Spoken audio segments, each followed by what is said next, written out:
Bonsoir à tous et j'espère que cette fois on va pouvoir découvrir ce point technique qui est The Remastered sans souci, puisque pour ceux qui ont suivi tout à l'heure, impossible d'avoir les dialogues qui s'affichent en français ou dans d'autres langues, c'était totalement buggé et c'était du grand n'importe quoi, donc on a perdu 3 quarts d'heure pour désinstaller et réinstaller le jeu, en changeant les différents réglages, enfin en changeant le peu de réglages qu'il y a pour essayer de résoudre le problème et rien. Et sur la dernière tentative, le jeu je l'avais mis en anglais, sous-titres français, mais en désactivant les sous-titres, et là comme par magie les dialogues se sont affichés en français. Donc ça veut tout simplement dire que le jeu est tellement buggé que vous pouvez lancer le jeu ou votre partie ou reprendre votre partie sans que vous ayez, et qu'à un moment et qu'une fois vous ayez les sous-titres en français, d'autres fois vous allez pas les avoir, et du coup ça peut être complètement l'expérience de jeu. Bon. Donc j'espère que cette fois on va avoir les sous-titres, donc les dialogues et autres, parce que si je repère autant de temps à chaque fois pour avoir les sous-titres, je vous le dis, je ne le streamerai pas, je le ferai hors stream. Pour le faire tranquillement, si je dois le relancer 40 000 fois à chaque fois, parce que 9 fois sur 10 on n'a pas les dialogues en français ou autre. Mais bon, on va voir, si jamais ça se passe bien, on le fera avec plaisir en stream, on le découvrira ensemble en stream, et on le fera jusqu'au bout. Mais j'avoue que pour l'instant l'expérience de jeu elle est totalement gâchée, c'est le néant, c'est zéro absolu. Et j'avoue qu'il y a beaucoup de frustration, et j'ai toujours envie de le faire, mais j'avoue que là, très réticent et assez en colère, pas spécialement contre le studio derrière ce jeu, mais contre beaucoup de studios et beaucoup de jeux où, je le disais tout à l'heure, les jeux ne sont pas testés, d'être pressés, d'être mis sur le marché et autres. C'est pas possible que tous les soucis.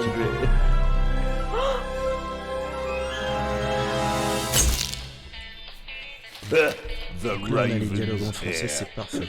Soon as one of them's caught, another one takes his place. Hey, Harold, have you read this?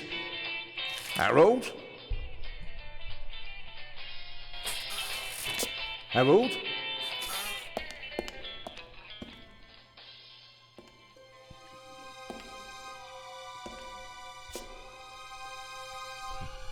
Et je répète, on a réglé le jeu pour que le jeu n'affiche pas de sous-titres. Heureusement, hein. Voilà. This is no time for fun and games. C'est tout pour le moment. En termes de critique, je pense que je l'ai assez déglingué le jeu alors qu'on l'a pas commencé.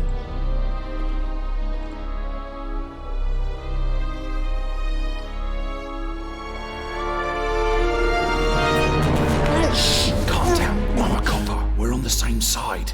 A copper? What are you doing here? And where's Harold? Harold? Well, there's another guard back there unconscious. That's probably him. The Eye of the Sphinx. Where is it? It's there. Oh, good. Then he hasn't got it yet. You mean the Raven's heir? Shh! Turn it off. He's gonna steal the eye. But how do you know? Doesn't matter. All that matters is that we catch him. Do you understand? Yeah, but Do you understand? You and me, mate. We'll be heroes. All right, now, we just have to... what? Halt! Stop! You're under arrest!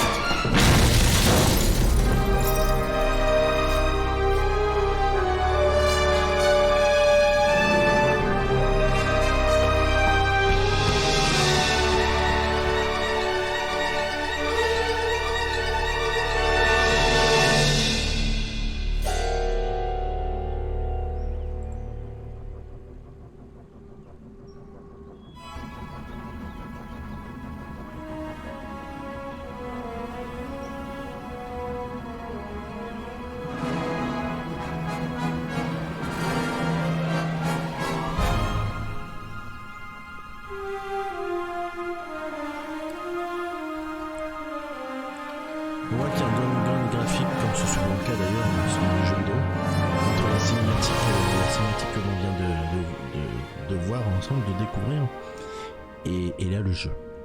C'est pas grave en soi, le jeu est pas, voilà, il est pas super beau, mais il est pas extrêmement bien non plus. Je veux dire, c'est pas parce qu'il est comme ça graphiquement que je vais pas y jouer maintenant. Mais en tout cas, je suis vraiment content parce que c'est un titre que j'avais vraiment envie de faire depuis un petit moment.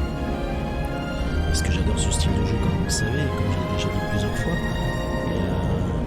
Et j'avoue que là, pour pouvoir jouer dans des conditions correctes, c'était chiant, quoi. Donc là, je suis content parce que mon sur les dialogues en français, j'espère qu'on les aura jusqu'au bout. Ça m'embêtait, je dis s'il y a des petits bugs, bah, tant pis, mais tant qu'on peut jouer et que l'expérience n'est pas gâchée comme elle a été au début, c'est le principal.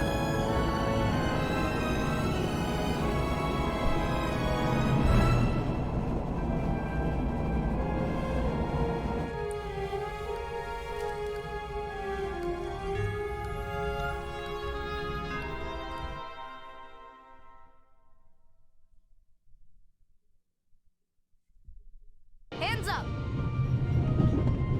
I don't have time to play. I'm on duty.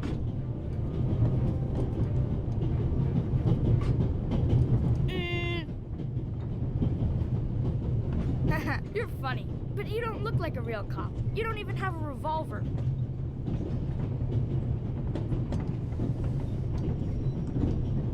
Why do you need the gun? It's the Raven. He was gunned down, so now I need a pistol. Dead birds don't need guns. Nor do live ones. You don't know who the Raven is, do you? He's the greatest burglar ever. He stole paintings from the Louvre, and those priceless eggs with gold and diamonds and stuff. And Bobby Dobbs says he replaced the crown jewels with rhinestones. I know who the Raven was. Although, I don't quite buy that bit about the crown jewels. You do know, these days there are thieves far more dangerous than your old Raven. 2 days ago, a precious ruby was stolen from the British Museum. There was an explosion. A guard was severely injured. Really? Yeah. And you know what the papers say? You talk too much, Constable. Zellner, monsieur. Anton Jakob Zellner. Or did he pull a gun on you? No, monsieur. Get a move on. Inspector Legrand, it's a great honor to work with a celebrity like you. We appreciate the support of the Swiss police, but it'd be better if you'd remain seated and keep an eye on things. But monsieur, your journey on this train is most unusual. Is it related to the burglary at the British Museum? Not in the least. And the safe? What's that for? I'll let you know if we need your help, Constable. If you'll excuse me, I'll be in the first freight car at the back of the train for the rest of the trip. I'm not here to enjoy the beautiful scenery. I am a good observer, and I have finally honed powers of deduction. Thanks to that? I watched the people on the platform in Zurich. I know, for example, that man over there is a violinist. That would be more impressive if there weren't a violin case next to him. And I believe that the gentleman in the next carriage is a German doctor on his way to Italy to take up a new position. And what gives you that idea? There's the rod of Asclepius engraved on his cufflink. And he's carrying a German-Italian dictionary. Maybe he's just taking a holiday in Italy, following in Goethe's footsteps. Too much luggage. And no, he's not retiring to Italy either. The suitcases are too shabby for me to believe that he can afford to retire in his late 50s. All right then, Constable... Zellner. Constable Zellner. If you're such a clever fellow, what am I doing on this train? I think you're looking for someone. You're just guessing. If I were looking for someone, I wouldn't spend the trip cooped up in a freight car, now would I? Well, that would seem to indicate that you're guarding something. And what might it be?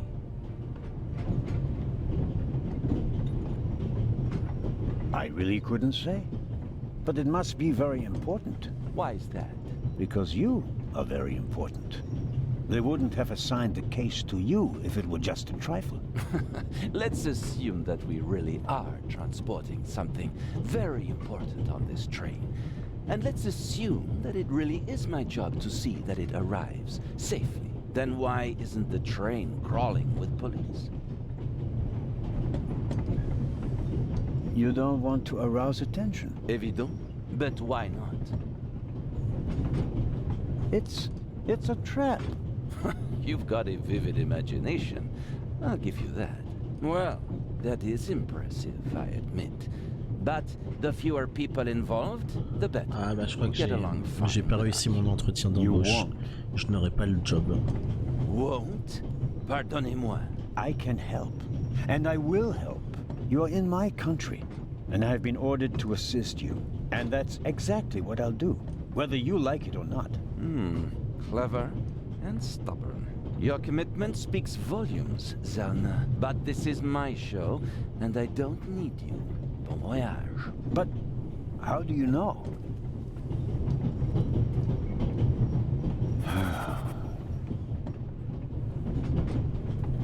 Oh, hello. You cheated. I did what? I saw you talking to the German doctor on the platform. He told you everything himself, and you were just pretending to put two and two together. And what of it? Do you know who that is? That's Inspector Nicholas Legrand. You have to impress him if you want to work with him. I'm going to tell on you. You'd really tell on me? To the very policeman who shot your dear Raven? Whoa, it was him? Mm-hmm. Hunted and killed Europe's most famous burglar. That's how he got his start. I won't tell him a thing. I wouldn't either. What's your name again? Matthew Miller from Dillsburg, Pennsylvania. All right, Matthew Miller from Dillsburg, Pennsylvania. I have to do my work now. Everyone calls me Matt. Well, except for my mom. She calls me Maddie, as if I were a little kid. Whether Legrand wants my help or not, I'll keep my eyes open. Maybe I can change his mind.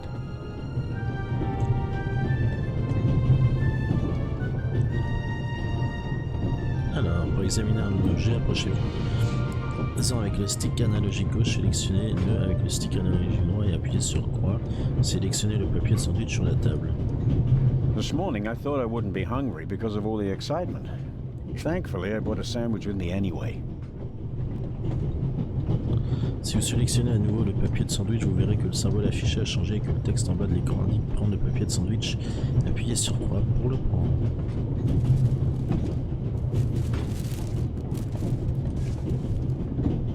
Très bien, à présent appuyez sur un triangle pour ouvrir l'inventaire qui contient tous les objets transportés par l'agent Zollner. Sélectionnez le papier de sandwich avec le stick analogique gauche et appuyez sur croix pour l'afficher dans le coin supérieur gauche de l'écran.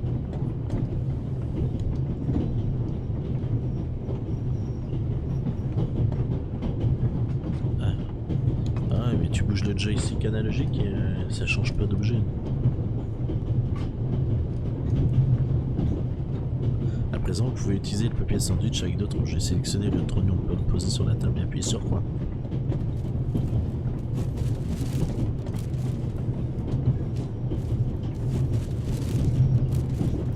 Ok. Pour ouvrir l'inventaire, sélectionnez le papier de sandwich et appuyez sur rond pour examiner. I wrapped the apple core in the sandwich paper. That way I can carry it without making a mess of my trouser pocket. Still, I'd prefer not to have to carry them all day. Bien sûr, vous pouvez aussi utiliser les objets entre eux dans l'inventaire. Sélectionnez la serviette de papier avec croix, puis sélectionnez le papier sandwich dans l'inventaire avec croix. Ok.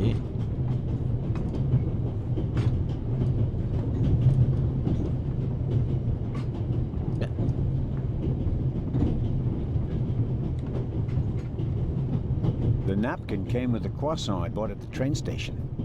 A guilty pleasure. I don't need that either. Ok.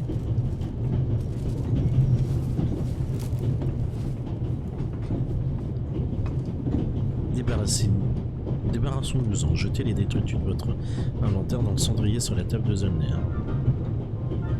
Every table has its own waste basket. Practical. No need to ever leave your seat. Every table has its own waste basket. Practical.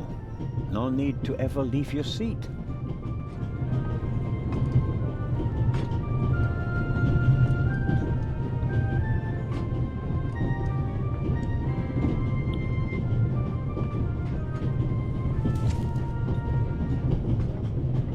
Ouais, c'est un peu chelou comme ok. All right.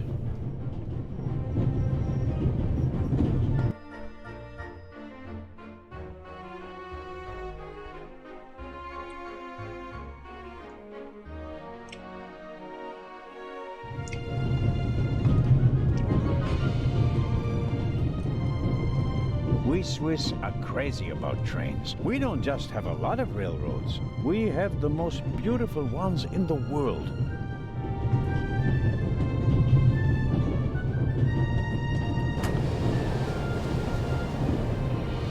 Would you be so kind as to close the window? I don't want to sit in the draft. Oh, pardon me.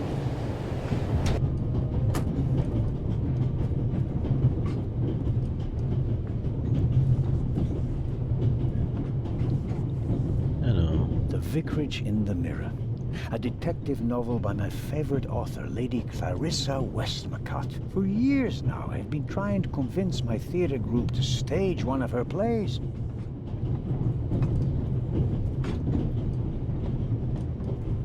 The large map shows the different routes of the Orient Express. This train began in Paris and ends in Istanbul, as usual. Unfortunately, it will make most of its journey without me. This is the first car. The coal tender should be directly beyond this door, and in front of it, the engine.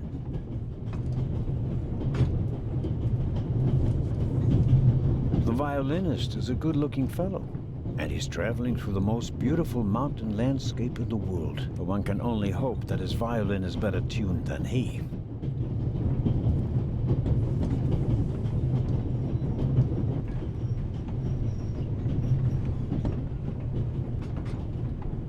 Hello, sir. Hello. If I'm not mistaken, you're a violinist. That's true. A wonderful instrument. The violin music touches the soul. That's why I learned to play it. Do you play in an orchestra? No, orchestras aren't really part of my world. A solo violinist. The best soloists travel a great deal and make a pile of money, or so they say. In that case, I'm probably not one of the best. Are you traveling to Istanbul non-stop? No. I'll transfer in Venice to a ship. I'm on my way to Cairo. Cairo? I'm performing at the reception in the Egyptian Museum there. I'm sure your recital will be a great success. But tell me, did you notice anything unusual on the train? Anything unusual? Persons acting suspiciously, for instance. For heaven's sake, is there cause for concern? Everything is in order, sir. We Swiss are just very cautious people. I understand. No, I didn't notice anything. Have a good trip. Thank you. Very kind of you. Thanks. Oh, pardon me. No problem. The uniform is waterproof. Mr. Lucian. Professor Edgar Lucian. Oh, a professor. Are you a scientist? Do you teach at the Sorbonne? No, I work at the British Museum in London. You don't say. May I ask where you are going? Of course. To Venice. I'm going to meet some colleagues there. Oh, Venice. A beautiful city, or so I'm told. Indeed. But I really have to take my leave now. If you work in the British Museum, then you must have experienced the burglary firsthand. No, I wouldn't say that. Oh, no? Well, there was a lot of commotion, but I didn't really pay much attention to it. There was a break-in in your museum, and it didn't concern you? Well, let's just say that nothing that's happened in the last 2,000 years concerns me. Did you notice anything unusual on the train? Here? On the train? No. I can't say that I have. Although I did spend most of the time in my compartment. The famous Inspector Legrand is on this train. I imagine you know him. No. Should I? You don't know him? And you also don't know what he's doing here? No. Why should I? Just a thought. You're a representative of the British Museum. There's a guarded safe on the train. I'm sorry. I don't know what you're trying to imply. And now, please excuse me. I don't want to take up any more of your valuable time, but you do understand, don't you, that what concerns me is the present, and especially the robbery at the museum. Yeah, of course, of course. It's just... I'm in rather a hurry. You'll get in touch if you notice anything unusual, won't you, Professor? Of Le mec, course. il est placé dans un train, mais il ira pas plus vite que le train. What's this? What's the matter, sir? The door. I can't open it. Ah, we'll sort it out somehow. The compartment is locked. But I didn't lock it. I don't even have a key. I asked the steward. He was going to bring me one, but he never came back. Someone locked it. Find the steward. He needs to bring me the key immediately. Calm down, Professor. I'll see what I can do. You don't understand. I have to get back in my compartment. All right, just wait here.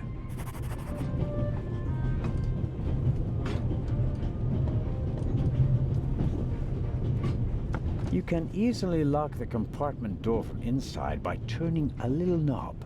But I didn't lock it. Professor, if you had locked the door from in there, you wouldn't be out here. That's true. Perhaps a thoughtful conductor noticed that Professor Lucien wasn't in his compartment and locked it. He doesn't make a very balanced impression, and he of all people isn't bothered by a robbery in his own museum.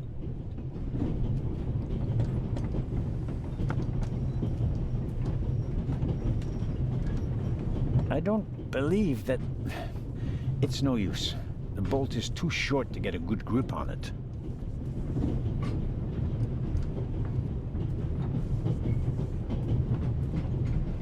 The little label on the door reads Baroness von Trebitz. Blue blood on the Orient Express.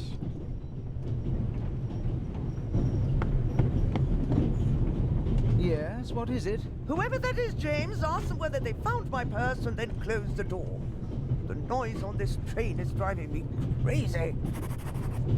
You're missing a purse. Was it stolen? At the very least, I cannot find it, sir. It was stolen. When was the last time the Baroness saw her purse? What? In Zurich, on the platform, sir. I just asked where you last saw your purse. In Zurich on the platform. James, tell him that I still had it when I got out to stretch my legs. The Baroness says... Maybe you lost it there. What? The Baroness never loses anything, sir. I never lose anything. Very well then. I shall be on the lookout for your purse. If I might ask you a few questions about your fellow passengers. I thought he was looking for my purse. James, tell him to look for my purse. The Baroness wishes that you search for her purse. But couldn't we perhaps... All right.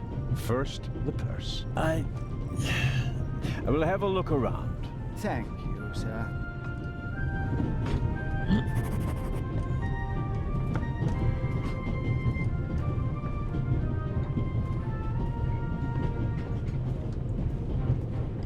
J'ai pas l'air d'avoir de touche pour marcher plus vite ou courir, ok.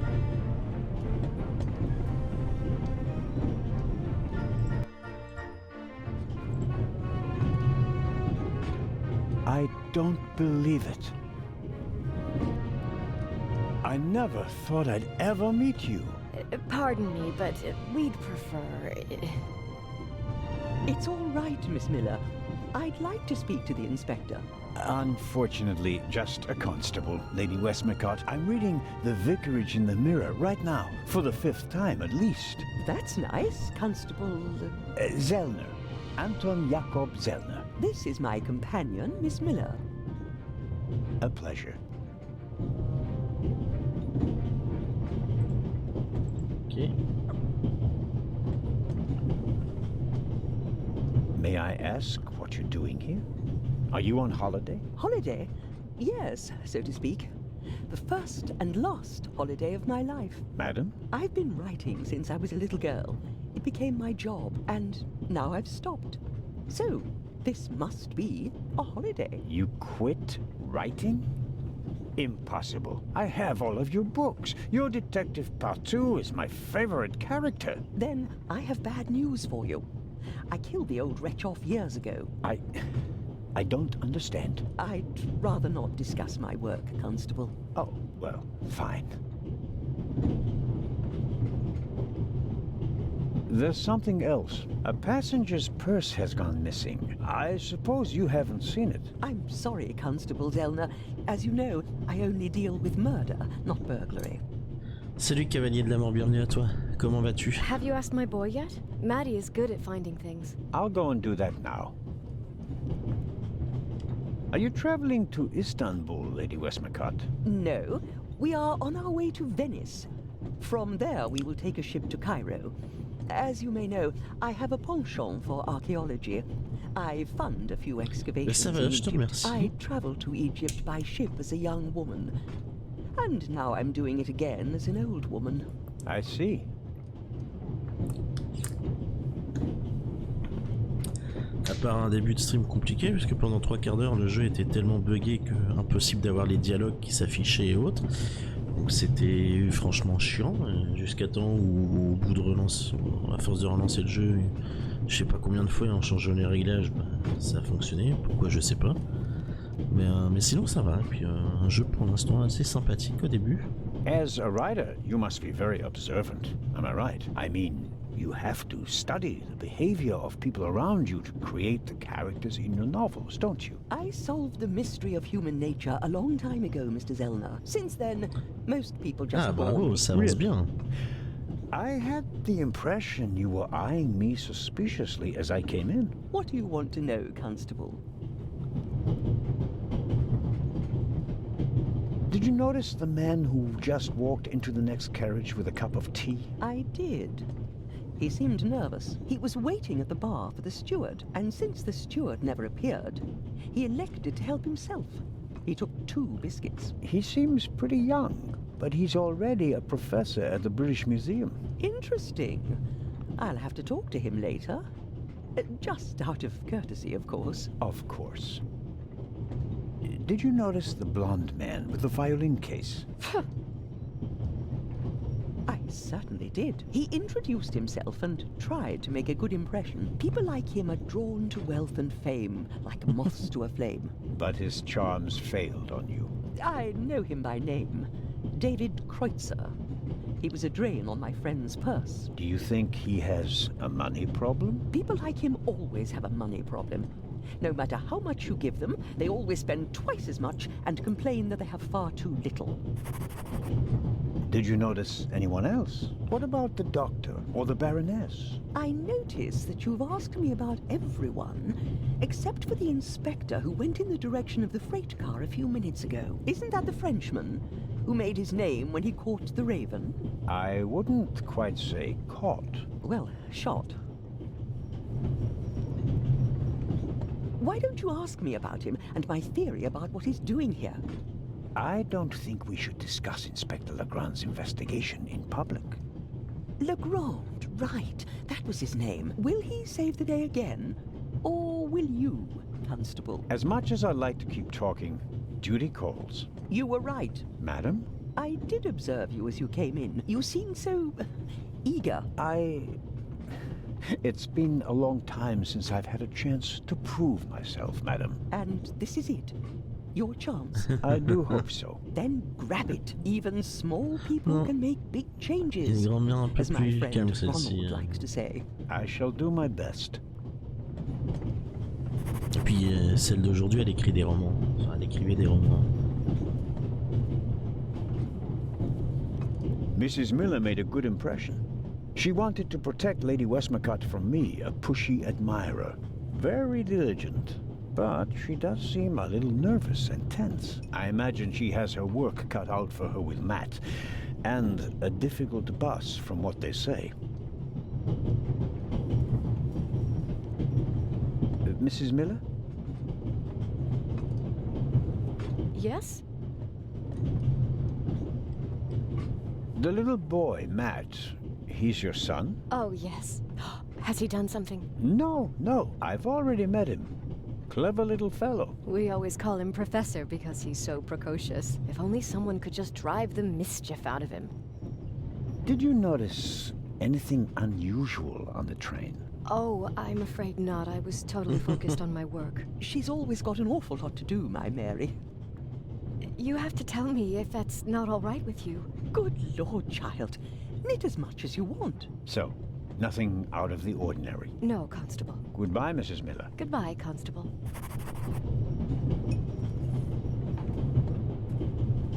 The steward must have forgotten the toothpicks. Normally, he would offer them discreetly after dinner.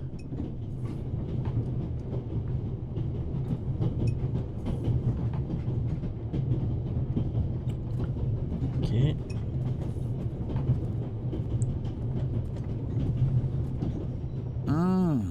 Butterscotch. I've loved them since I was a child. Their only drawback, they don't play nice with false teeth.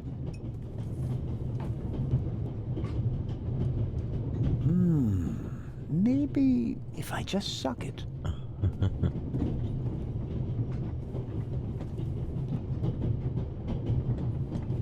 Who'd have thought that one day butterscotch would remind me of my age and of all the things I had to leave behind?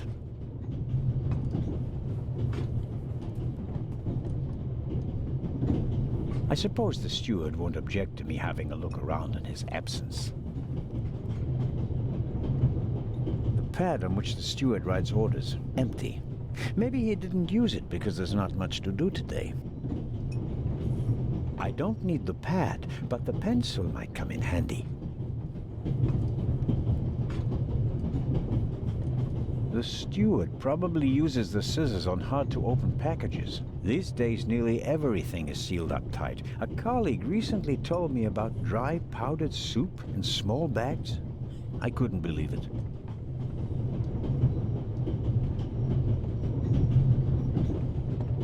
I'll leave the scissors here. If I need them, I know where to find them. Ok. I'll leave the scissors here. If I need them, I know where to find them. Perhaps he keeps the compartment keys in there. Locked. Where could he be?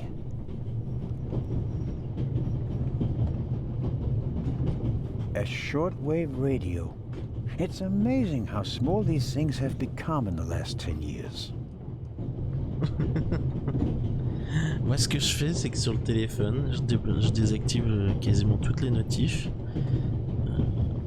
Et je vais quasiment plus sur les réseaux sociaux comme ça, je suis pas emmerdé.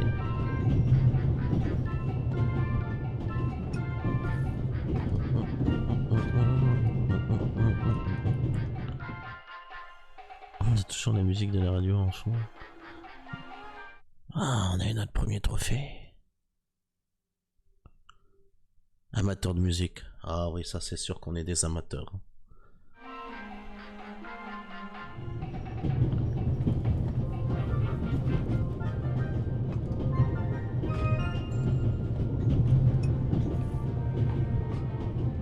I'll leave the scissors here.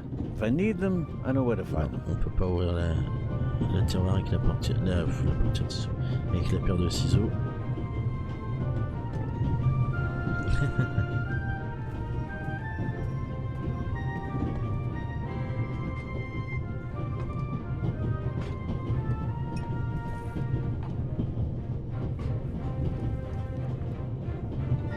Ah, Mr.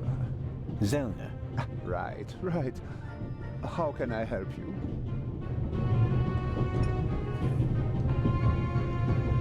The Baroness is missing her purse. A baroness? This train is really full of the creme de la creme. The queen of crime is over there, and now a baroness as well. Have you seen the purse? Unfortunately, no. Do you know Lady Westmacott? You were talking to her? Well, I'm an admirer of her work. Like so many others. I once read in the newspaper that only Shakespeare and the Bible sell more copies than her crime novels. I read that too. She must be filthy rich. As a doctor, I'd have to work 1,000 years to earn that kind of money. There's something else. Do you know where the conductor is? I'd like to know that myself. I told him to search for my missing suitcase in Zurich. He hasn't got back to me yet. He's probably in cahoots with the thieves and didn't bother getting back on the train. If we don't crack down on vermin like them, the rabble will rule the world one day. Well, at the moment, we still don't know what really happened. He is not here doing his job. That's bad enough. Any news about the robbery in London? Quite something, wasn't it? It must have been professionals.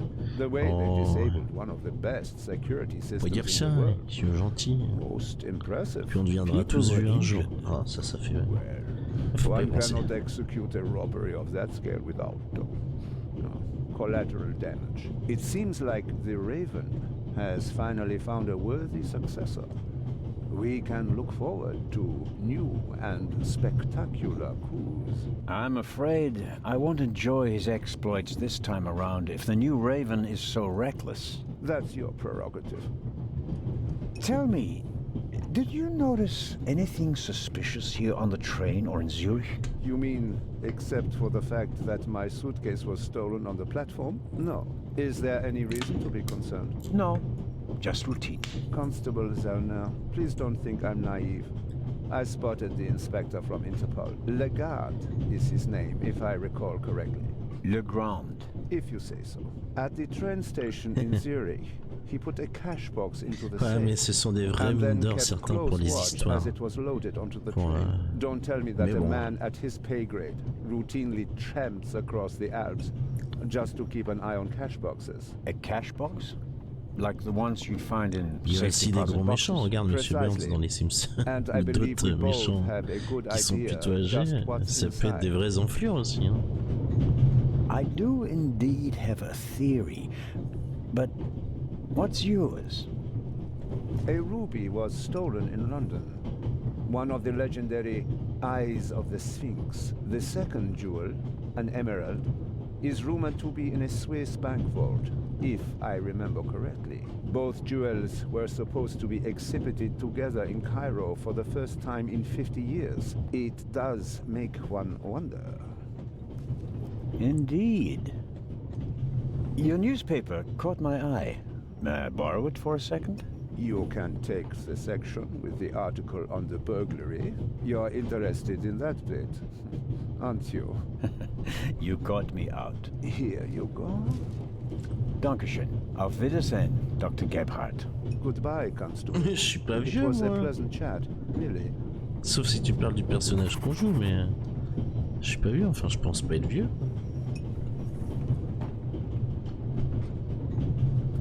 Alors... Oh t'inquiète. Pas de soucis. C'est bien de rigoler aussi. Hein.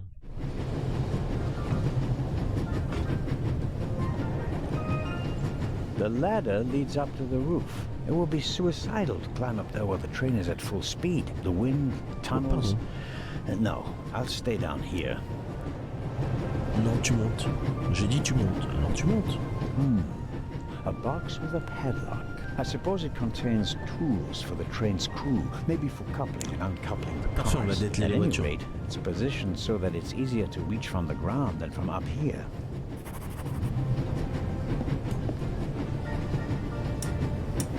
Locked. Bang, bang! Huh? Don't move. Mad? Have you gone mad? I'll shoot. Hey, my pistol. You'll get it back in Venice. I could have fallen under the wheels. I thought you were a ghost. Ghosts don't exist. They do too. One just flew past the window. Yes, sure. Now get moving. Oh, man.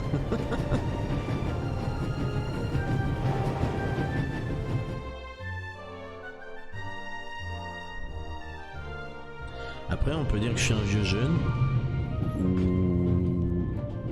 ou un jeune vieux, tout dépend. Bah, merde, il m'avait semblé que j'avais été devant. Ah oui, merde, putain, je pensais qu'on venait de la droite et qu'on venait de l'autre. Autant pour moi, en fait.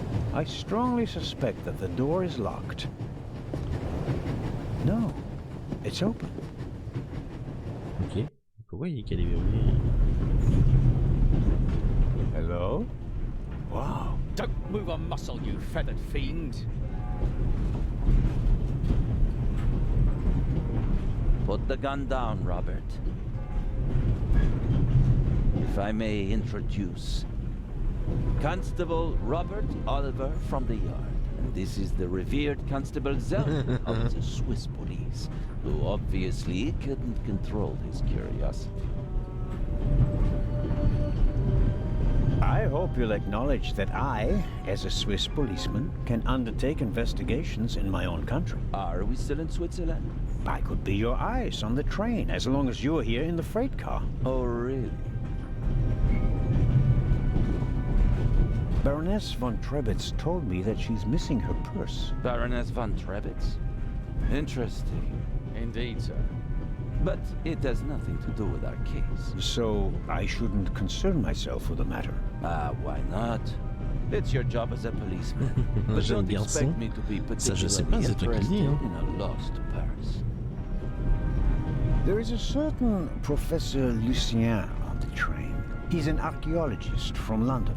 And what's his story? Well, it seems someone locked him out of his compartment. Locked him out? Well, yes. The door is locked and he's standing outside without a key. Was it locked from inside? It may have been. Oh, t'es jeune encore. Do you think the locked door could be important? Professor Lucien plays an important role in this story. Well then, Constable Zellner, be my eyes and ears on the train and see that Professor Lucien gets back into his compartment. Report back to me when you're through. My pleasure, monsieur. Then I was right. You really do want to lure someone into a trap. That's none of your business. Perhaps that's someone recently struck in London. And how would I bait my trap then? With an eye? An eye on its way from Zurich to Cairo. Someone has done his homework. Well done, Constable. What do you know of this Raven's heir? He tried to blow me up. Robert, we don't know who we're dealing with yet. In any event, À 13 the ans, t'es new vraiment jeune, Raven is a effectivement. more hein. dangerous T'as man than toute the la vie old devant one. toi, quoi. How do you know it's a man? It could just as easily be a woman. Or several men. And anyway, how do you know that it's a new Raven? Monsieur, Never mind. I go attend to the door now. Good. And, Constable Zellner, Yes? don't bother us unless you have something new to report. Of course. A thief might get anxious if there's too much activity in the freight car. Exactement. Knock twice. Then we'll know that it's you. Understood.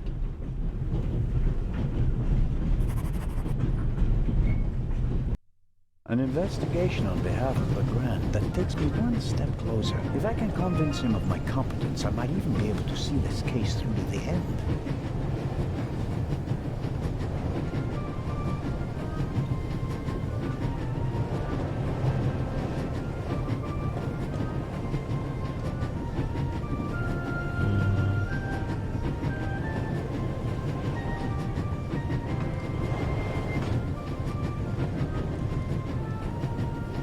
The box is secured with a padlock.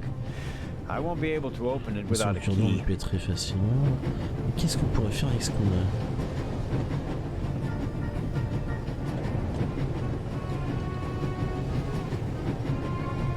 Je peux rien combiner, je peux pas...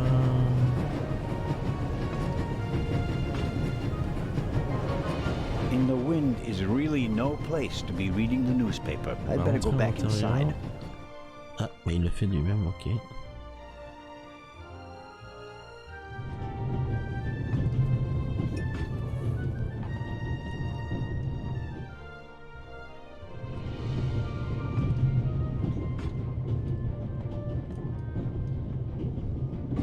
Let's see if there's any news.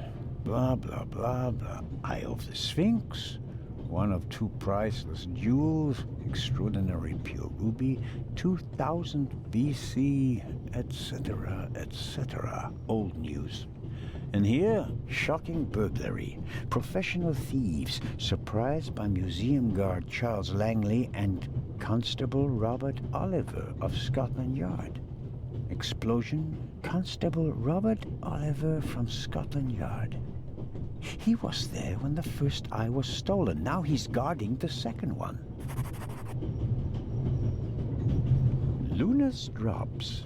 The calming herbal liqueur for women. A glass a day. It relaxes the nerves and maintains domestic tranquility. Luna's Drops. If you don't want to bother your husband.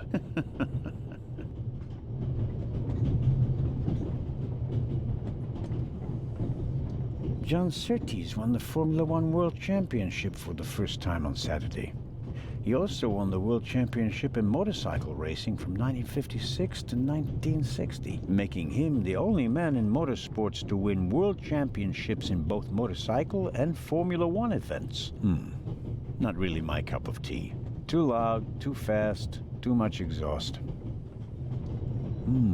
A story about the upcoming Oscars and Cleopatra's chances of winning. An incredible feat. They built the largest movie set of all time in Rome. And because of the main actress's many illnesses, several changes of director and months of delays, costs shot to over $40 million. The most expensive movie ever made. A record never to be broken.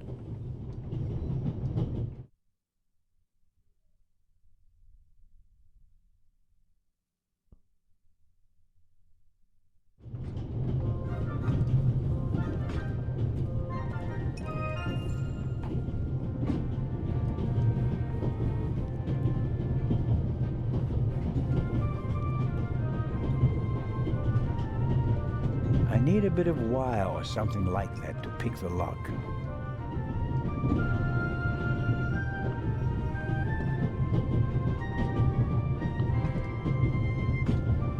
I'll leave the scissors here. If I need them, I know where to find them. J'ai cru que je pouvais interagir avec la porte de frigo au début, mais non. D'accord, cavalier de la nuit. Bonne nuit à toi et puis à une prochaine.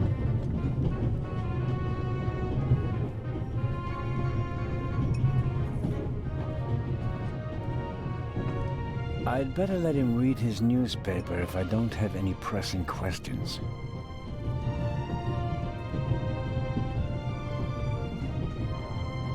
Oh, Constable? Yes, ma'am. My son didn't make any trouble for you, I hope. It's just that he just walked past us, silent and seething. That's usually a sign that someone's laid down the law. I'm afraid so. He played a trick on me, a rather dangerous one. The lad left me no choice but to take away his wooden pistol as a punishment. I understand. And thank you. Matty is a very lively child. Sometimes he needs a strong fatherly hand. Where is Matt's father, if I may ask? He's gone. Ah, I understand. Could you, leave Matty's pistol here, perhaps? So you don't have to bother with it? Of course. I told him he wouldn't get it back until Venice. Very well. Thank you again, Constable. An extraordinary woman. Talented, intellectual, extremely rich, and the most successful writer of all time. Yet, they say she can be difficult on occasion, and that she's rather unhappy.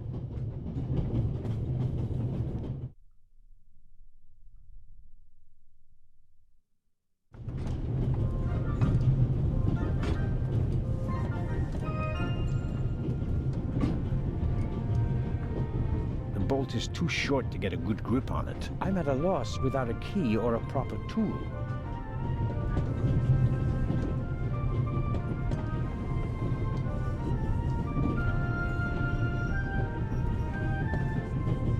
The bolt is too short to get a good grip on it. I'm at a loss without a key or a proper tool.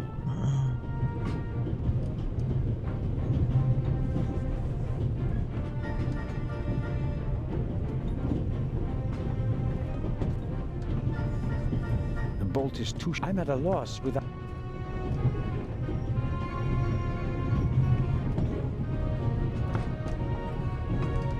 Pills for my heart. I'm supposed to take one if I have trouble. My daughter insisted that I take them with me. She was strongly against this little adventure, but I wasn't about to change my mind. Professor Lucien? Yes? Do you have the key? Actually, I wanted... Please. I have to go back to my compartment.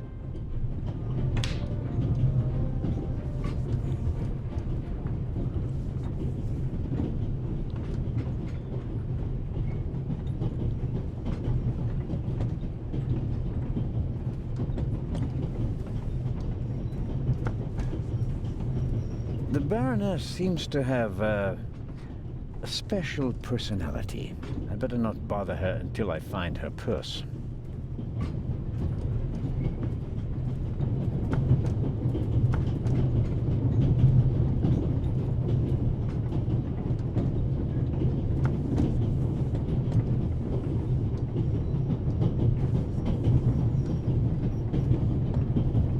Hello, Matt. Oh, come on. Are you going to be angry with me for the rest of the trip? Until I get my pistol back. I gave it to your mother. Oh, man. Couldn't you have just raked me over the coals? Would you have learned anything from that? I didn't learn anything from this either.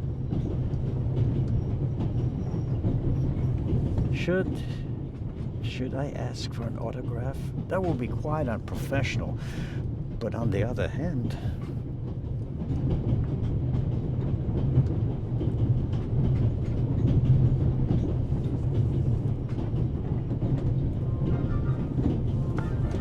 Would you like a butterscotch? You think you can bribe me? I have no reason to. You made trouble and got punished for it. Take it as a peace offering. Just 4? If I'm faster than you, there'll only be 3. Hey! Friends again? Mm-hmm. All right then. And no dangerous nonsense anymore. Okay.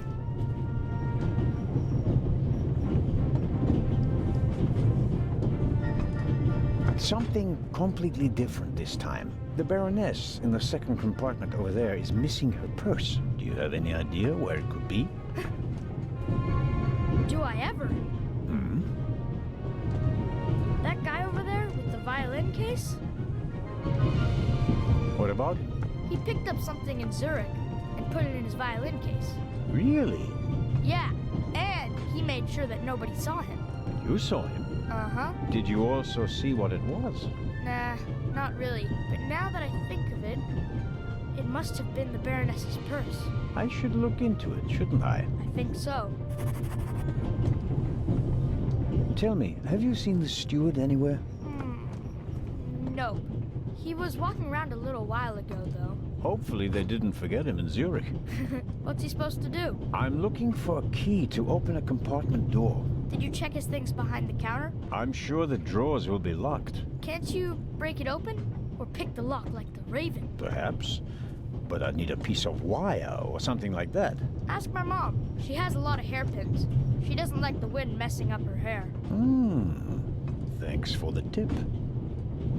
Your mother is Lady Westmacott's companion, correct? Yeah, but it's not like you think. At first I thought, boy, you must be really wicked if you need to pay for friends. But the lady's really okay. A bit odd and really old. But other than that, she's great. She likes me. The lady has peculiar taste. Hey!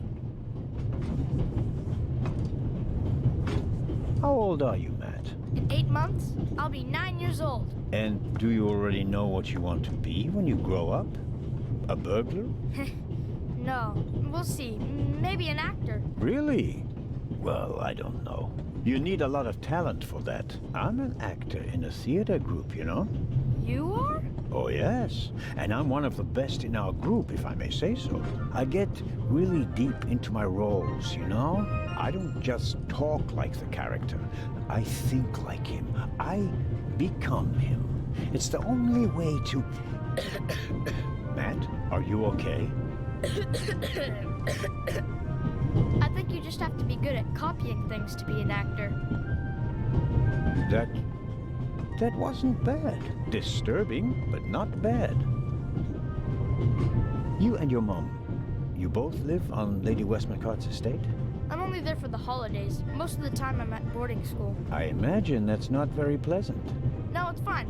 I have friends there. You always have to be so quiet in the lady's house, and I'm not allowed to bring any friends. Such a big house with so many places to hide, and no one to play hide and seek with. You said it.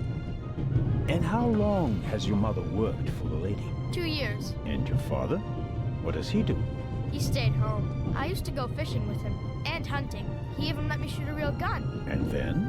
Then Mom fought with him, and he left. I was 7. So long. So longer.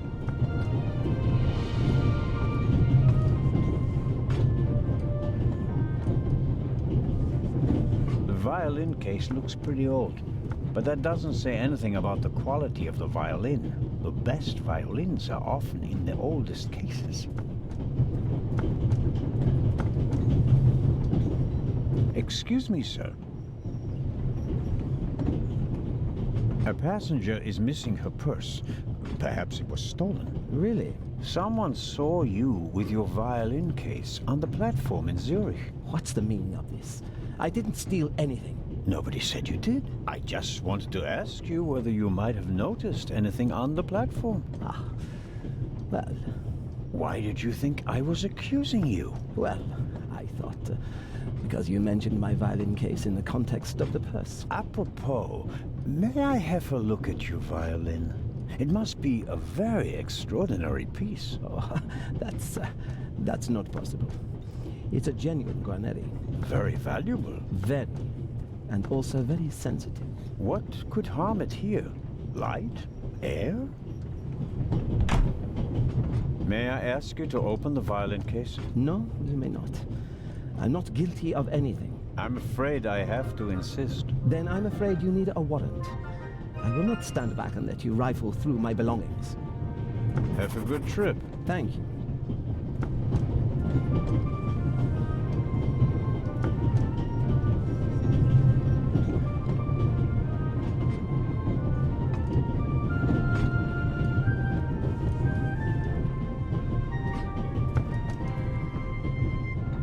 The Baroness seems to have... I better not bother her. On peut même pas la prévenir qu'on a des infos, faudra attendre de retrouver son porte-monnaie, ok.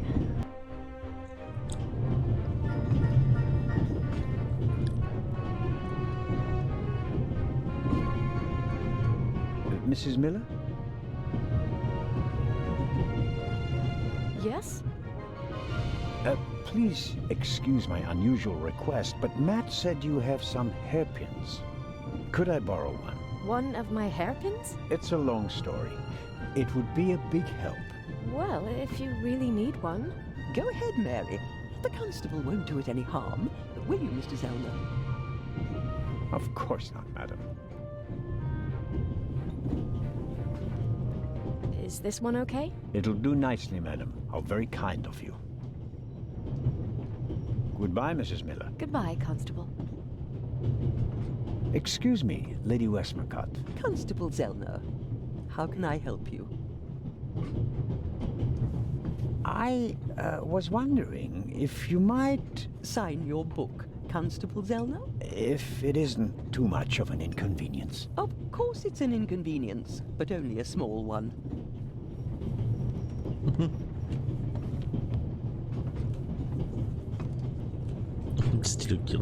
You are welcome. Thank you so very much. Another time. Farewell, Lady Westmacott. Constable.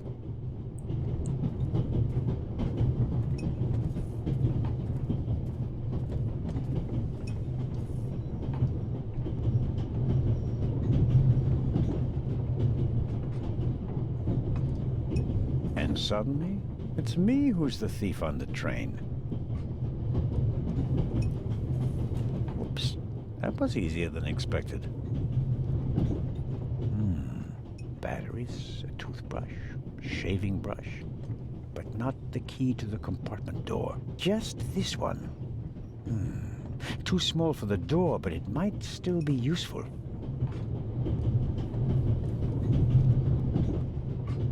On va essayer d'aller ouvrir la caisse sur le côté du wagon à l'extérieur.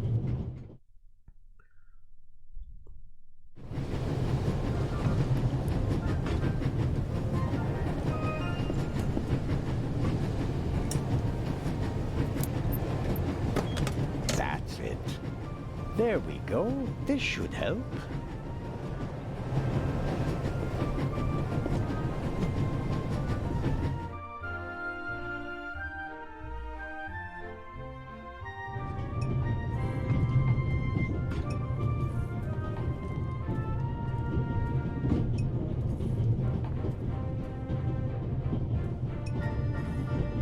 Ok, je pensais que ça me proposait d'interagir avec la fenêtre derrière le bureau du enfin derrière le bar, mais non.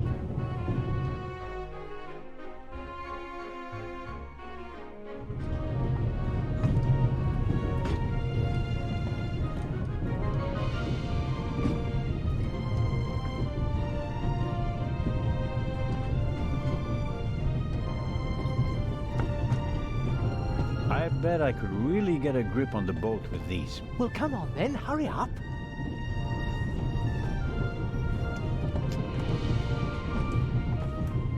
Hello?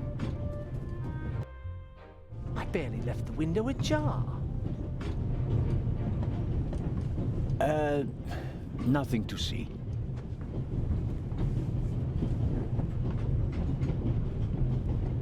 Ah. Are you okay? Hmm? Yes. Fine.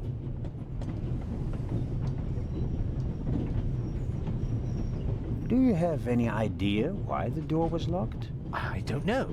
Maybe the constant vibrations caused the lock to lock itself. You can't possibly believe that. Well, then what's your theory? The conductor could have locked it from the outside. On the other hand, it could have been someone here in the compartment who locked the door from the inside. Who? And where have they gone? They could have climbed out there. Who would be that insane? You tell me, Professor. So, what are you hiding in your bag? What do you have that would be worth stealing? No, nothing. No valuables? Certainly not. Not on my salary. It was enough for a first-class compartment on a luxury train. That's my business. You're playing a dangerous game, Professor Lucien. I'd like to look around a bit. Of course.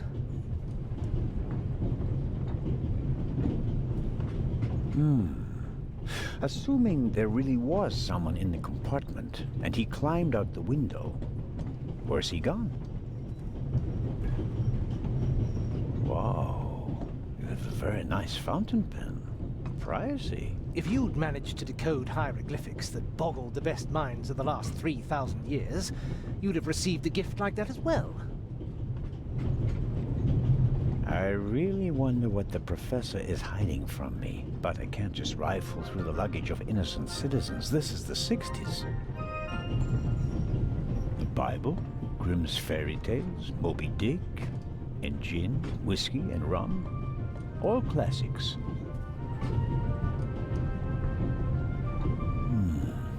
No, nothing interesting.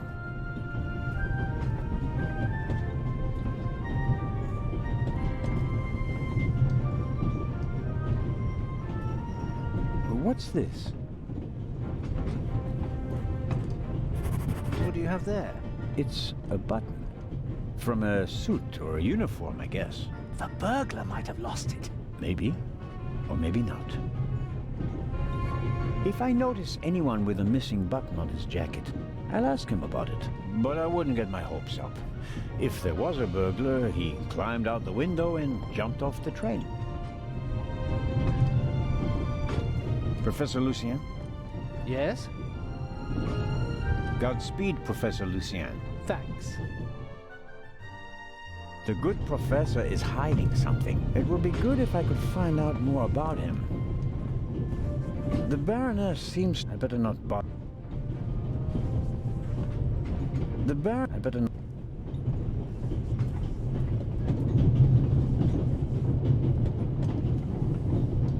The violinist is uncooperative. I'm not authorized to search his belongings against his will and without a good reason. And he knows it. I have to come up with something.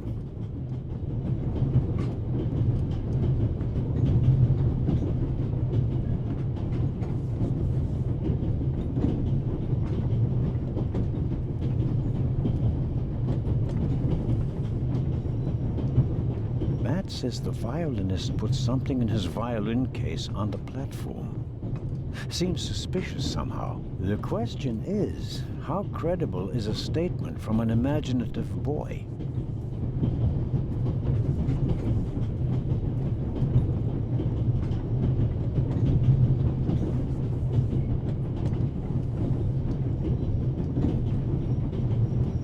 All right, Matt. Tell me now. The violinist won't let me check his violin case. Of course he won't. He's hiding something. Should I distract him? Then you can have a look in his case.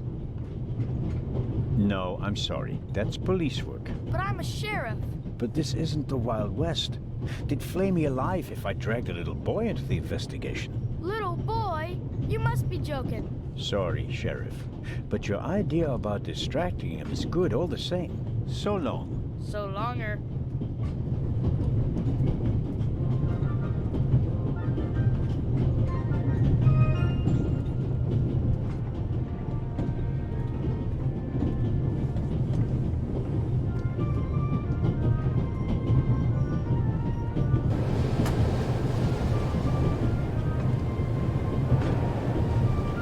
What are you doing?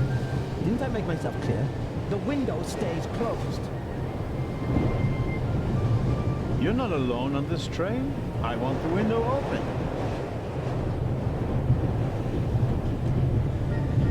Swiss politeness doesn't seem to be what it used to be. I'm not going to catch a cold because of you. Go somewhere else if you don't like it.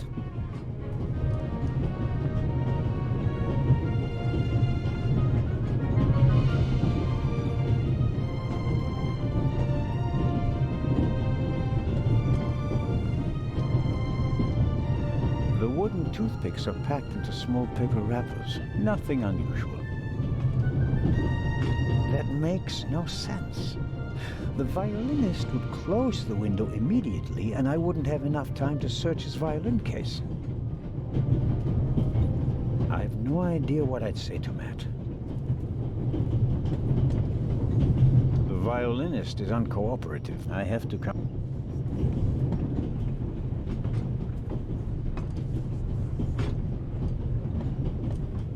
The Baron, I better not bother her. Ouais, elle, tant qu'on peut pas...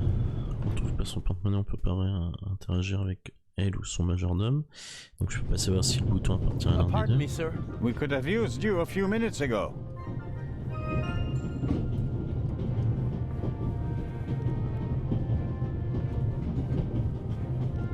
Mrs. Miller?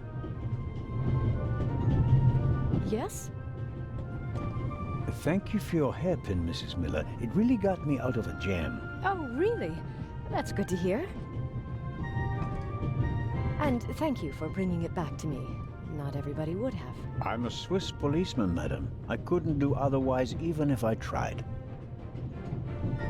Goodbye, Mrs. Miller. Goodbye, Constable. There are thousands of things I would like to ask her, but nothing would justify neglecting my duties here on the train.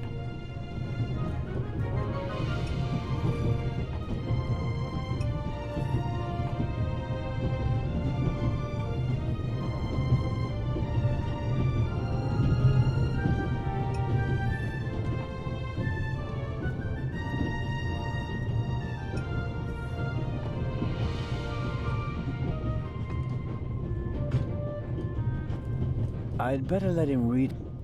I'd better... Ok. On va revenir en arrière pour voir si on peut parler au steward.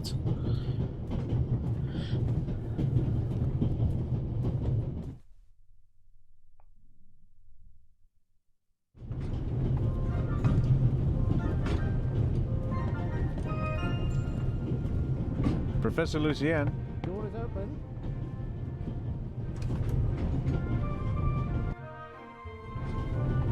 How can I help you, Constable Zellner? Godspeed, Professor Lucien. Thanks. Je vois pas ce que je pourrais inspecter dedans.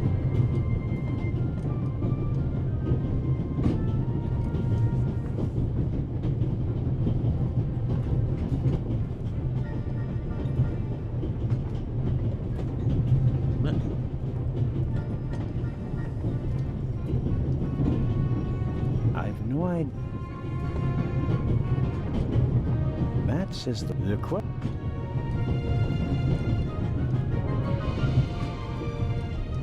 Baroness seems to have... I better not... Il est passé où le steward?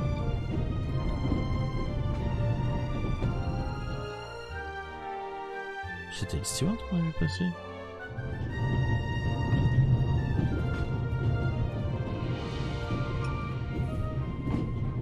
I'd better let him... Ah merde.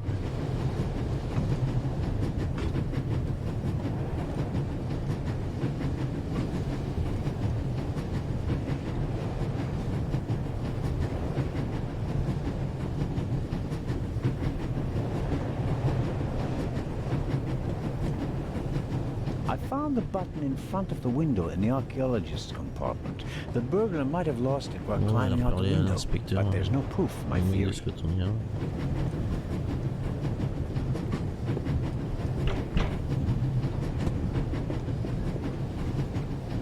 Voir si ça peut nous faire. Inspector Legrand, anything to report?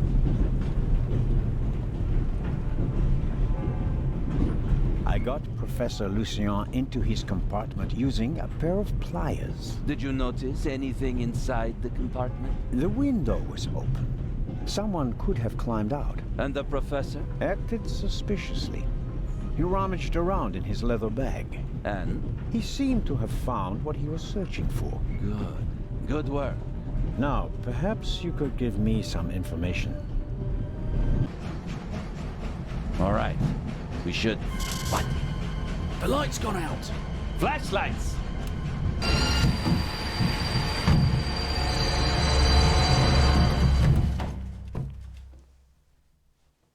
Ah, get off me!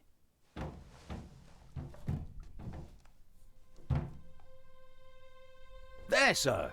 An envelope.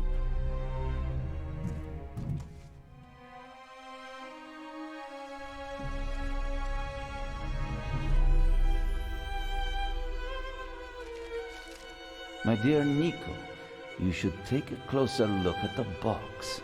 R. What the dickens?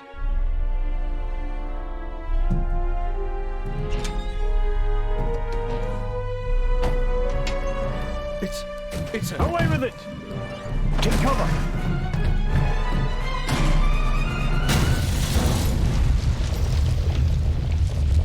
Excellent. Malgré les bugs qu'on a eu au début du jeu, ce premier stream, on a perdu 3 quarts d'heure. Très franchement, je suis à fond dans ce petit jeu, j'aime beaucoup.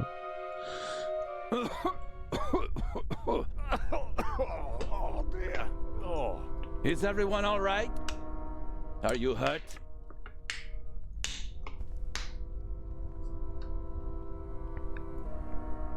Quick thinking. Well done, Zellner.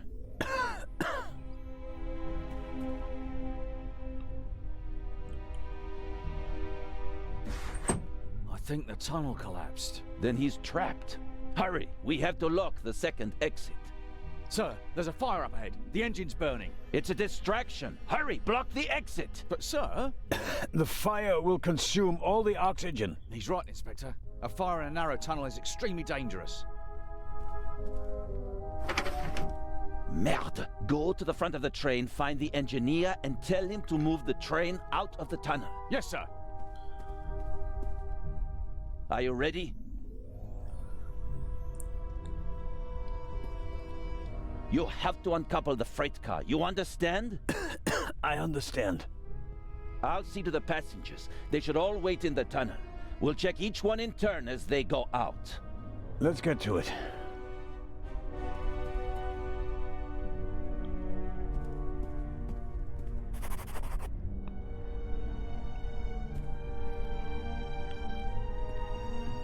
A lot was damaged by the sudden stop, but the bowl was thick enough to survive the fall.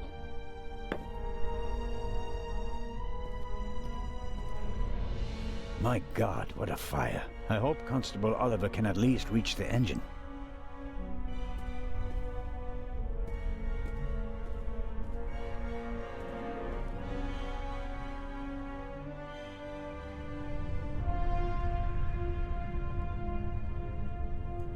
The wheels came off the track during the explosion. Even if it were possible to pull the car out of the rubble, you wouldn't get far with it.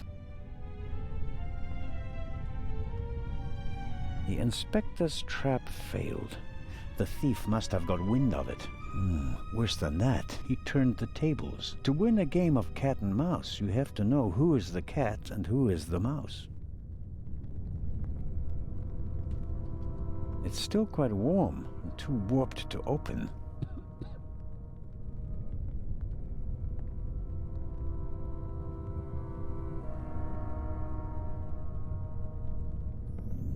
Hello?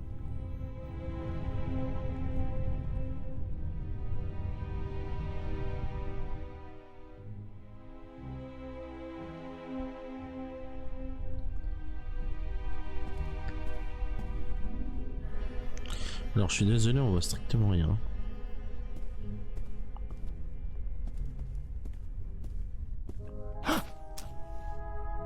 Oh, pardon me. I did not mean to scare you. What are you doing here, Doctor? Legrand asked me to check whether there are any passengers left on the train. Really? No one is here, except for me and you. Excellent. Then I will continue searching at the front. Did anyone act suspiciously before the explosion? Did anyone leave their seat, for example? I was the only one on the train who wasn't seated when the freight car exploded. Thank God. Otherwise, I would have been caught by the blast as well. You certainly were lucky. Perhaps I was. What happened over there? The inspector said something about gas canisters that exploded. The investigations are ongoing, but first we have to get the burning train out of the tunnel. Oh, of course.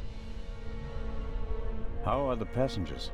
They are in a state of shock, of course. The blackout and the sudden stop were frightening enough, but then the explosion, the dust, everyone rushed for the exits.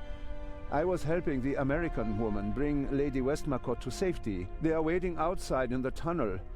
One entrance is blocked by a fire, and the other one seems to have collapsed. Continue to search the train. I'll decouple the buried freight car. All right. Doctor?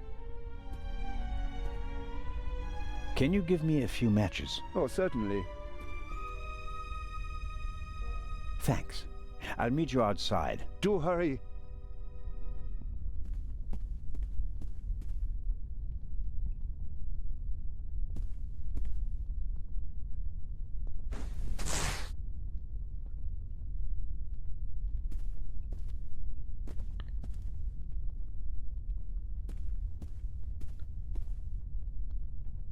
I don't see Legrand or the constable, but I can make out the silhouettes of some of the passengers. They seem to be unscathed. All the same, the fire is getting bigger, and I don't have much time.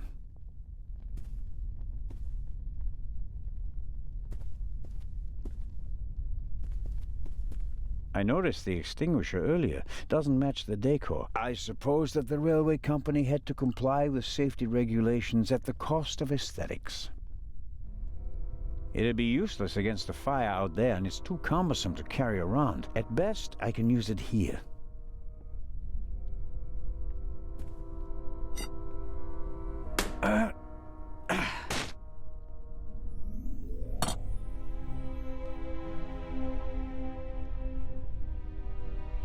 All right, let's go.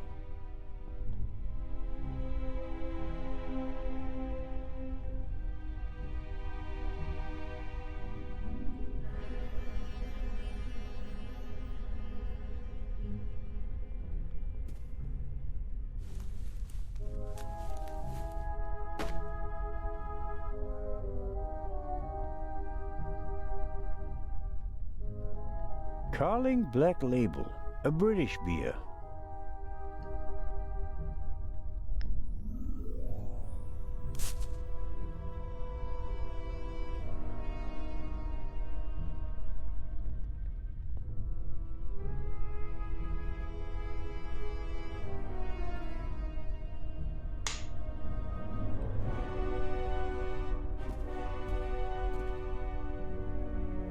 No good. Insufficient alcohol content. For practical purposes, I mean, not for drinking. Champagne. The finest. Maybe we'll open a bottle if we get out of the tunnel alive. Until then, though, it's no use to me. Whiskey, scotch, rum, liqueurs. Enough to entertain everyone on the train all the way from Paris to Istanbul.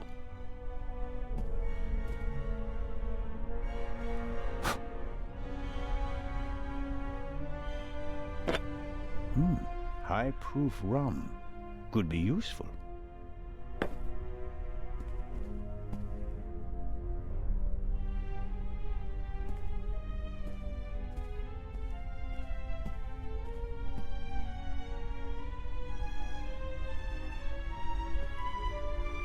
The other passengers escaped from the train. I can see their silhouettes in the light of the fire. If I don't hurry up and uncouple the freight car, they'll suffocate. Rum from Austria. Believe it or not, it's 80% alcohol by volume. There's no way anyone would drink it straight.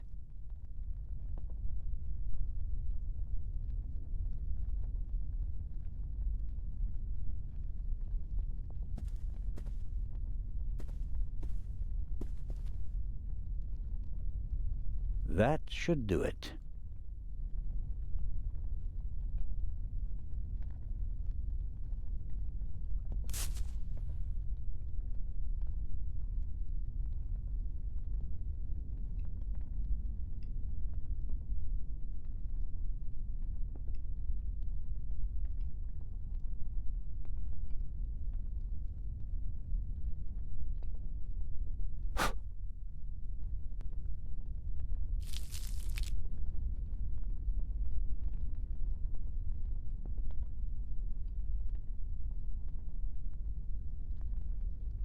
I've filled the bowl about a third of the way with rum.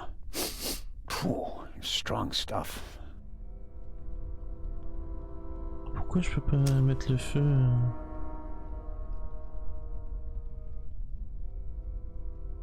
I've filled the... Phew.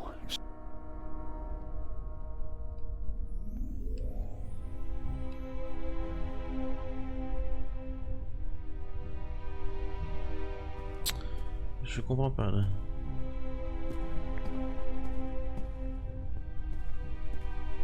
I should concentrate on uncoupling the freight car. I'm positive that Legrand has everything else under control. Si on se fait une torche, on est d'accord que c'est pour mettre le feu à la torche pour s'en faire une torche enflammée pour voir quoi.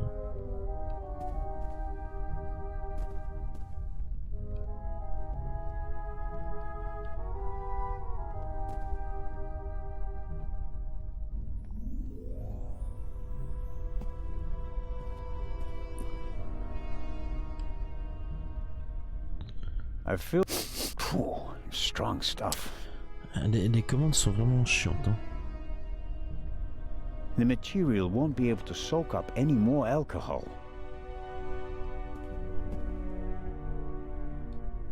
I shouldn't be wasteful. One burning match should be enough.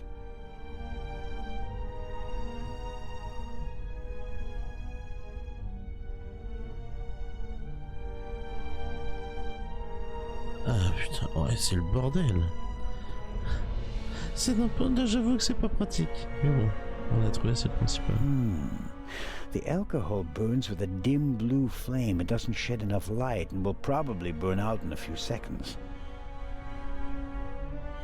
Won't solve my lack of light. I'll have to try something else.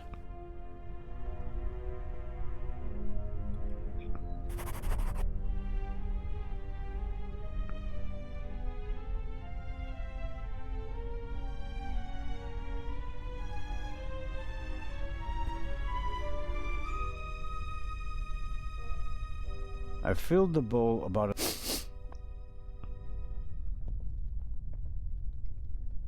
Pills. I'm supposed to take one. A fine, but probably doesn't burn.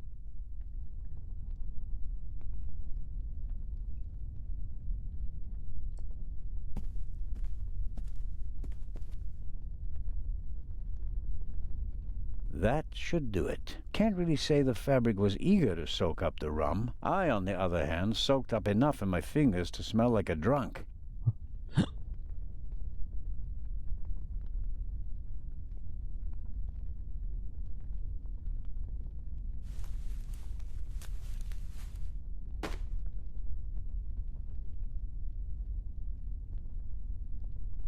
The material...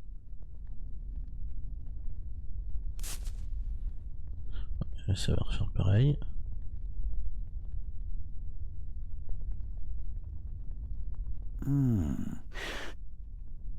Ouais.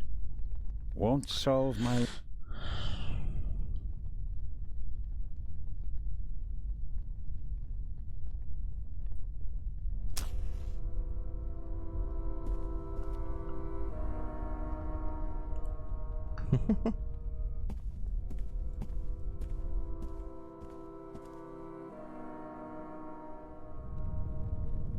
there's a pretty intense draft here. The fire is sucking up the oxygen.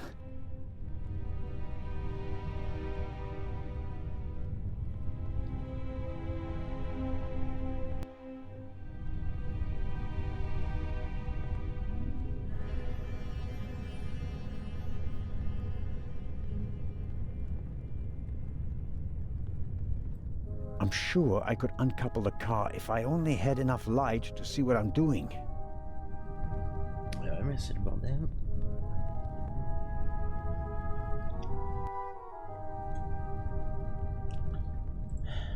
Comment faire?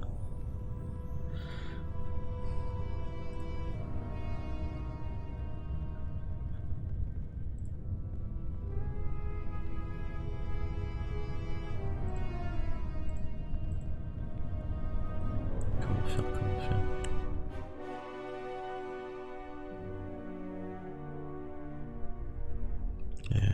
Je vais essayer de me sortir. J'ai essayé de remonter l'échelle, voir si on peut faire quelque chose en haut. Mais a priori on peut pas. Ok.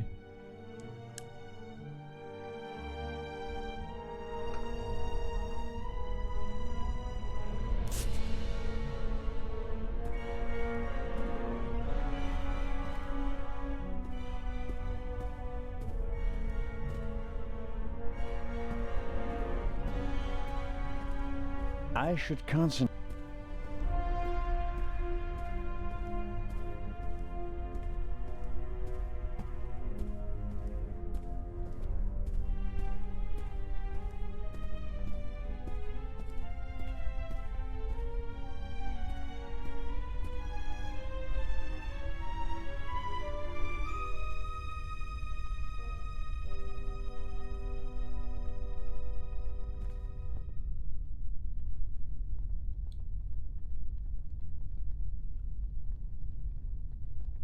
I'll never set fire to the trailer using matches.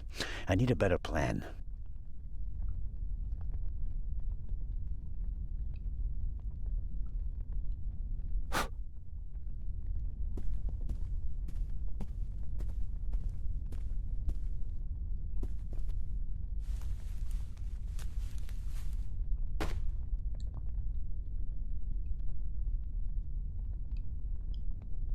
I bought it last week, second-hand. I liked it because it seems to tell a story. It was set aside for a newer model, even though it's still quite okay. I bought it last week. It was...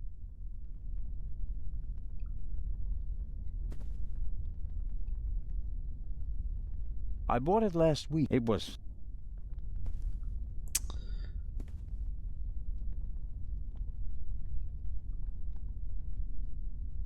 The material... I filled the...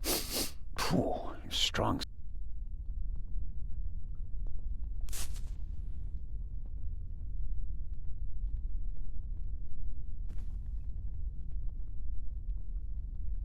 I filled the bowl... Phew.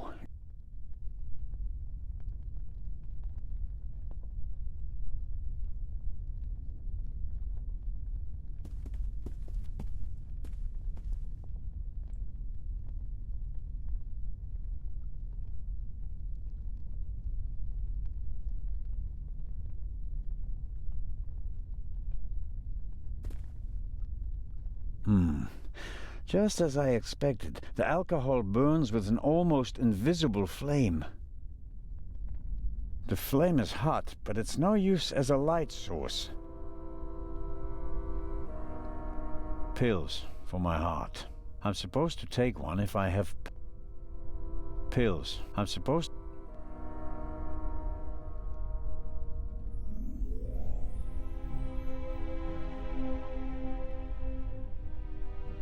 I bought it last week. It was set aside.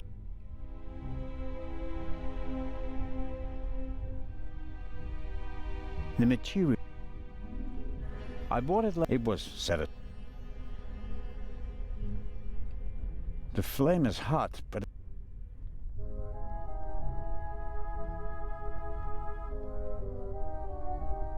The alcohol on the curtain burns just as darkly as in the bowl. Je sais pas comment faire, j'avoue, c'est tout con. C'est le genre de truc vraiment tout con. Mais...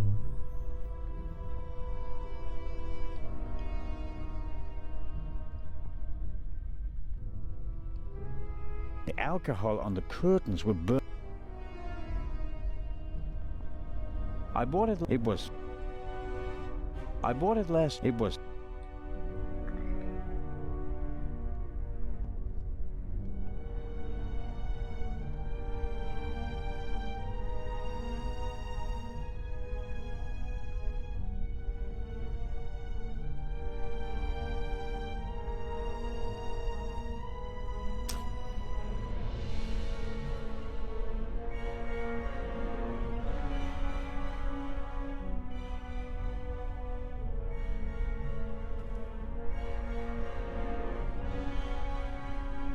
It's taking too long. Time is running out.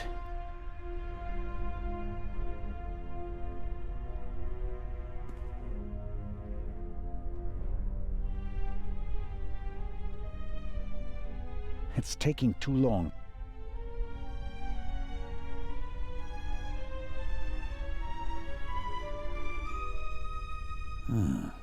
That'll get me something like a Molotov cocktail. I want light, but I don't want it to come from a wall of flames. Ah bah non.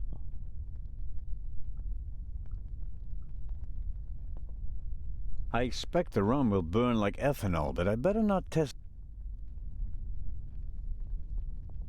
It's taking.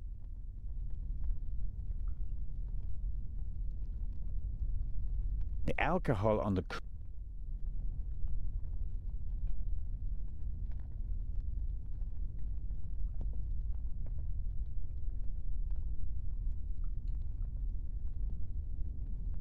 Pills. I'm supposed.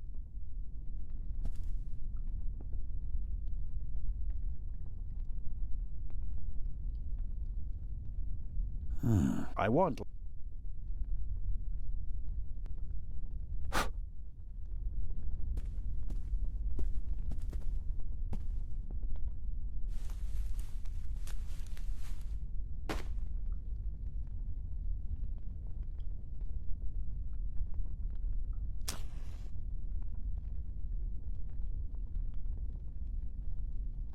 The flame is.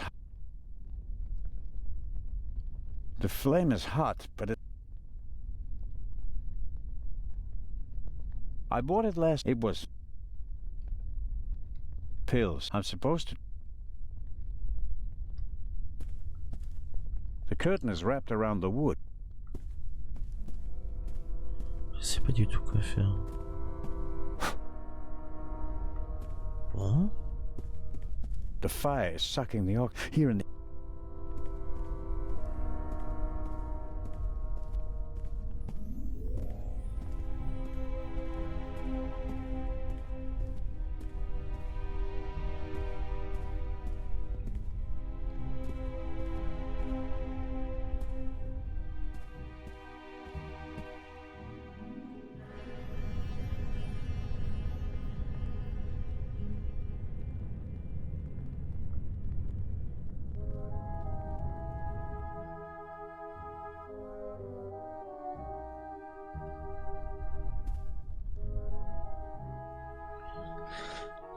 Sorry, c'est un truc où je perds du temps parce que j'arrive pas à...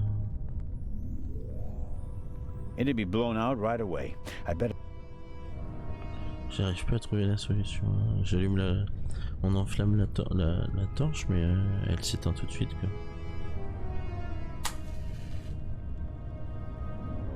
There's a noticeable draft here. Maybe it's because of the fire. The ladder will be quite welcome. It will buy us some more time.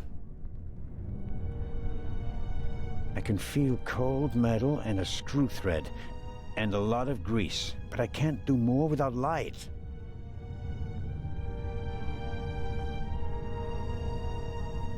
I bought it last. It was. I can feel, but I can't.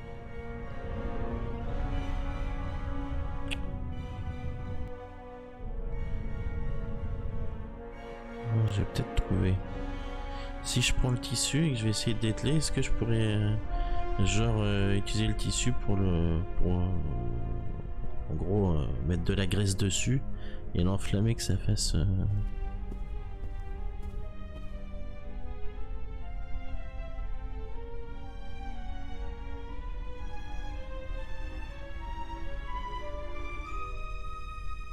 Some matches.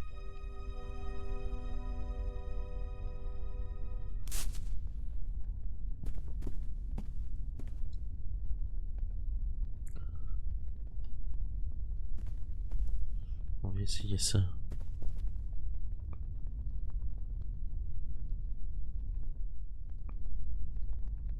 Once. Je doute que ce soit ça, mais bon, sait-on jamais.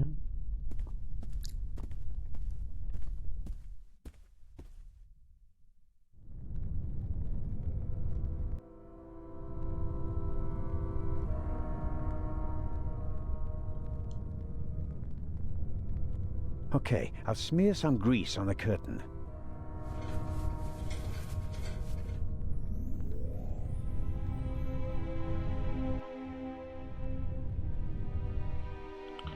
Comment on perd du temps, c'était tout con quoi.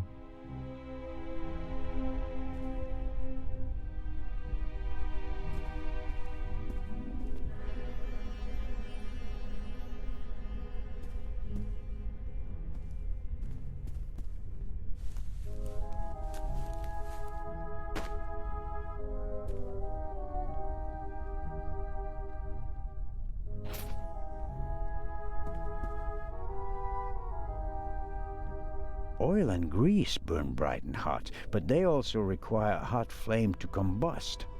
A normal match won't do the trick.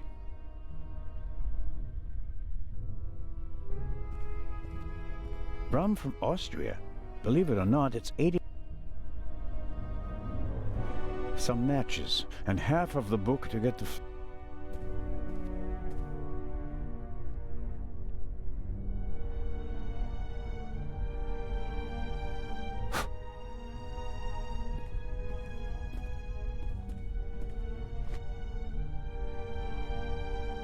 I'm the god of fire. Comment ça? On s'en pris du temps.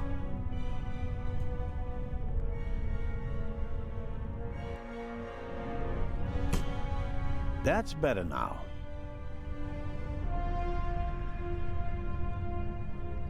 Incredibly basic mechanism, the kind that lasts forever.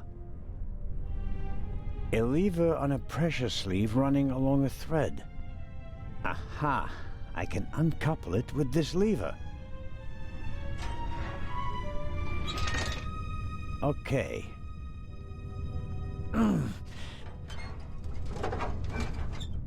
There we go. Time to get out of here.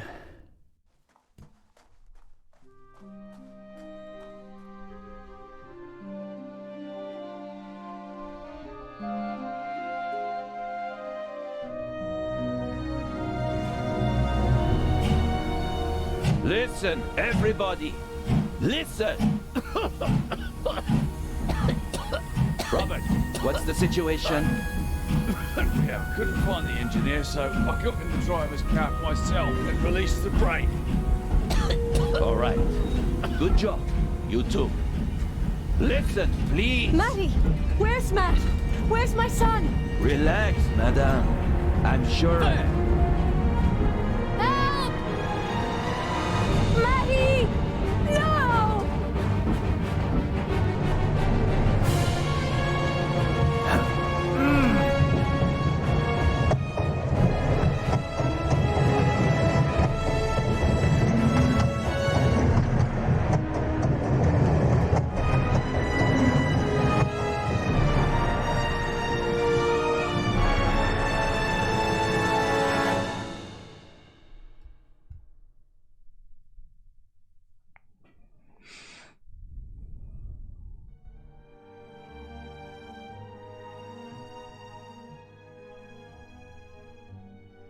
Matt, where are you? Oh.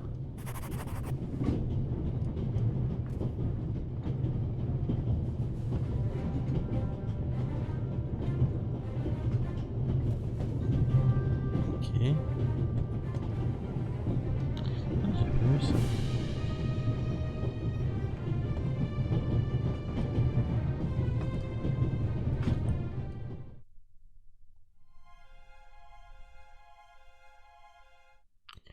Ok. télécharger.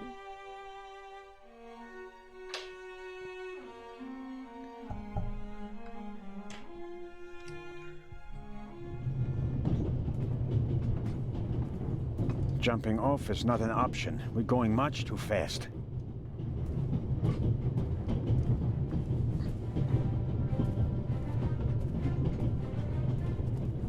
Matt, are you there? Nothing.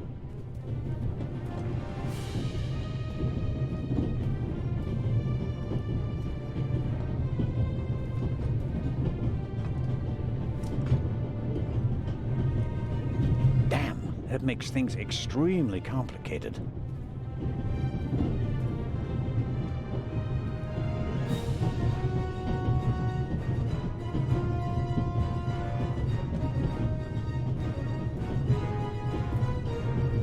I suppose this handbag belongs to Miss Miller, Matt's mother.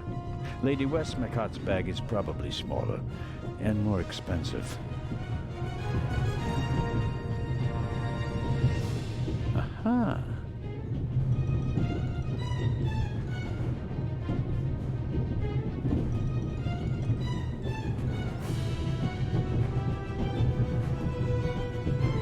Hey, there you are. What were you thinking?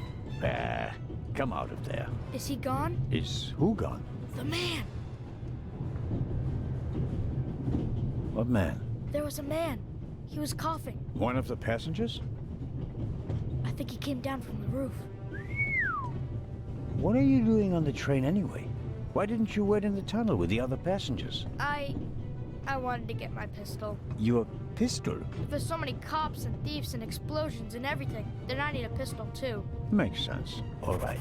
First, I'll stop the train, and then we'll have a chat, okay? You want to come out? Good idea. You stay put.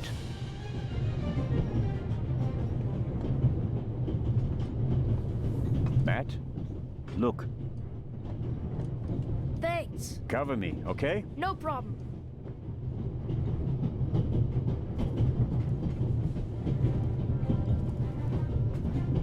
The emergency brake either was damaged in the explosion or was sabotaged. But whatever, it's not working. I think I should try to uncouple the locomotive. I mean, how else can I stop the train?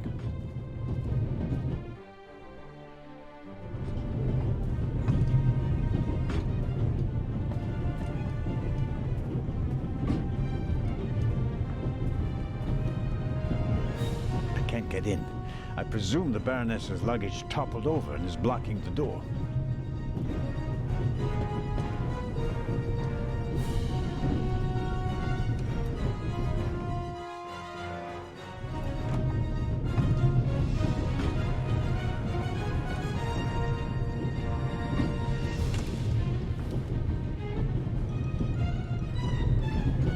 A large, soft towel, very comfortable. What have you got yourself into? Couldn't you have just let it be? But no, of course not.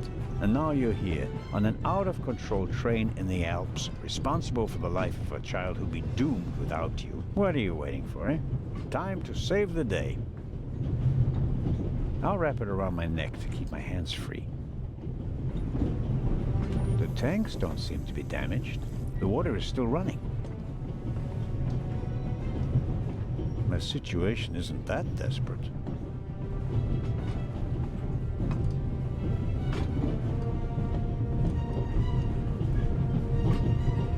It's soaking up the cold water.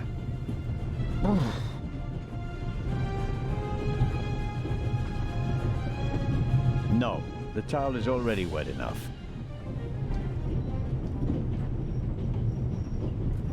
Professor Lucien's suitcase. Unlike the leather bag, he left it behind when he fled the train with the other passengers. I don't think there's anything interesting in it. Whatever the professor is hiding from me, it's in his leather bag.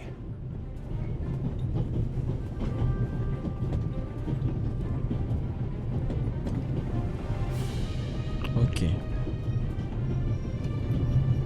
Je pense qu'on a fini avec la cabine du professeur Lucien.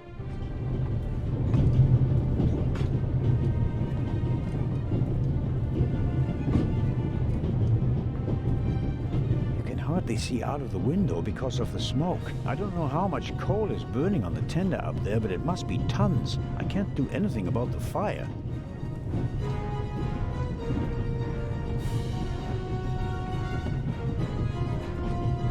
If the emergency brake doesn't work, I'll have to try something else.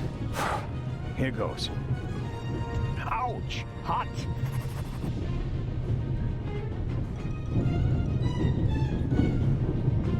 Locked.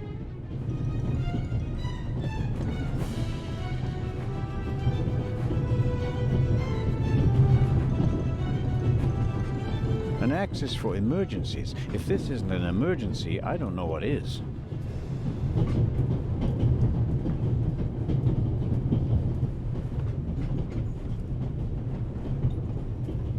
Okay, we'll do it the hard way.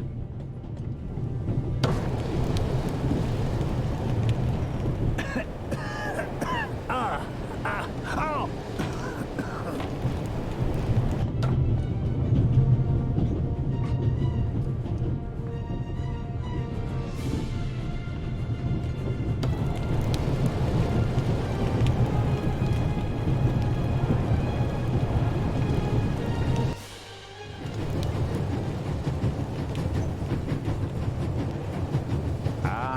Coupling. It looks just like the one on the freight car. That means at first I have to turn that thing there. That keeps it under tension.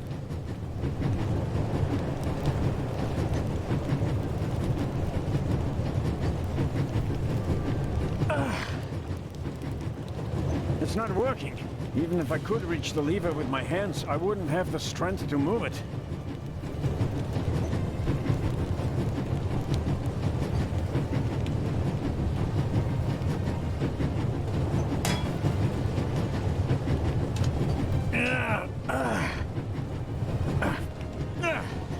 That should do the trick. The coupling won't release because it's under too much tension.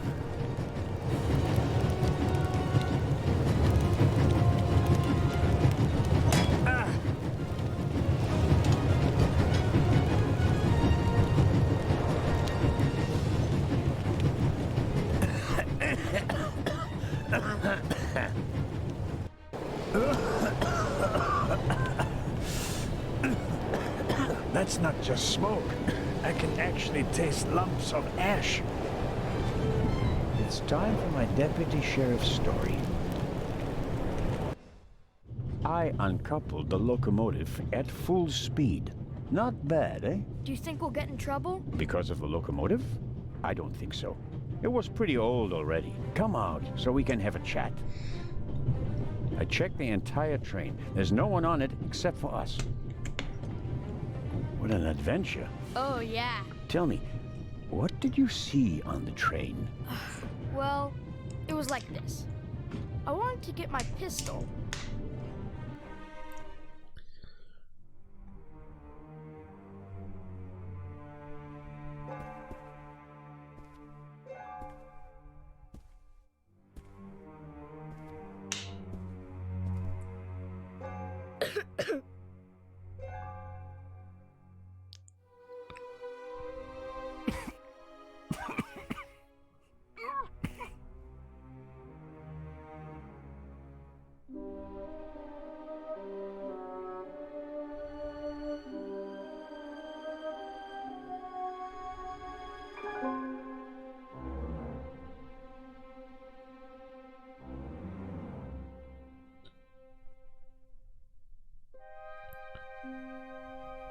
Achoo!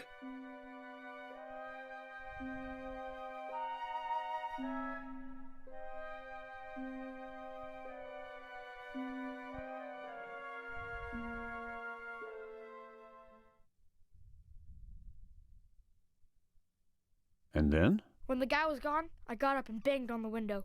I wanted to get out of there, but then I thought, what if the guy can hear me from the next car? So I got scared, and I hid again. You did well. Are you sure it was a man? Yeah, very sure. What else could he be? A woman? No. Girls can't be thieves. Girls are always honest. If only you knew. Did you recognize the man? Have you met him before? I don't think so. Would you recognize him if you saw him again? No. It was very dark and I was hiding. Was he a tall man or a short man? Just a man. I think he was a bad man. Why do you think that? He was sneaking around, even though everybody else was outside in the tunnel. Maybe he just wanted to get his wooden pistol. Oh, man. The envelope that the man lost, where is it? I thought it might be important. I think we should have a look. Some cash, an Italian passport, blank. Very interesting. And here, a ticket for the cruise! What? The tickets we have for the big ship from Venice to Cairo look exactly the same. Interesting. May I keep it? What do you want to do with it? Take a vacation.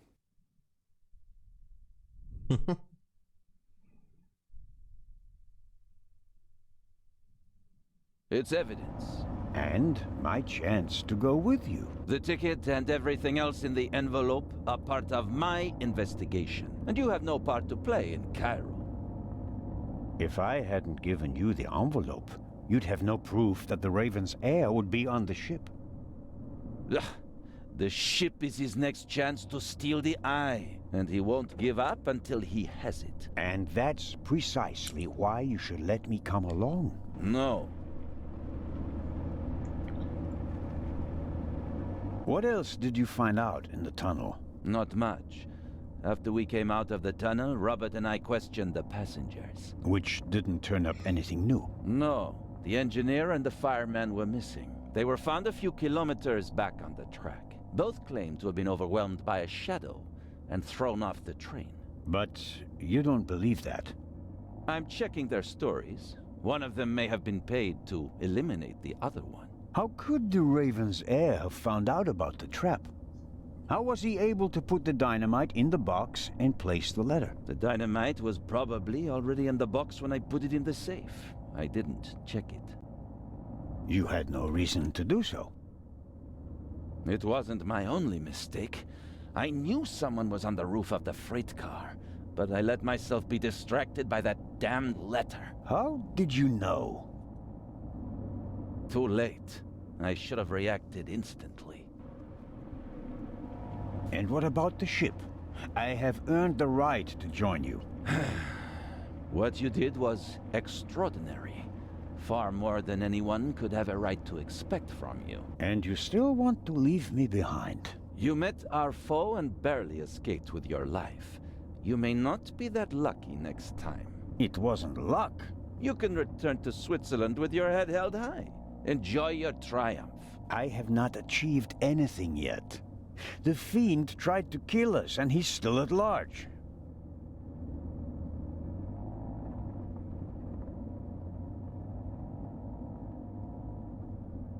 We're here.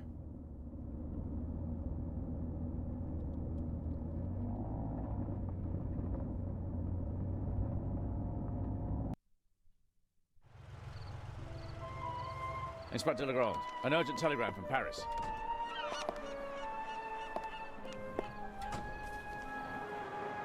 Bad news? It's about the unfortunate events on the train. And to return to Paris and explain myself. But sir, what about the eye? They want to inform the Egyptian authorities that there might be a burglary attempt. Might? Egyptian authorities? What if the jewel is stolen at sea? I know.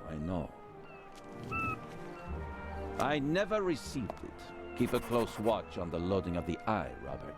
Aye, sir. It was a pleasure meeting you, Constable Zellner.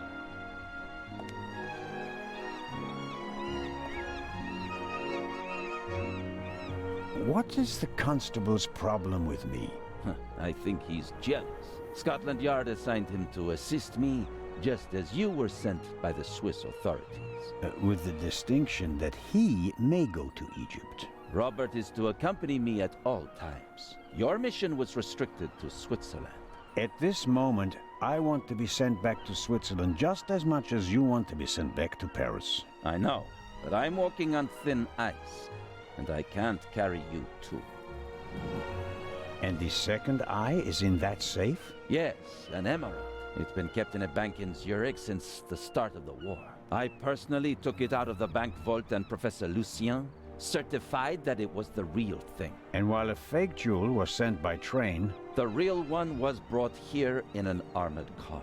How is it protected? You can only open the safe if you have 3 special keys. Professor Lucien has one, and Baroness von Trebitz, who's paying for all this, has the second. The third was sent by air courier to Dr. Abbas Mokhtar, the director of the Egyptian Museum in Cairo. So, not even you could possibly open the safe before it arrives in Egypt. That's correct. We don't want to make it too easy for potential thieves. Commendable. I hope you're aware of the fact that you're risking your career. Indeed I am. Why do you care so much about this case? Someone pretends to be the Raven, and you promptly risk your career? What if he's not just pretending? What do you mean by that? It's his handwriting. And there's only one person who ever called me Nico. Have you ever considered the possibility that I shot the wrong man? But what do you mean by that? Let us assume just for a moment that the person I shot and who fell from the roof was not the Raven. Who would have cared enough to uncover the truth? The chief of police, the politicians? No. They wanted to revel in a successful manhunt, and it was the best thing that could have happened to the Raven. The search for him was over. He had no reason to fear me anymore. I had so many medals afterwards that he could hear them jingling kilometers away. And now he's back? And you're the only one who can stop him? Does that sound probable to you? The feathers, the letters. Nico. No one outside the police force knew that the Raven used to call me that in his letters. Policemen gossip, and there are plenty of forgers. You can't seriously intend to stake your reputation on such weak evidence. My reputation rests on something that I probably did not do. I have to find out who's behind all this. Let's review. One of the 2 most valuable jewels in the world was stolen. Obviously, the second one will be next. And you suspect a legendary burglar who's been dead for 5 years. Go on. The second jewel is about to be put on board over there, in a safe that requires 3 keys. Our thief may already have the first key, the archaeologist's key, from the train. We don't know anything about the status of the second key, which was meant to be air freighted to Cairo. We have to assume that he already has it. Therefore, there's just 1 key left. The Baroness's. Correct. So, you'll need my eyes on board. Look, you can keep your eyes open for me here on the wharf. I'd be most grateful. But when this ship sets sail, you will not, I repeat, not be on board. But, Inspector... We're dealing with a dangerous man, and I will pursue him regardless of the consequences. I won't let you get mixed up in this affair.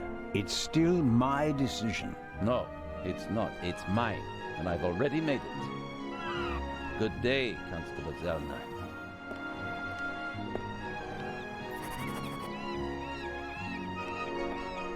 I bought it last week. I guess...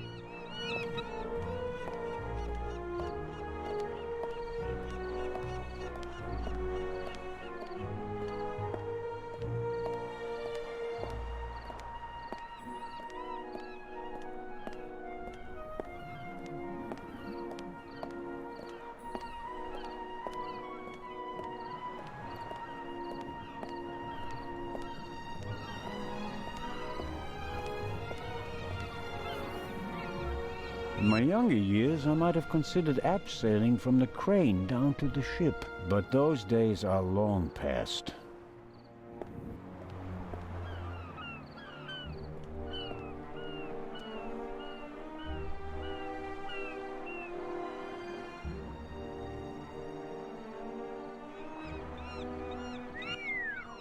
Fine car, but nothing compared to the young lady who owns it. Amazing how much luggage there is for so few passengers, and I'd guess that 3/4 of it belongs to the women. Who could she be? An actress? A millionaire's daughter? She's certainly attracting a lot of attention. I'll take an inconspicuous look up close.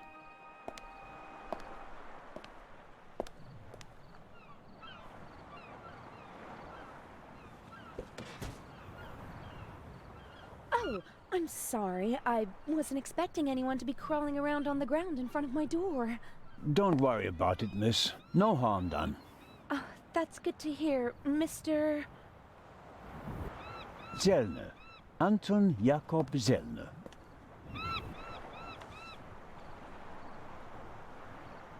May I ask your name? Patricia Mayers. Are you American? I am. Could you help me, please? Certainly.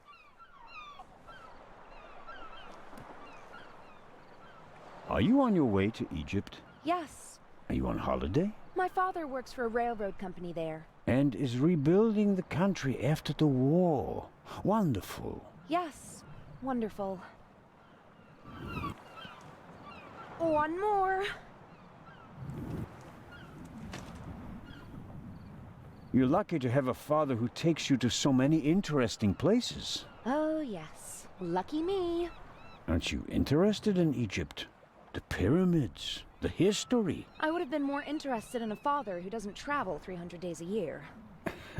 I'm sure your father regrets that he can't always be with you. No doubt. And I'm sure he always wanted the best for me. But that doesn't stop him from thinking only about himself far too often.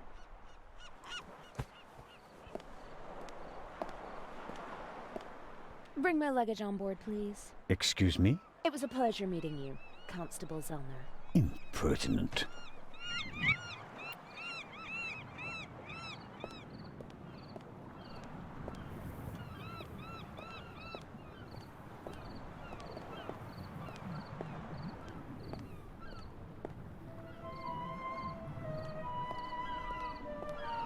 I'll be marching up this gangway today, no matter what. Someone has to stop that damn bomber before he endangers more people.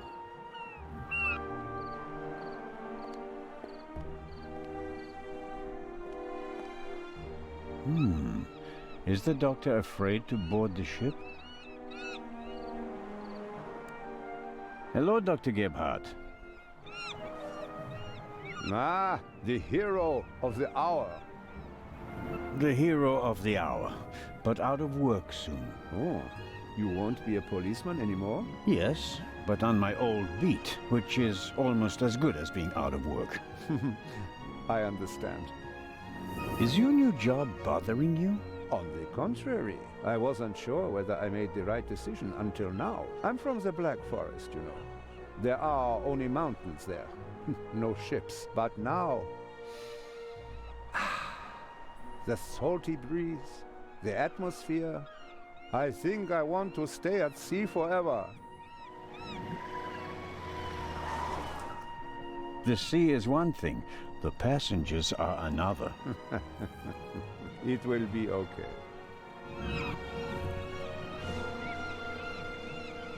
Have you already met the captain? Mario Di Conti. Heard of him? Should I have? He is something of a star in Italy.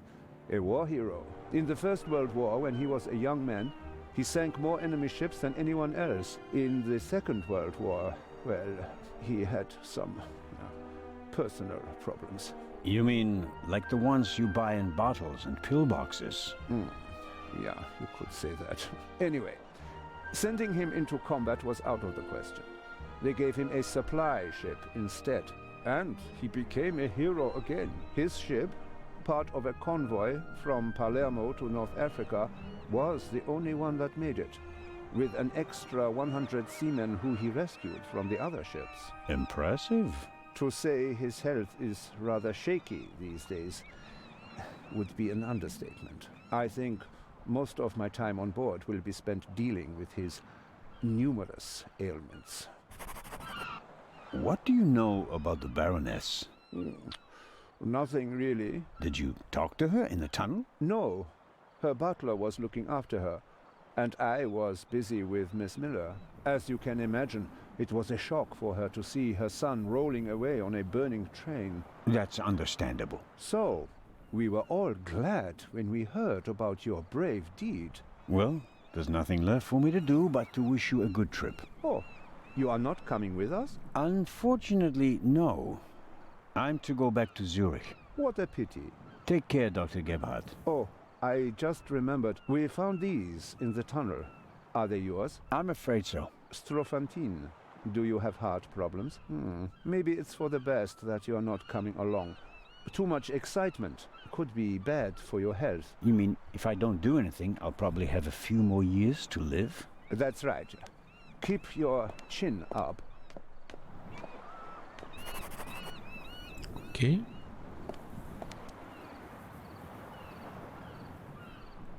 Ah d'accord.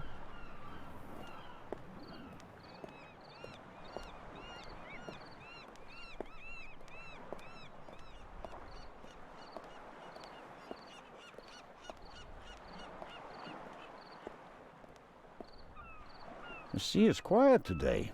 Ideal conditions for a cruise.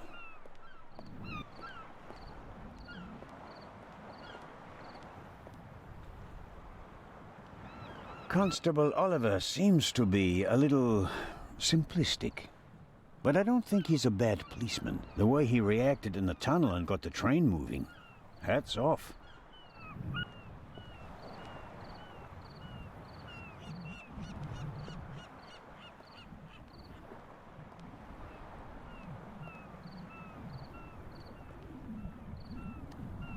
Hello, Constable Olivier. It's Oliver. I just wanted to say that you did a good job in the tunnel. Thanks. How did you know how to get the train moving? I come from a family of miners, and my uncle is an engine driver down the mine. I see. And you looked over his shoulder? Yeah, best way to learn.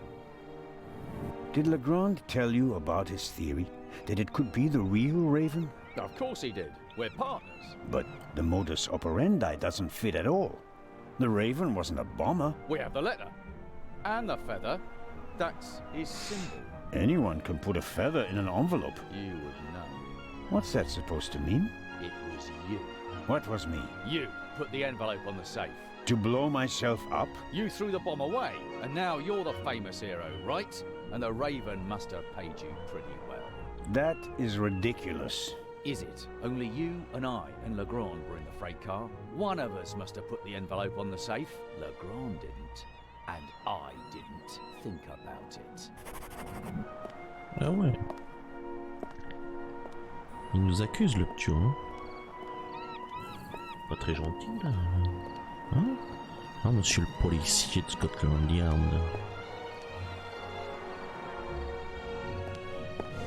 James? James! Where on earth are you? Hello, Baroness. Ah, Inspector. Constable. Poppycock. You won't be a constable much longer. When they find out how you rescued that little boy, they'll have to promote you to Inspector. Very kind of you to say so, Baroness. I hope you survived the adventure in the tunnel unharmed. Scandalous! You book a first-class cabin, and then you're walking on the rails. They wanted to bundle me off in a bus without my luggage. The circumstances, madam. I insisted on a limousine and didn't leave until all my luggage was recovered.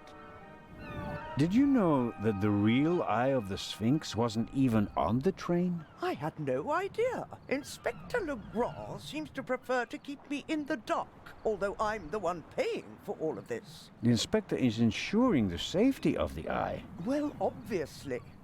All the same, it was you who did the real work on the train.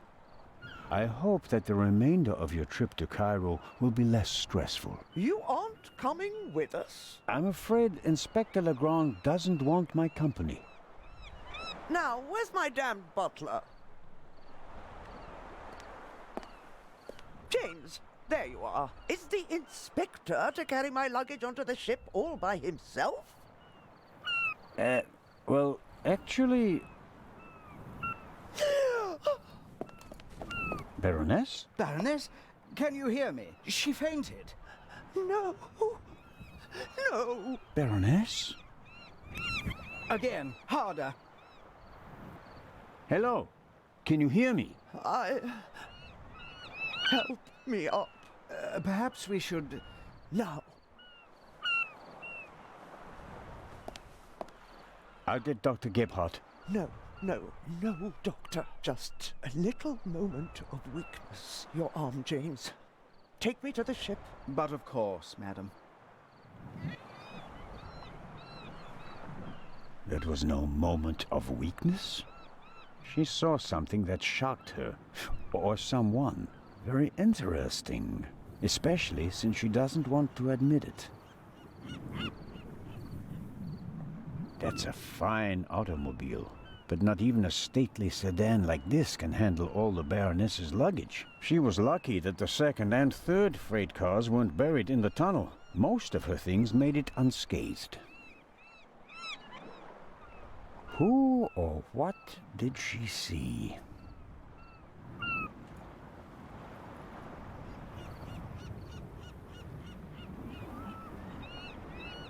Neither of them seems to have noticed what happened down here.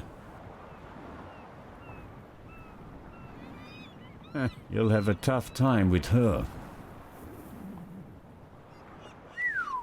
How does one get aboard without a ticket? Not brilliant, but it's a possibility.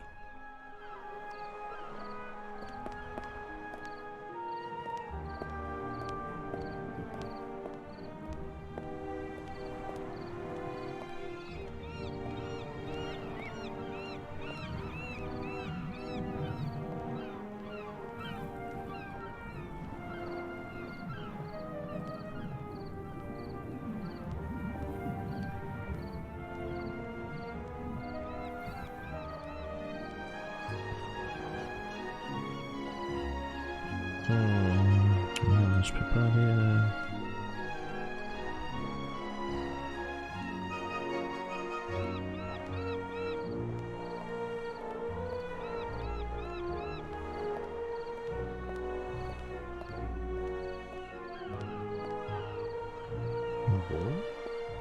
On va essayer d'embarquer peut-être. Est-ce qu'on peut descendre? Non, même pas. C'est pas bon. Non, on peut pas.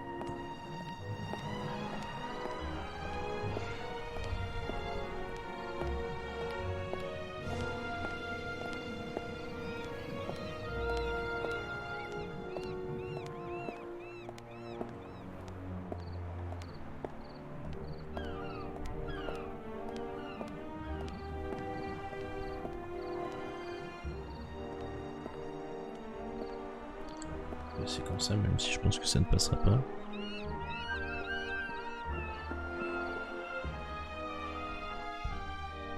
Oh, who do we have here?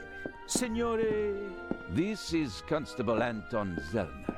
Signore Zellner, I heard about your feats in the mountains. Welcome aboard the MS Lydia. Thank you, Captain. I didn't know you'd be taking part in the journey, but I'm glad to have you with us. I'll have a nice cabin prepared for you immediately.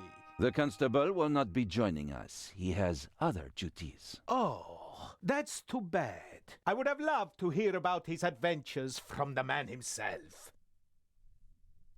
I'd like to accept your offer, but unfortunately, higher powers prevent it. I am sorry to hear that. We are by no means full, and have plenty of room for one more passenger. The constable just wants to have a quick look around and then leave before we set sail. When will that be?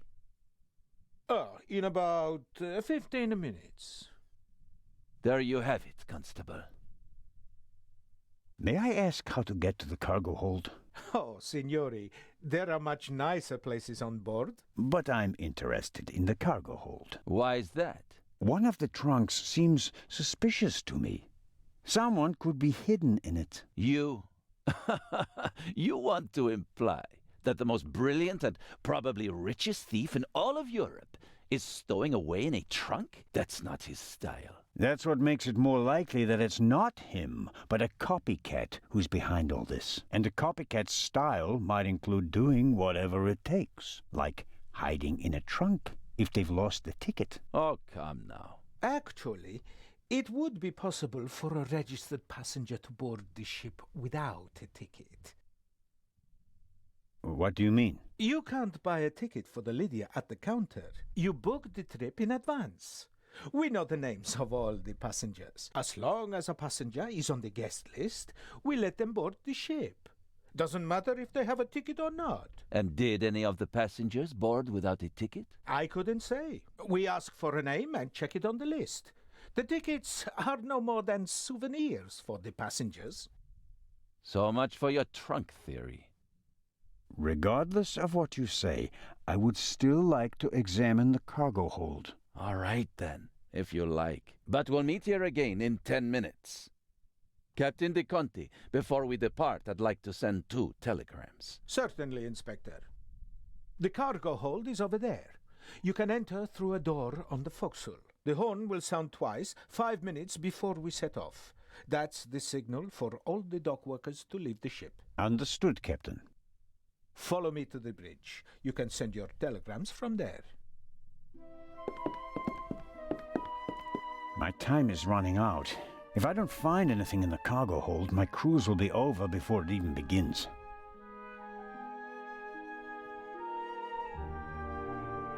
Oh, no.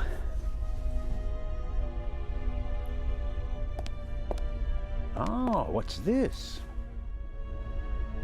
Aha.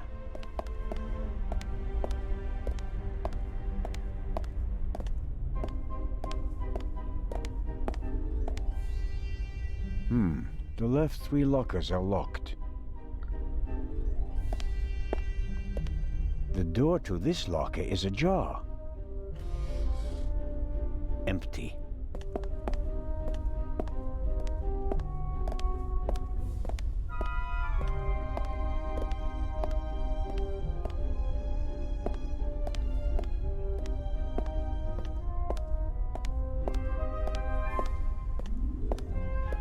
That's the young woman's cabriolet. Apparently they absolutely had to take it to Egypt, at Daddy's expense, of course.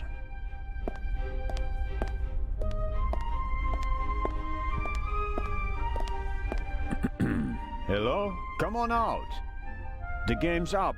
I'm opening the trunk.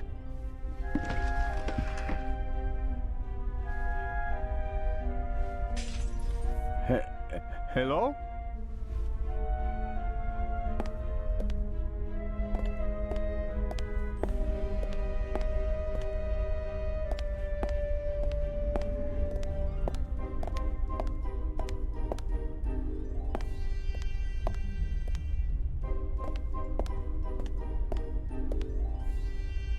I'm sure someone was in the trunk, but where are they now?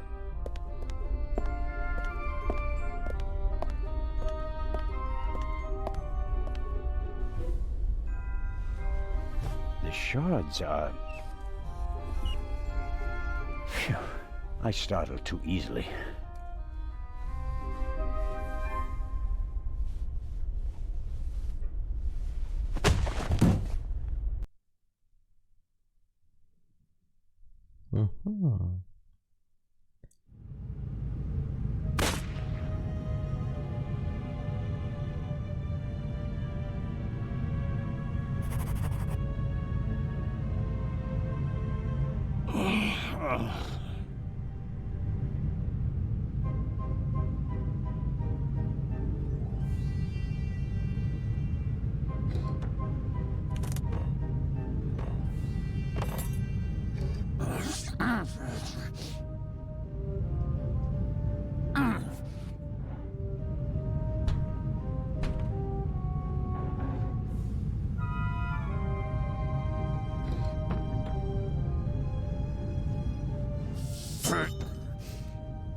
Ok.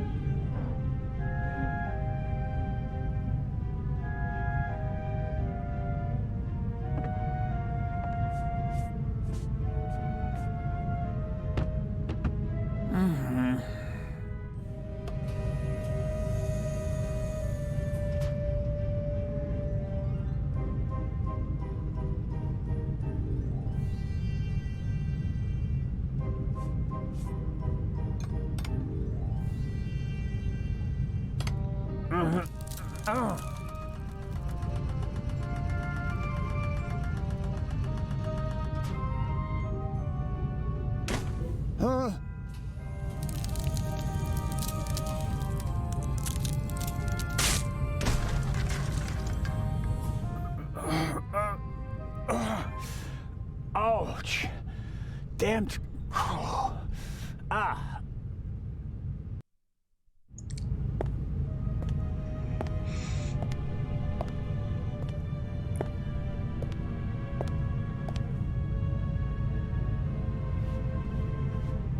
It would be best if no one found out about this.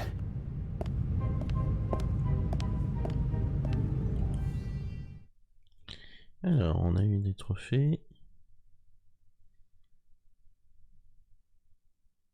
Ok.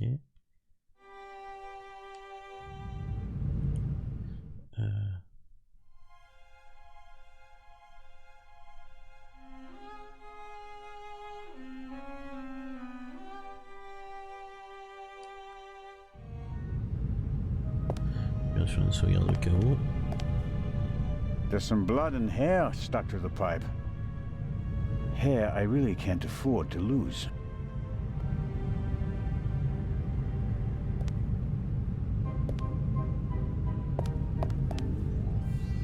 I'll hold it on the blood-spattered end. After all, we already know who the victim is.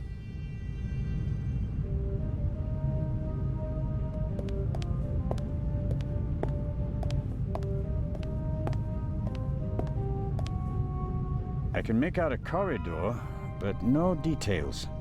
The glass is too dirty, and there's no light in there.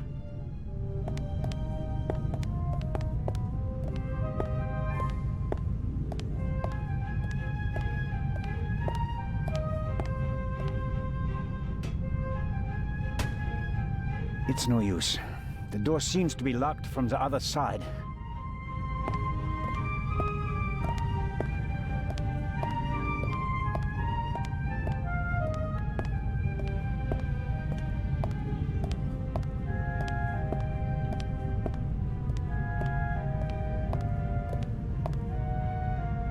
A detention cell for crew members? Or maybe for rowdy passengers?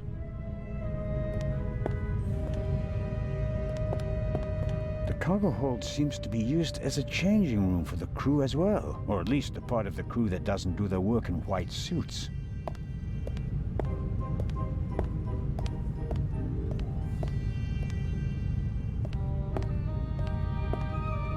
The shot hit this crate.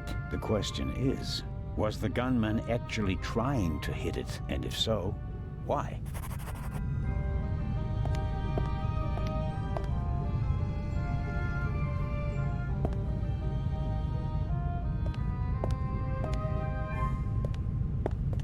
Maybe the gunman just wanted to intimidate me. I can't imagine a more effective warning.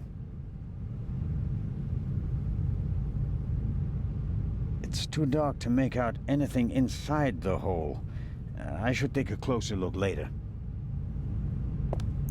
Okay. A chair is the last thing I need right now. I was sitting long enough over there in the corner.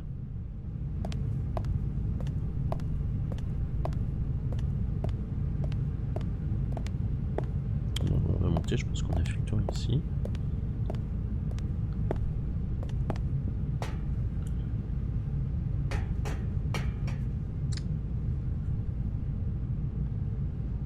It's already dark outside.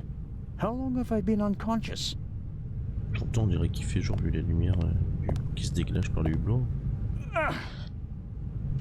Whoever locked the door is stronger than me. I don't see anyone. Should I call for help? But what if whoever knocked me out is still around? Or even the gunman?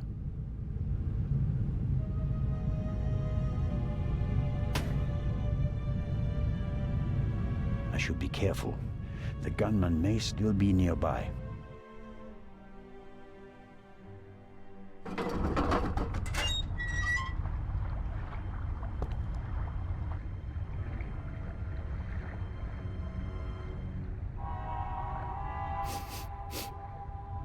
What are you up to, Zelna?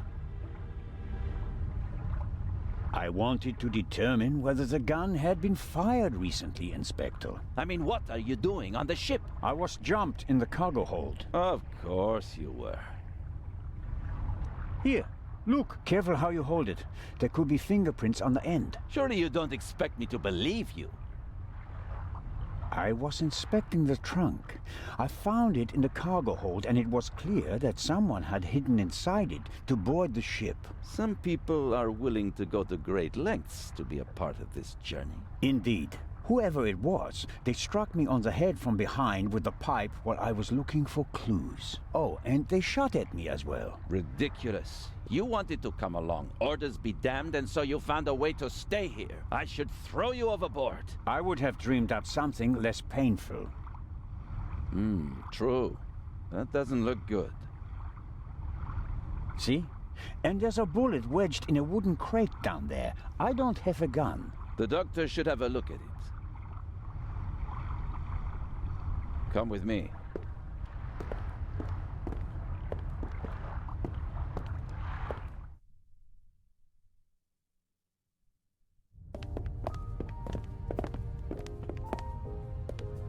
Inspector Legrand and Constable Zelna.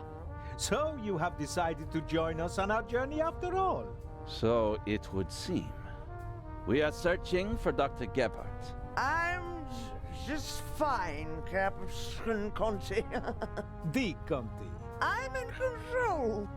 I can manage. Tell James he absolutely must wake me at 9:45. Certainly, madam. Absolutely. I shall see that he does. And now, I shall return to my chambers. You'll be in the bar tonight at 10, Inspector. If that's what you wish. It will be spectacular. I promise.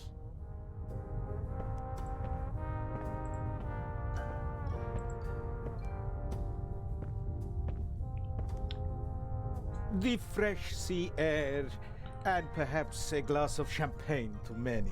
But I'm glad that you decided to join us on our journey to Cairo. Not quite voluntarily. So he says. I was jumped from behind. But no, that is... Dr. Gebhardt should have a look at him, Captain De Conti. Of course. Please, have a seat in the saloon, Constable Zelna. I'll summon the doctor.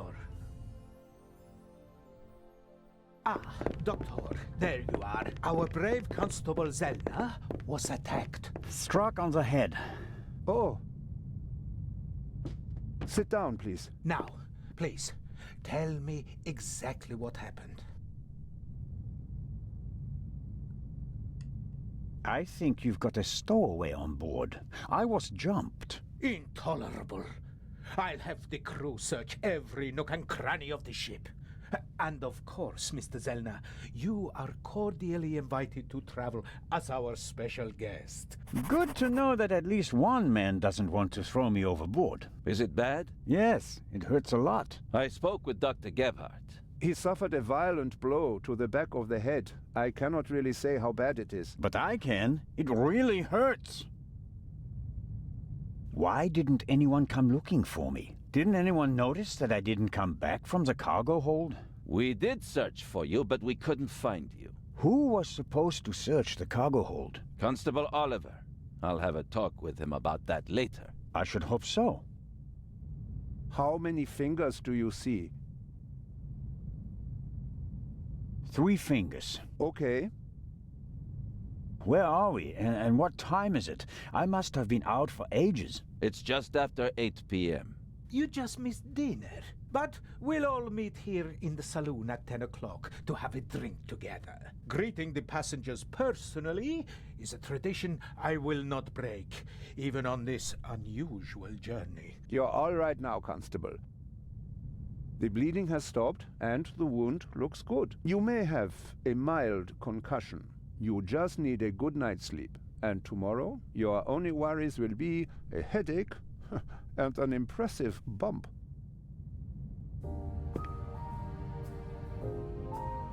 Thanks. That's a good enough reason to celebrate. Enough about crooks and thieves. From now on, you can start to enjoy your free cruise.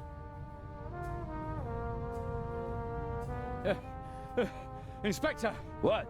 A dark shadow. Upper deck, just now. Go, let's have a look. I'll join you. Me too. No, you stay here. Do you want to make this an argument? Robert, go to the Baroness and don't let her out of your sight. Zellner, you're coming to the port side. Doctor, you go to starboard. I'll start at the forecastle and work my way back to the two of you. Understood? But... Baroness von Trebitz!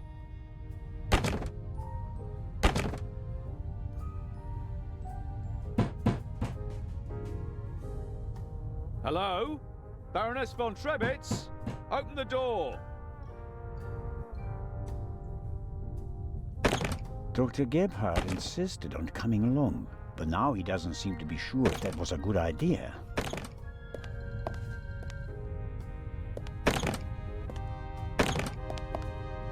Are you okay, Doctor? Oh, of course. Why wouldn't I be? It's just that... Well, I would prefer to come with you. You heard the inspector.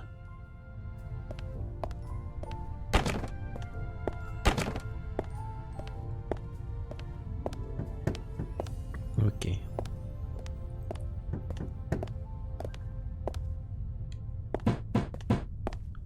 Donc on peut pas se tromper. Et on peut pas lui parler. Et bon, on va sortir. All right, Doc. I'm off. Oh no, I'm not going on a manhunt all by myself.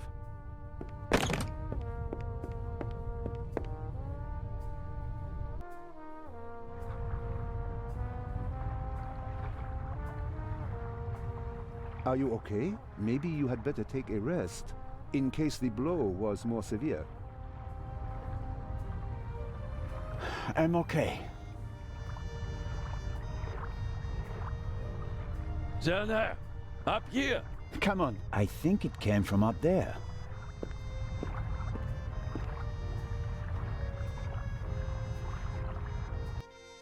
Sure, you just wanted to get a breath of fresh air.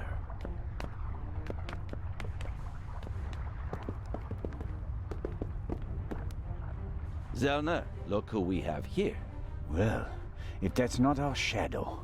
And our stowaway. Spent any time hiding in a trunk recently? Me do nothing. He claims to be part of the crew. Just wanted to get some fresh air. Of course. The Baroness won't open the door, sir. Understood. Take him to the detention cell, Robert.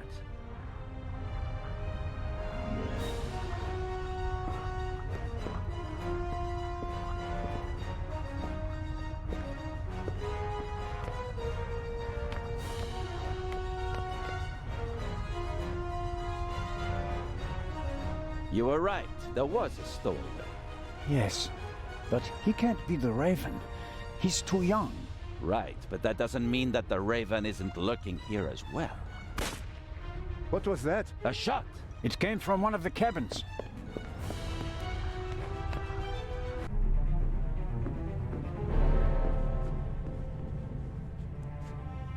Oh no! Baroness von Trebitz? Baroness! Open the door!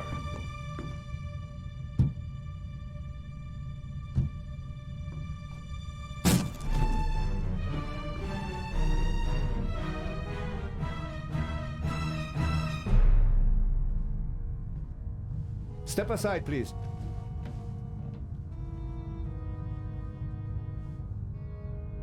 We have a murder on our hands, gentlemen. Hurry, Zellner. The murderer still has to be nearby. There's practically no one on deck. Anyone who's outside is a suspect. This time, we'll get him. Zellner, are you okay? Yes. Come on. We have to. Zellner! Zellner! Merde! Oh, ça commence envoyer hein, sur le bateau. Hein. Mais très sympa pour l'instant le jeu en tout cas.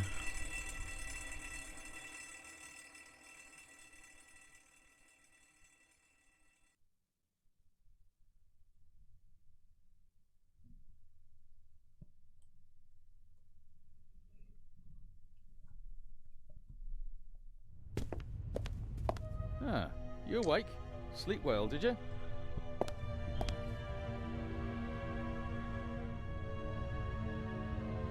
I like to sleep late when I take a cruise. While everyone else is hard at work. I didn't pass out last night because of the blow to my head, did I? Seems unlikely. Inspector Legrand thinks you were drugged. But how? The champagne. Who gave you the glass of champagne? Captain De Conti. Interesting. It should be possible to find traces of the tranquilizer in the glass. That is exactly what Legrand is trying to do. Without a laboratory? Oh, he's got a lab. His cabin is packed with all the latest forensic stuff. It's quite impressive what the inspector can do. A competent man, no doubt. And surprisingly well prepared. And diligent. He's been at it all night with his brushes and tinctures and glasses and everything. Working like a man possessed. I wouldn't want to be the Raven now. What's the state of play? How was the Baroness killed? The Baroness was shot in the chest at close range. We'll know more once the doc finishes examining the body in the medical centre. And no one saw anything suspicious? No one saw a shadowy raven leaving the Baroness's cabin, if that's what you mean. A lot of people heard the gunshot. Inspector Legrand wants to question the passengers again this morning, once they've all calmed down, and he's had a chance to examine the evidence. Have you arrested anyone yet? You mean besides the Arab? He could hardly have committed the murder. You must have been with him when it happened. We heard the shot on the forecastle. I locked our friend in the detention cell in the cargo hold, and then went up to assist Legrand. You were already sleeping the sleep of the just. Any other suspects? No. Seconds after the alarm went off, the decks were swarming with frightened passengers. Yes. A clever way to stay incognito during the commotion. But we still have our primary suspect, the Raven. You really think he's returned? Well, I think that no one knows as much about the Raven as Legrand. But still, it all seems so incredible. I suppose that you and Legrand inspected the crime scene and the surroundings. Of course. And we already hit the jackpot. The murder weapon. Really? Where did you find it? On the gangway. The gangway for boarding the ship folds up and hooks onto the hull when it's not being used. The murderer probably wanted to throw the gun into the sea. He casually dropped it overboard. But it landed on the gangway. Bad luck. But Legrand and I were on the side deck right after the shot. There was no one there. Maybe the murderer threw the gun away later. We recovered it in the early hours. I think I'll look for Inspector Legrand now. Do what you think's best. You won't get rid of me. I'm here to stay, Constable Oliver. Be that as it may, Inspector Legrand ordered me to guard the cargo hold with our special guest. That's fine by me. Inspector Legrand may be able to get by without sleep for days on end, but not me. It's not easy playing with the big boys, Constable Zellner. No, it certainly isn't. Ouais, mais je trouve qu'il s'en sort plutôt bien.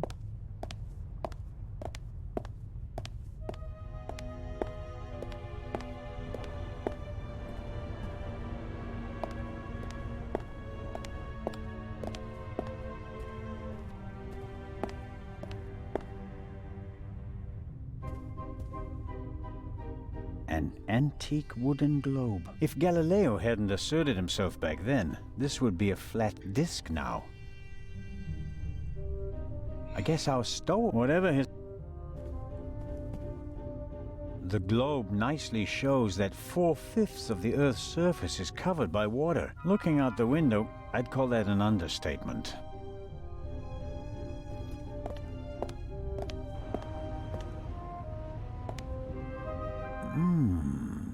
The cabin was sealed. I'm pretty sure the seal doesn't have any legal relevance here on the open sea, but I'm still dependent on Legrand letting me join his team. I better not blow it by breaking his seal without permission. I'd better ask Legrand. My investigations would be much more difficult if he were upset with me because of such things.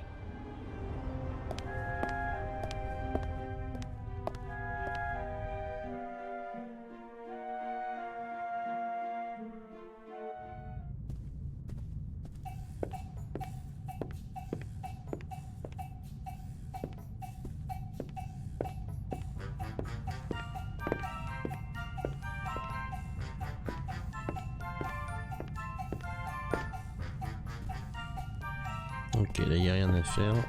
On peut interagir avec rien du tout. How wonderful.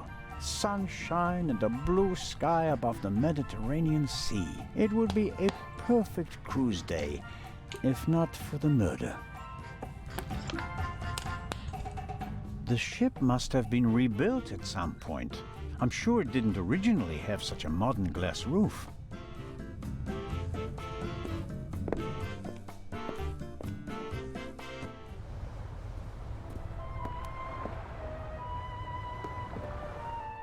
Merde. Ça a bougé, je voulais examiner la guirlande.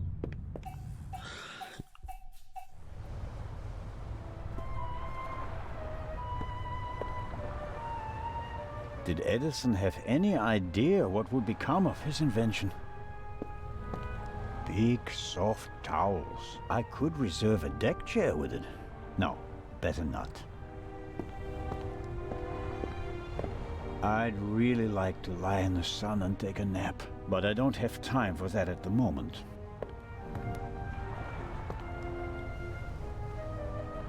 No, Jacob. Business before pleasure.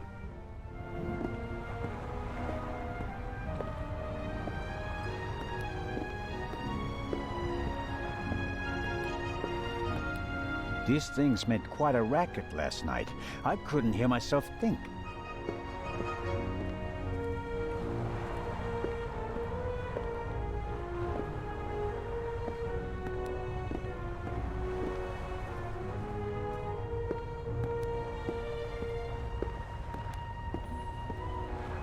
Ah, on peut pas accéder à là-bas?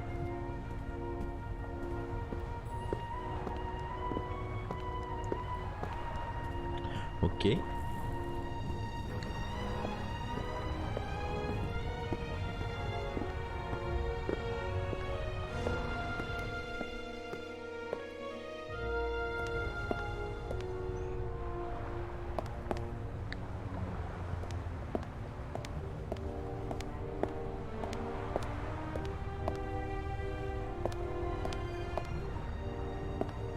Curious. One can easily toss a gun into the sea from almost anywhere on the ship without being noticed. And yet, the murderer chose the one spot where it's not actually possible.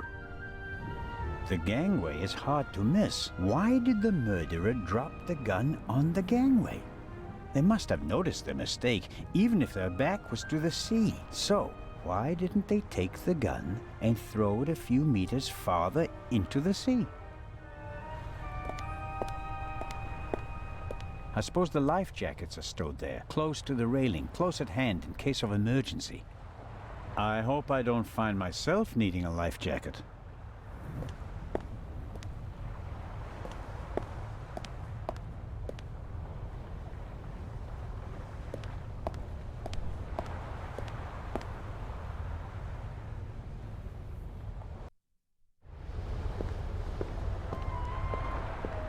We were here yesterday when we heard the shot, and it was also here where Legrand caught our stowaway.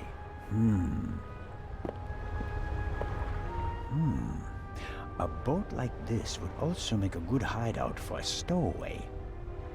Were the tarpaulins arranged like that on purpose so that no one could put them back in order once they get in? You can tell at a glance that everything is ship-shape with this boat. The grate must be part of the ship's ventilation system. Nothing out of the ordinary. This isn't a panoramic deck for visitors. There are pipes, steel cables, chains up here. You can smell the smoke from the funnel. I have no idea how the ship works, and I really don't care, as long as it stays afloat. Why is there an axe hanging here? I suppose it's for chopping through ropes in the event that the lifeboats can't be lowered. Or they use it to enforce who's allowed on the boat and who's not. The ship's bridge. 2 men. One of them navigating. I get the impression that the officers keep things running. It seems like the captain concentrates on the passengers and the bar. I better let the men do their work. If one of them had detected something yesterday, he'd already have informed Legrand or the captain. There's dirt piled up in the corner. Down below where the passengers are, the ship is pretty clean. But the crew doesn't seem to care as much up here.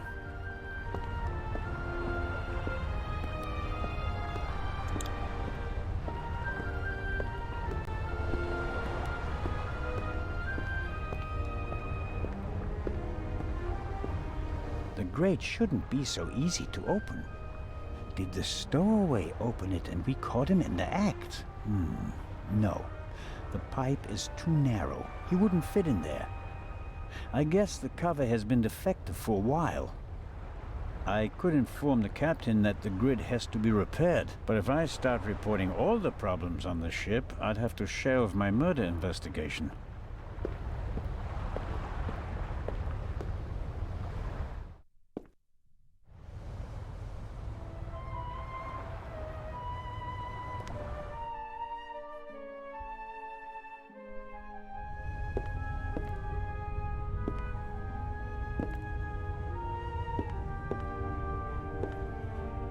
Constable Oliver brought something to drink. You can tell it's not the first time he's had to guard something.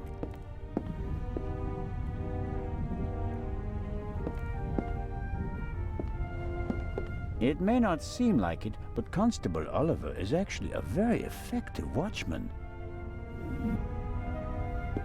The stowaway surely didn't sleep well last night in the cargo hold, although his cell is probably more comfortable than my cabin, and more spacious.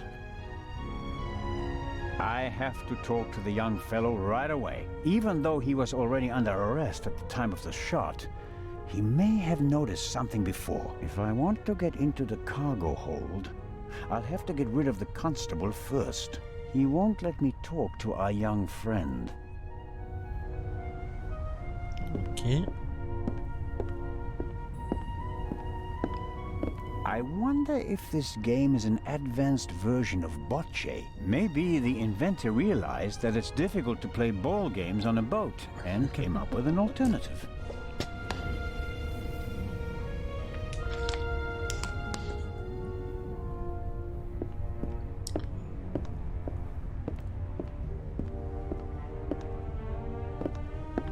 Salty sea air in my old lungs, wind in my thinning hair. If I hadn't become a policeman, I could have been a sailor.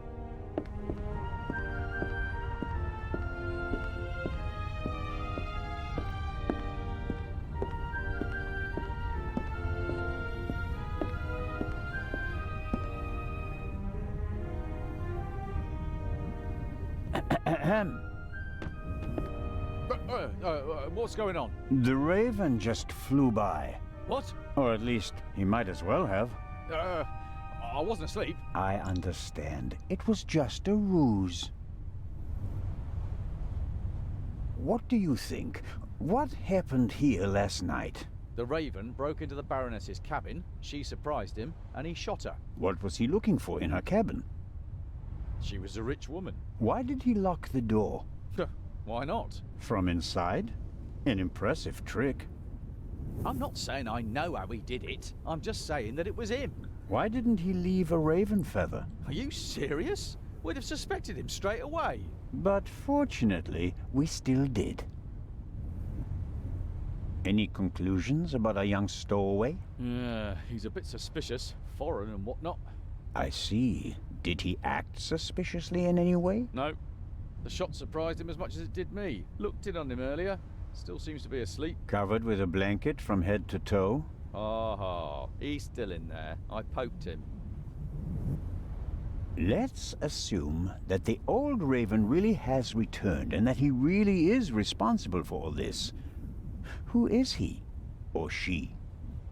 Oh, could be anyone.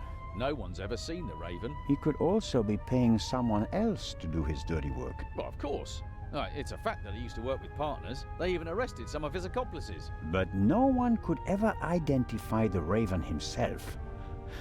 Some claims that they didn't even know that they were working for him. Fascinating.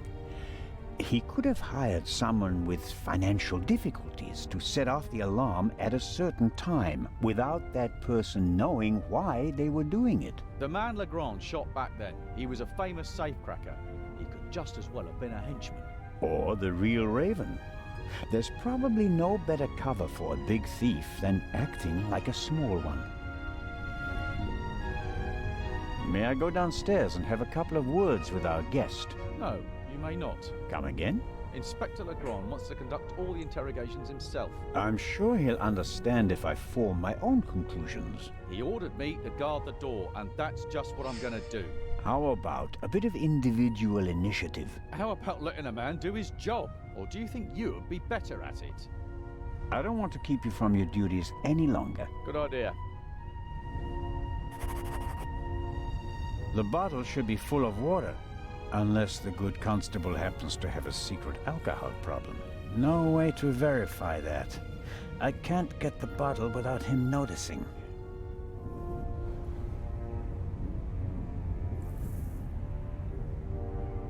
I have to talk to the young fellow right away. Even though he was already under arrest at the time of the shot, he may have noticed something before. If I want to get into the cargo hold, I'll have to get rid of the constable first. He won't let me talk to our young friend. Est-ce que je peux simuler un malaise pour qu'il me donne à boire, par exemple?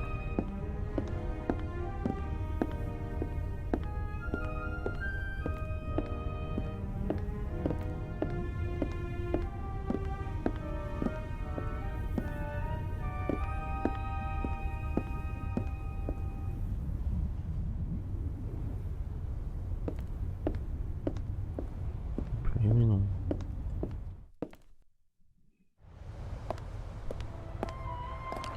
On va aller voir le grand ou le petit, comme vous voulez.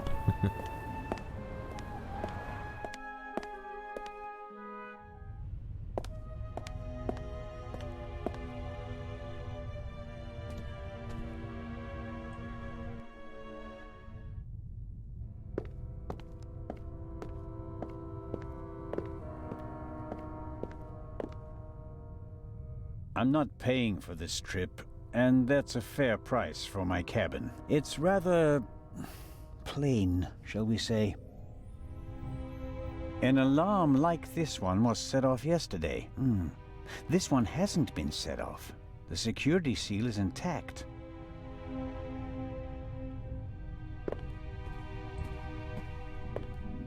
An evacuation plan? And some tips from the doctor for avoiding seasickness, sunburn, and the like. And here, a schedule of activities. A drink with the captain, a shuffleboard competition on the forecastle. That's about it. A real barrel of fun.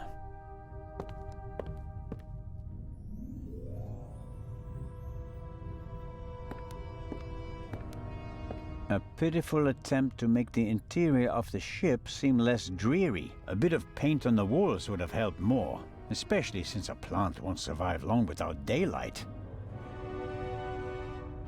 There are little stones in the flower pot. Not only does the poor plant have to make do without sunlight, it doesn't have any soil either.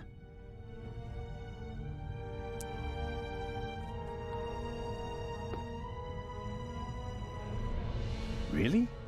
What am I supposed to do with stones? Although, sooner or later... C'est ton propre perso qui dit... Pourquoi tu veux que je prenne des cailloux? A model of the Lydia before it was rebuilt. It used to be a freighter. The wide hallways, the cabins, and the saloon were added later.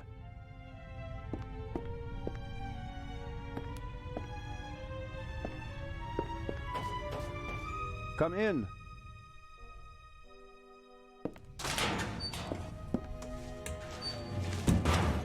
Hello, Dr. Gebhardt. And there's the next one. Excuse me? You want something else from me, don't you? I'm afraid I do. What a first day at work. Well, I am told that I was drugged. that's how it seems. What can you tell me about it? Me? Why should that be my business? Haven't you analyzed the glass? No, I haven't. The inspector said he's the better chemist. I let him do it. That way I could at least concentrate on the body.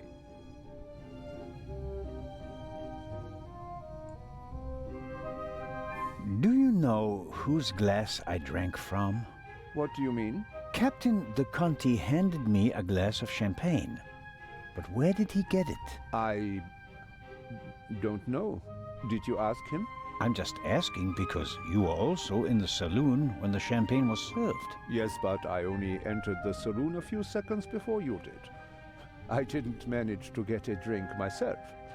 Which, in retrospect, is lucky. Ah, you're right about that. Do you think the Baroness might have been drugged? She was very tired and unsteady when Legrand and I saw her. Yeah, I heard about that. I must have just missed her in the saloon. And without having seen her myself, it is hard to make a diagnosis. Of course. Can you say something about her general health? She was quite overweight, and the butler said that she suffered from diabetes. Despite that, she hadn't visited a doctor for several years. Doesn't sound good. Happens more frequently than you might suppose. Some people are scared of doctors and pay with an early death. It is possible that the Baroness wouldn't have lived much longer anyway. What's the result of your examination of the victim? She's dead. I didn't make you work all night long, Dr. Gebhardt. She was shot. Point-blank shot. Probably with a pistol. It seems like she was lying in bed.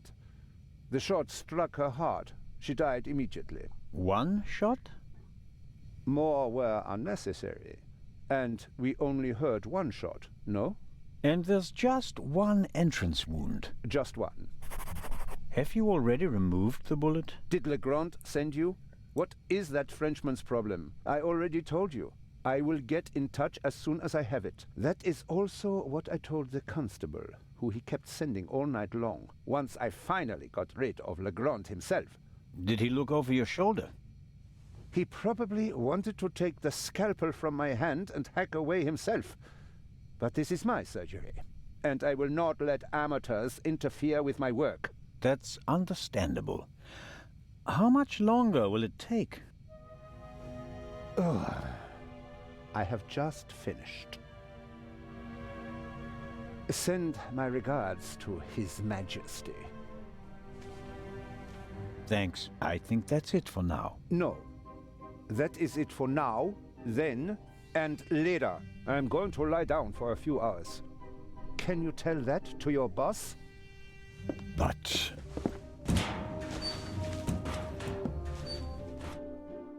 could I at least have the key? Absolutely not. But if we have to examine the victim again...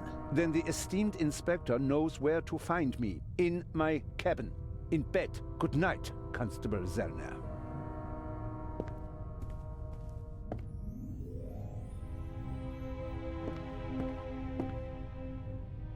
That is Legrand's cabin. No, I've slept enough.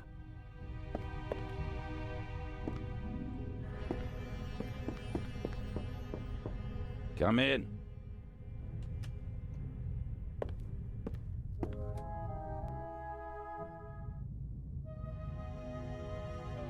Ah, Zellner, are you ready? Good morning, Inspector Legrand.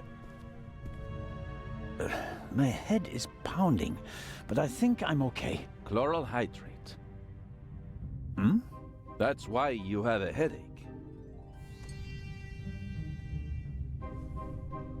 I found traces of it in your champagne glass. And this chloral hydrate? Is a tranquilizer.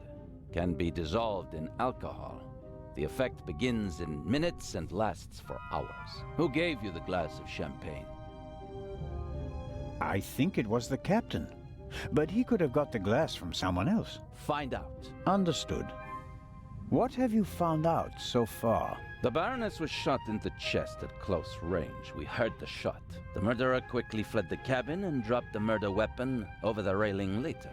A simple story so far. But why was her cabin door locked? Exactly. If the murderer wanted to make it seem like a suicide, he'd have shot her in the head and left the gun at the crime scene.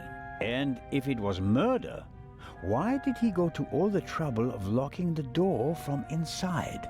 And how did he manage that anyway? Especially since we arrived just a few seconds later and didn't see anyone near the cabin. Something doesn't make sense here. No, it doesn't, and it's driving me crazy. Did you find the murder weapon? On the gangway on the side of the ship. I suspect the murderer tried to drop it into the sea. He would have stood close to the railing to let it fall unseen. And since he doesn't know the ship, he had bad luck and dropped it right onto the gangway. Indeed. And do you find that probable? Not a bit. Neither do I. What kind of a gun is it? A pistol. A Luger 08. Antique. Manufactured 1,000,000 times during and after the First World War. Austrian model. The owner is David Kreutzer, the violinist. We found him tonight totally drunk on the bow of the ship. He confirmed that it's his gun, but he claims that it was stolen from him. Fingerprints? Nothing. But it's worth mentioning that the clip was missing 2 bullets. And it's definitely the murder weapon. The ballistic tests are incomplete. Actually, I've been waiting far too long for the bullet recovered from the corpse. Pay the good doctor a visit, Zellner, and see that he does his job. About the bullet, here it is. Excellent. Give it to me. As I suspected, a 7.65 Parabellum Luger. Don't you want to examine it in more detail? When I have time. For now, though, we can assume that we have the murder weapon.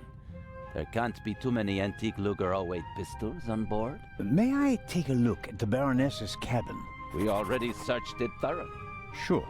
But what about now, by daylight? Yes, fine, it can't hurt. Here, take this with you. Thanks. I'll let you know if I find anything important. But only then, please. I'm very busy. Of course. Do you believe the violinist? He'll be the first person I question. He claims he can't remember anything from the last few hours. Says he drank a bottle of schnapps. He was on the train and he doesn't have an alibi. His drunkenness could be a smokescreen. He fits the profile. He travels a lot, has access to high society. Could be interesting. You think that the jewel thief is the murderer? Our friend would have needed another key to open the safe and steal the second eye, the one the Baroness was carrying. At least, that's what we implied. What do you mean? The Baroness was famous for her forgetfulness. I convinced her to give me the third key. It seems safer for the eye. The thief searches the Baroness's cabin looking for the third key. She returns from the saloon earlier than expected. Surprises him, and he can't allow her to identify him. He imprisons her until the coast is clear, and then shoots her. And thus, the thief becomes a murderer. But still doesn't have all the keys. Are you sure that there's no bomb inside this time? Professor Lucien locked it in front of an audience, and it will be opened for the first time in Cairo. Let's hope so. It would take hours to crack it, and you'd need heavy machinery. Or the keys. Or the 3 keys, that's right.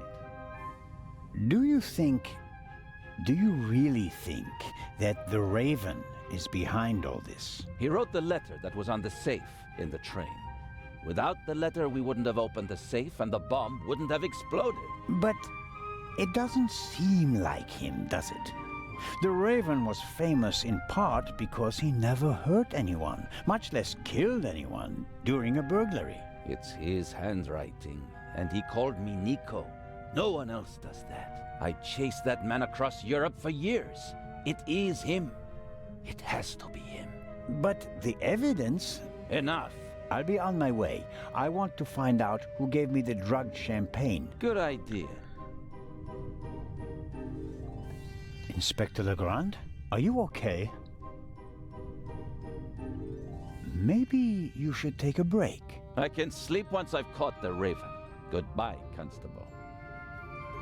Be seeing you.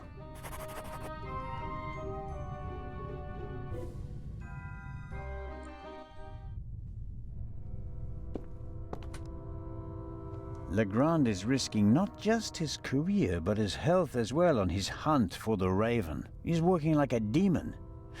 Maybe that's why he caught the Raven and no one else.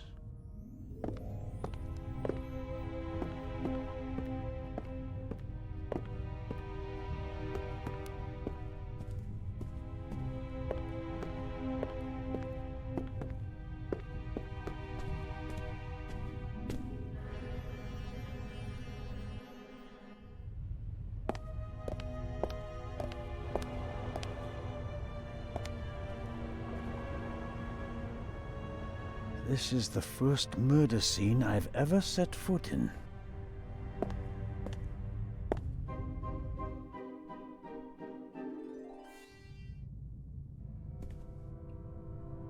Another alarm. It was tripped at some point. The seal is broken. But there's no way of telling whether it happened yesterday or 5 years ago.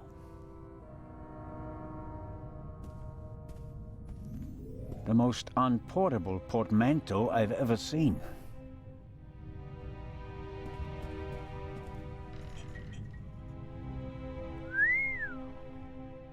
A portable bar is more like it.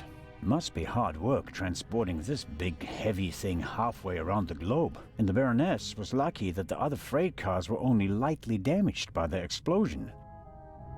An impressive piece. But I don't think it'll get me anywhere with the murder investigations. There should be a ventilation shaft behind the hatch. Usually a good way to break in and out undetected. But we're on a ship.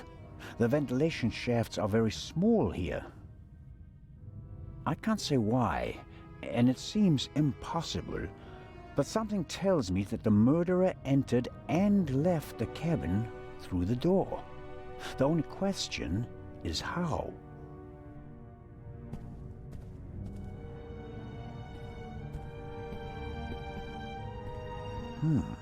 The notepad has the ship's emblem on it. I suppose all the first-class cabins have them.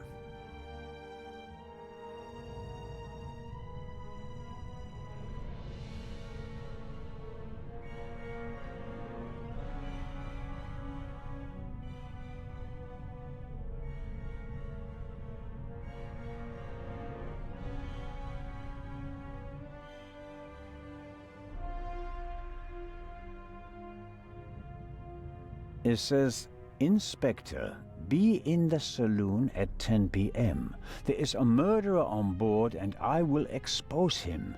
B. The Baroness seems to have known the murderer, and that means that the Raven can't be the murderer. He never killed anybody. Legrand probably never got the message, otherwise he'd have said something. The mannequin surely came with the cabin. A mannequin for the Baroness's clothes would have a more generous figure.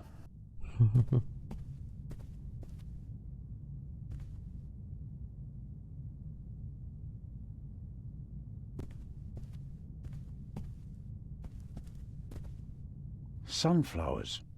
By Van Gogh, I presume. He liked to paint that sort of thing. Can't be an original. They cost thousands of francs.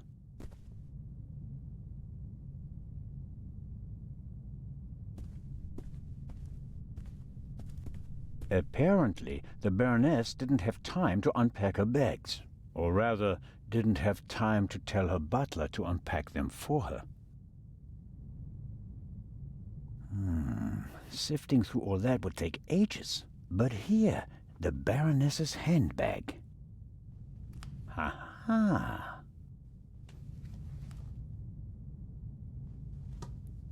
A small leather-bound book. 1964 is engraved on it. This must be the Baroness's diary. Cosmetics, a handkerchief, a spectacles case. Nothing special. The portholes face the side deck. If someone climbed out of the cabin through a porthole, Legrand and I would have seen them. The portholes are locked. One cannot open or close them from outside. It's the same problem as with the door. If someone left the cabin through the porthole, how did they lock it? And the Baroness wasn't shot from outside. The doctor said she was shot at close range. Let's see. Yes, it's a diary, all right. Difficult to read. No entry from yesterday. A brief, sober description of what she's done recently. Met Morris, arranged benefit concert for renovation of Louvre Southeastern Wing, Times photo shoot for Eye of Sphinx, BM, poor excuse for photographer, too fidgety, and so on.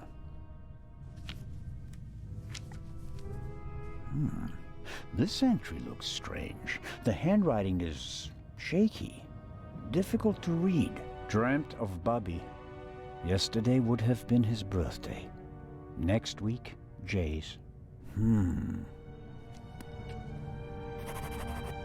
The Baroness was a very busy woman, and it looks like she had to cope with loss. She writes about Bobby and Jay. Neither seem to be alive anymore.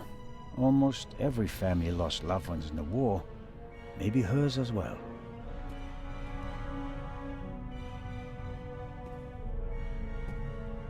I'll leave it there. I don't have time to read all of it.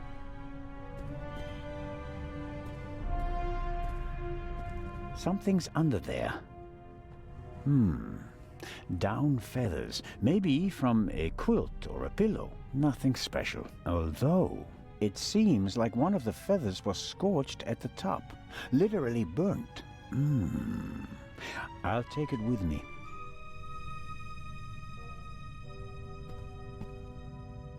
There's still blood on the mattress. The sheet and the blanket have already been removed. To analyze them, I suppose.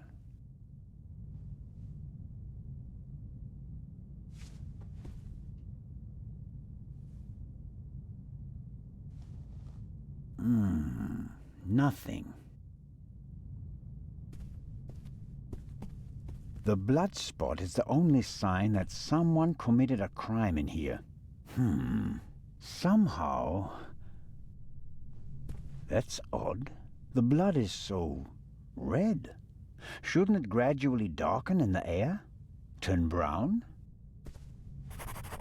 The unusual color of the blood could be something that Legrand and Dr. Gebhardt missed last night. All cats are gray in the dark, as the saying goes.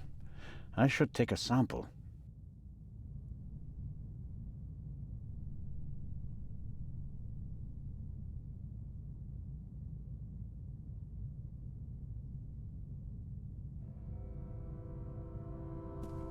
The unusual color of the all cats. Ah, c'est pas avec des petits cailloux. On va utiliser le petit caillou, hein. The message from the desk inspector.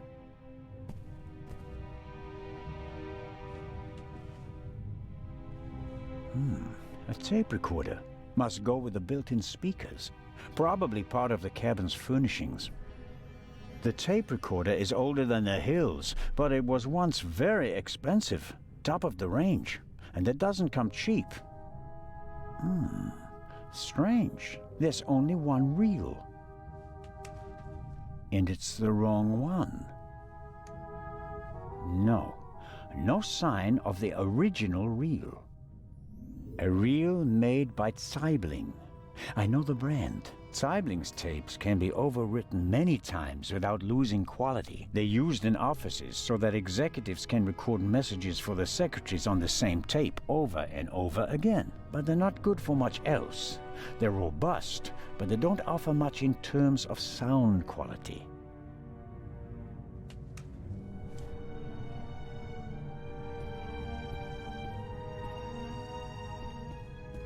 A big, ugly, and impractical vase.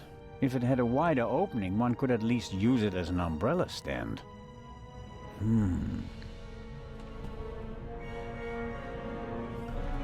Can't see anything. Wow, heavier than it looks.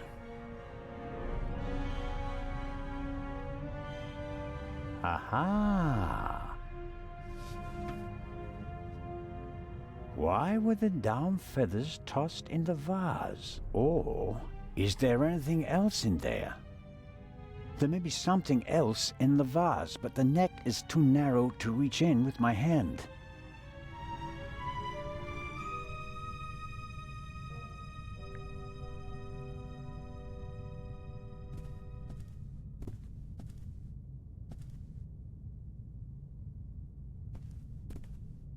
There may be something else in the vase.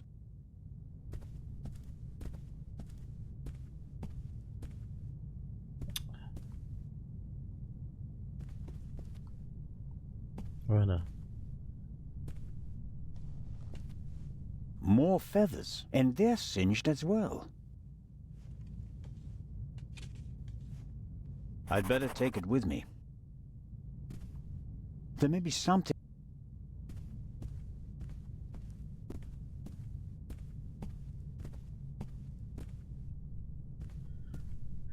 Du coup, on peut rien faire d'autre là?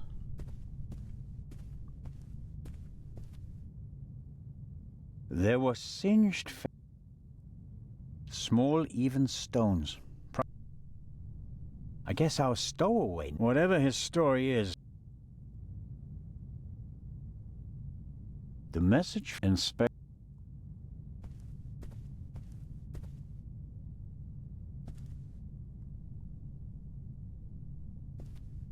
There may be something else in the vase, but the neck is too narrow to reach in with my hand. Bon, je pense qu'on a fait le tour pour l'instant ici. The door frame was damaged when Dr. Gebhardt kicked it in. The real question is, why was the door locked in the first place?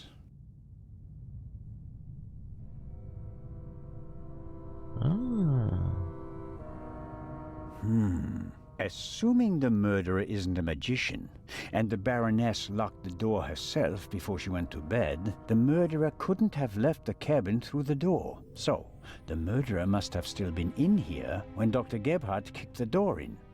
Which is unlikely because someone would have seen him, or he found another way out of the cabin.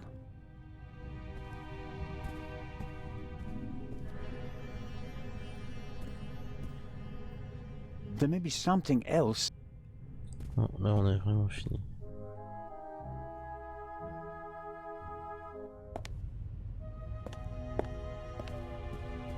The Baroness's butler looks like he didn't get much sleep. I would describe his facial expression as worried.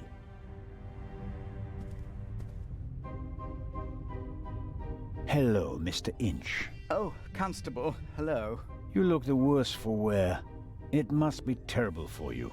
Quite terrible. No one will hire me now. Excuse me? My mistress was murdered. Would you hire a butler who's been mixed up in a murder? But if it turns out that you're not guilty... If? But what if not? Who else would they blame? There are no gardeners on this ship. I understand your problem. Under these circumstances, I'm sure you'd answer some questions that could help clear your name, wouldn't you? Of course. Did you notice anything suspicious last night? No, sir. After the Baroness went to the saloon, I went to the forecastle. I was there until the alarm went off. I went to the side deck and arrived shortly after Professor Lucien and Miss Miller. We found you and Inspector Legrand there. You were unconscious, and the inspector asked us to take care of you. Did you hear the gunshot? No, just the alarm, sir. You said you were on the forecastle. It sounded like the Baroness let you have the rest of the night off. Not entirely, sir. One of the crew informed me that the Baroness wanted to be roused at 10:15. Right. Why was that? I suppose that she wanted to toast the success of the journey with the captain and the other passengers. She hadn't intended to take a nap then? That was not her way, sir. She had a lot of spirit, shall we say, when it came to social engagements and a glass or two of champagne.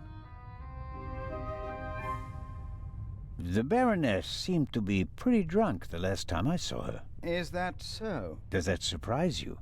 Did the Baroness not drink? Oh, yes, she drank. It was no secret. I understand. How serious was her habit? Serious enough, sir. Was she under any medical supervision? Certainly not, sir. She adamantly refused to see a doctor. Like so many elderly women, she had a distinct aversion to hospitals and the like.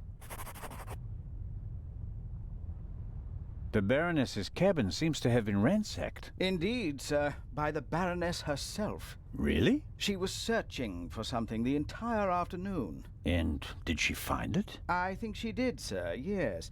She was in high spirits when she finally left her cabin. You wouldn't happen to know what she was looking for, would you? I'm afraid not. Would you describe the Baroness as orderly? Well, she always had a lot of responsibilities, sir. That doesn't answer my question. She used to take a lot of luggage on journeys, and I helped her keep track of it as best I could. She was always very angry when she couldn't find something. What about the photos and the documents I saw in her cabin? I really don't know. They were out of bounds to me, sir. Memories from the war, I'd say. They meant a lot to her. How long had you worked for the Baroness? 6 months, sir. Only 6 months? I always thought that butlers stayed with their employers for decades. Those decades have to start at some point, Constable. Her former butler wasn't able to fulfill his duties any longer. Gout, sir. I understand. I took on his duties and hoped for a secure position for the next 20 years. May I ask what happened to your arm? A souvenir from the war, sir. Doesn't it hinder your work? Yes, sir. Obviously. I didn't mean to offend you. The Baroness had a soft spot for disabled veterans. I think she'd been through a lot herself. I think that's all for now. Please, sir, find the murderer. You have to clear me of all suspicion.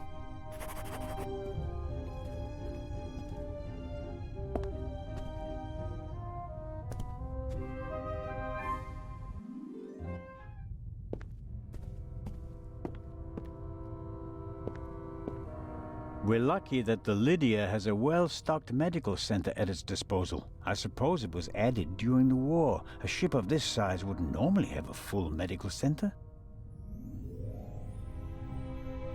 Dr. Gebhardt closed the curtains from inside, which was the right thing to do. Who'd want to be greeted by a corpse on the way to breakfast? Neither Dr. Gebhardt nor Constable Oliver can keep up with Legrand's pace, but in contrast to good old Robert, the doctor doesn't let himself get roped in for the long haul. I wonder what would happen if Legrand dragged him out of bed for another investigation. Dr. Gebhardt locked the door, and something tells me that... Okay.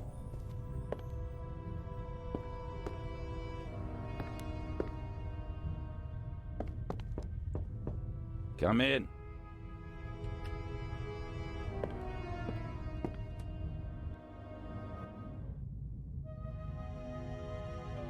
Constable?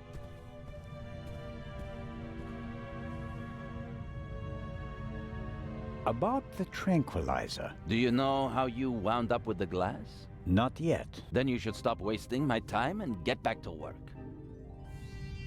I found feathers in the Baroness's cabin. Really? Some were under the Baroness's bed, others were in a vase next to the door. I hope this is leading up to some information that justifies this interruption. Some of the feathers are singed. Show me. Well, you may have something here. I think that someone fired a shot through a pillow or something like that, and the muzzle flash scorched the down. Yes, possible. Try to find the pillow and we'll take it from there. I took a closer look at the blood spot from the Baroness's bed. Yes, what's wrong with it? It looks odd. Odd? I think it should be darker. I understand. The iron in blood causes it to darken the longer it's exposed to the air. Right. And? We don't have time to waste. Dr. Gebhardt examined the body thoroughly. He would have noticed if anything was wrong. And you trust Dr. Gebhardt completely? I trust everyone as much as is advisable. There will be a complete autopsy in Cairo. Until then, the doctor is one of the few people on board who is not a suspect. You, him, the stowaway, Constable Oliver, and I all have alibis. There are still enough suspects left. I was able to make the traces of a note on the Baroness's notepad legible. She wrote that a murderer is on board and that she'll unmask him. She asks the recipient to meet her in the saloon at 10 p.m. If we can find the recipient. I was the recipient. Monsieur? When I entered my cabin last night, I found a message on the floor. Someone must have slipped it under the door. Why didn't you say anything about it? I didn't know that I was obliged to. We are partners. Not really. You're helping me out until we reach Cairo, because you somehow managed to remain on board. But I'll choose when and with whom I share information. You can accept that and continue assisting me, or you can spend the rest of the journey on a deck chair thinking about missed opportunities. And none of this is by any chance related to the fact that the message doesn't suit your Raven theory. The Baroness knew the murderer from the past, and he was already a murderer when he boarded the ship. The Raven was always just a thief, not a murderer. Careful, Constable. Are you accusing me of perverting the facts? Of course not, monsieur. Then let's get back to work. Good day, Constable. I'll be in touch if I uncover more clues. Very well.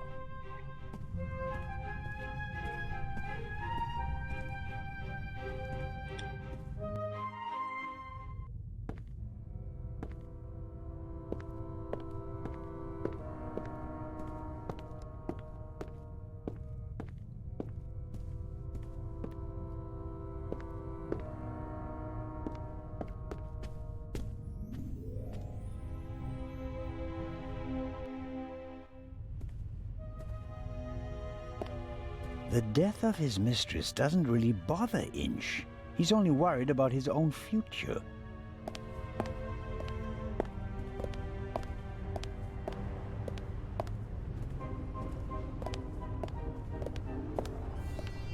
Ok.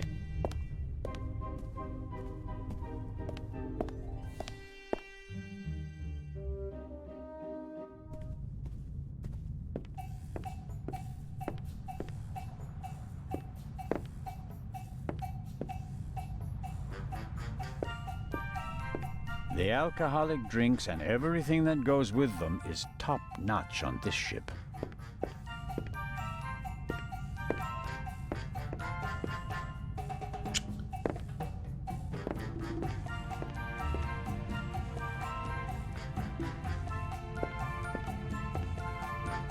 As expected, fresh ice and tongs.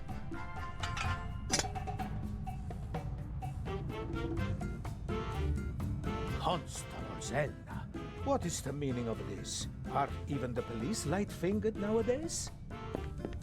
I need this tool for a criminal investigation. Well then, why didn't you say so? So, how are you getting along? Can I be of any help? Actually, you could answer a few questions. Did everyone drink from the same bottle of champagne last night? There was more than one bottle, if that's what you mean. There were quite a few guests, and the event lasted several hours. The last bottle of champagne, the one the Baroness drank from, did anyone else drink from it? Certainly. We have reason to believe that the champagne was drugged. Incredible. But wouldn't that have made everyone drowsy? Not if it was only the Baroness's glass that was drugged. I see. That's possible. On a night like that, many glasses are filled and emptied. There are several stewards, many guests. No one keeps track of every glass and every bottle. A few drops in a glass? Yes, it's certainly possible. The glass you handed me last night, where did you get it? Ah, I understand. You think your glass was poisoned as well? Did you pour it yourself? No. I saw that you weren't doing so well and wanted to rescue the situation. I took the first available glass and I give it to you. Was it on the table? No, I hurry over to you, together with Dr. Gebhardt, who... Of course, he had the glass in his hand. He was looking around for a place to set it down, so that he could examine you. I took it from him. And gave it to me? I'd like to apologize for that, but you look so worse for the wear, and I just wanted to comfort you. I didn't think of looking for a new glass for you. So the doctor had the drugged glass in his hand. What was your experience of last night? Oh, terrible. Dinner was fantastic. Everyone was excited about having a pleasant drink under the stars. And then this. You were in the saloon all night long? As the captain, I have to care for my passengers. After you and the others rushed out, I tried to maintain a festive atmosphere. But when the alarm goes off, I lose the battle. How was the Baroness? She really surprised me. After she was so unapproachable at the reception and didn't show her face for the entire afternoon, I was afraid she was one of the bores and bourgeoisie. But then she arrived in the early evening in the best of moods. Already had a few, if you know what I mean. Did she say anything to you? She asked me where Legrand's cabin was. I told her, then invited her to come for drinks in the evening. I said it would be great fun. The whole ship will be there, and you don't want to miss that, I told her. And then? She seemed to like the idea. She smiled, and then left again for a few minutes. Then she came back and seemed very happy. We drank a toast to life. But at some point she didn't feel well anymore? She overdid it a bit. She suddenly started to swoon and almost spilled her drink. I asked her if she wanted to rest for a moment in her cabin. At first, she didn't want to. She definitely wanted to stay in the saloon. But then she realized that she really did need to lie down.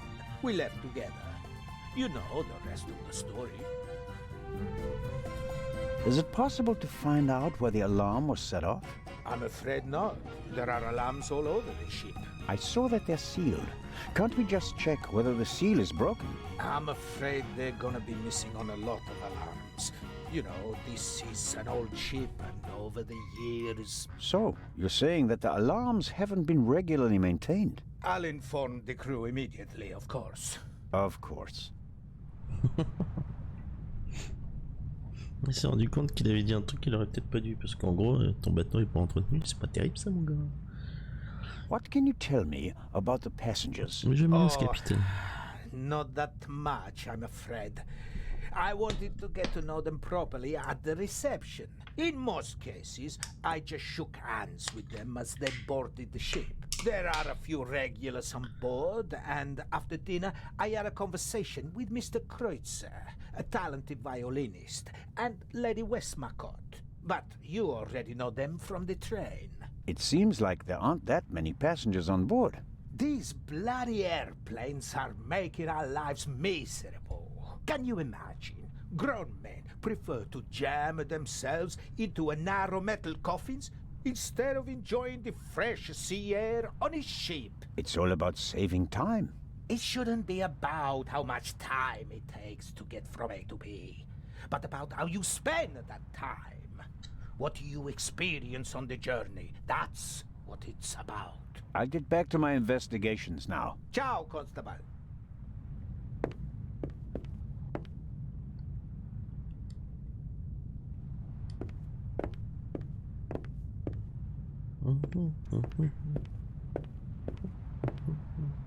Lady Westmacott seems to be an early bird, but maybe that's just because of all the excitement. I saw a twinkle in her eye on the train.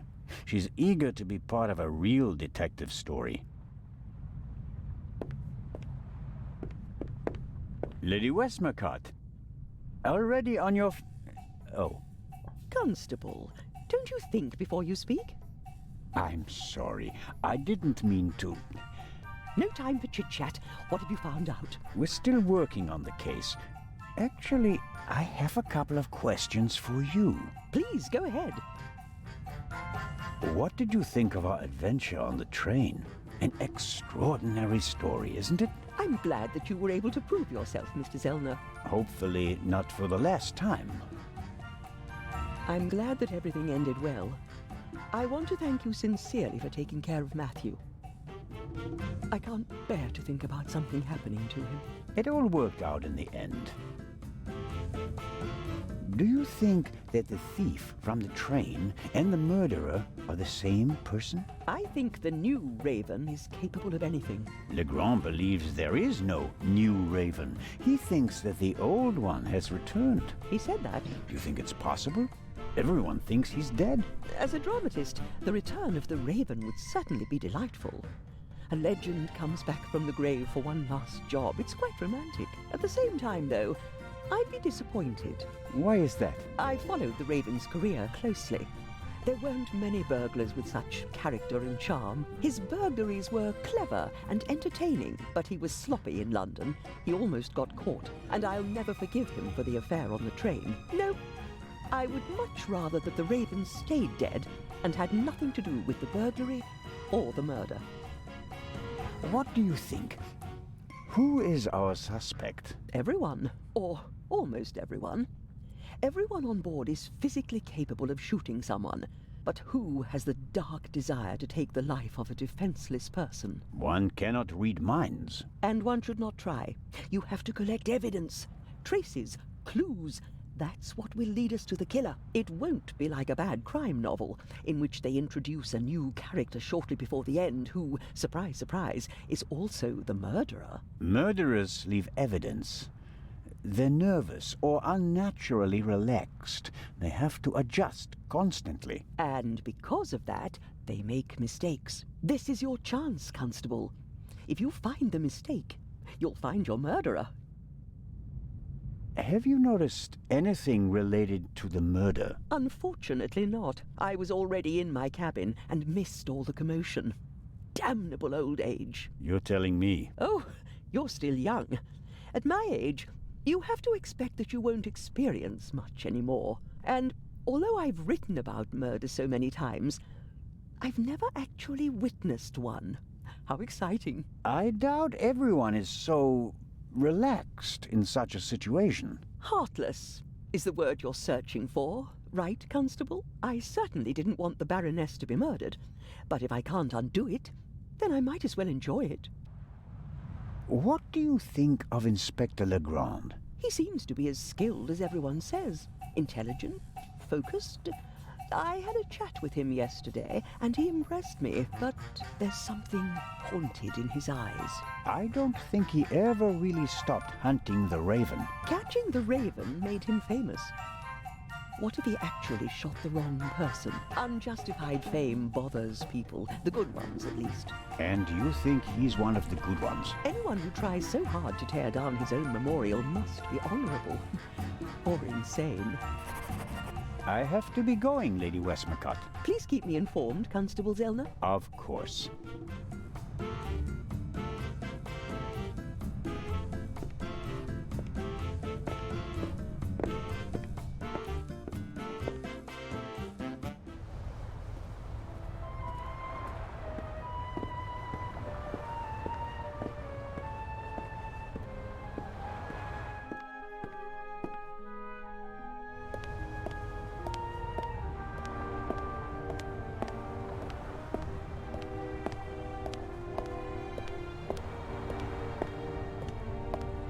retourne en haut et devant voir s'il y a des choses nouvelles, mais je pense pas. Il faut que je retourne dans la cabine de la baronne pour regarder ce qu'il y a dans le vase avec la pince à glaçon, la pince ou la glaçon.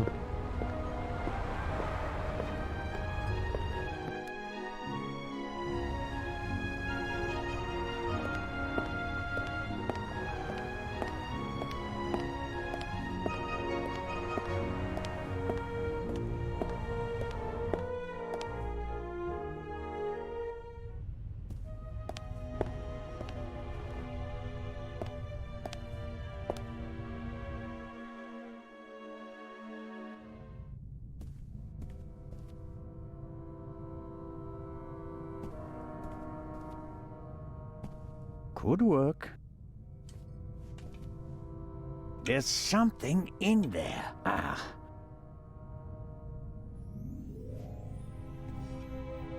Someone stuffed this in the vase. Looks like it's been used to muffle a gunshot. If this isn't an important discovery, I don't know what is.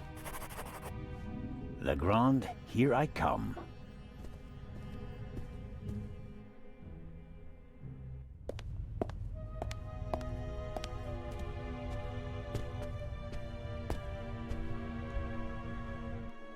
A singed pillowcase is proof that there must have been a second gunshot. Il y rentre direct là.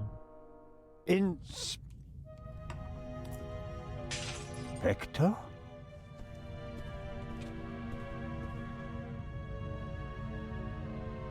Can't you knock? I didn't realize. I'm really... I'm not getting anywhere. I'm going to question each passenger individually. Anyone without an airtight alibi will be checked for gunshot residue. But, Inspector... People trip up when you put pressure on them, Constable Zellner. The Raven is nervous. He's changed his methodology and become a murderer. I'll see it in his eyes. After you. But, Inspector Legrand...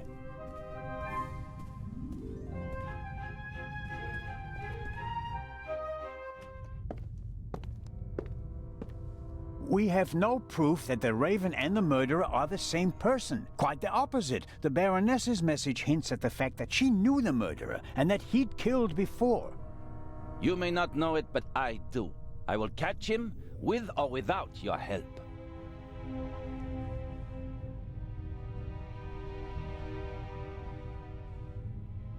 I don't believe it. What's gotten into him? Ah, well. It makes no sense to tell him about my theories if his opinion is already set. I need evidence. Or better yet, the murderer. I also need his lab if I'm going to get anywhere. I need to get in there somehow. And I really need to talk to the stowaway. He may have information, and the inspector will just ignore him since he's too young to be the Raven.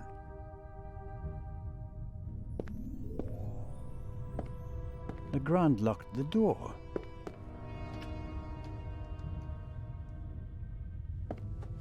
The lock isn't especially secure. If I had a wire or something like that, I could probably pick it.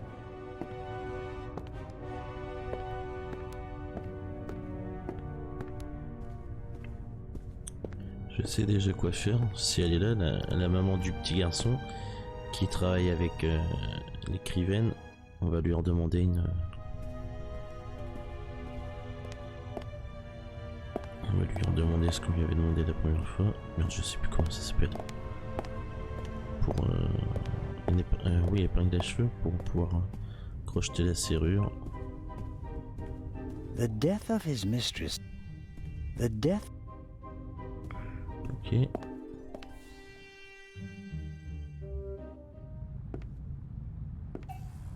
Mr. Kreutzer, come on, you have to give me a bit more. You're the only one who was on the train and who has no alibi for last night. As I said, I was in my cabin. Are you sure that it was your cabin and not the Baroness's? Legrand will question the guests, one after another. But if he doesn't get the answers that he wants to hear, it could become unpleasant for them.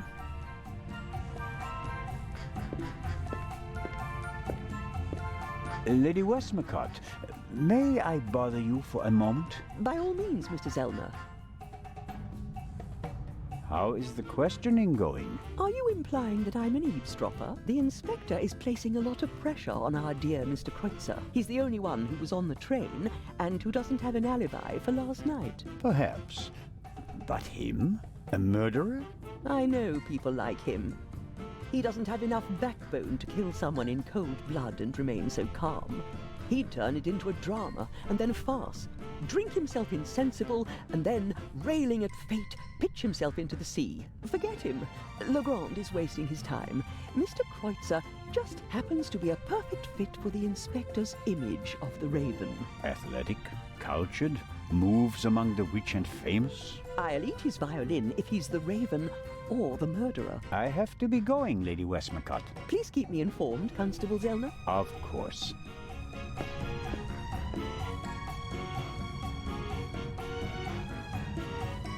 Mr. Kreutzer clearly feels uneasy. But does Legrand actually think he's the Raven? Legrand is absorbed in the interrogation. He still seems pretty annoyed. The violinist seems to be bearing the brunt of it.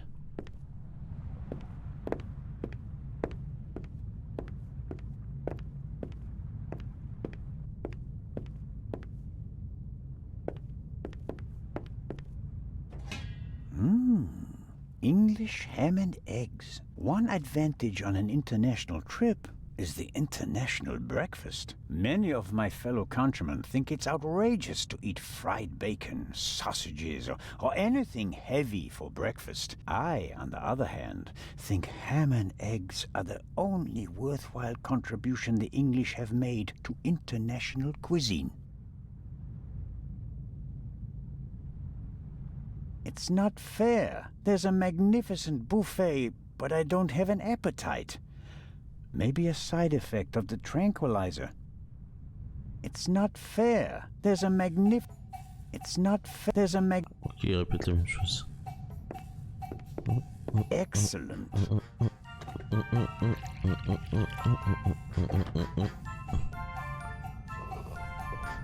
Ah, that's just what I needed.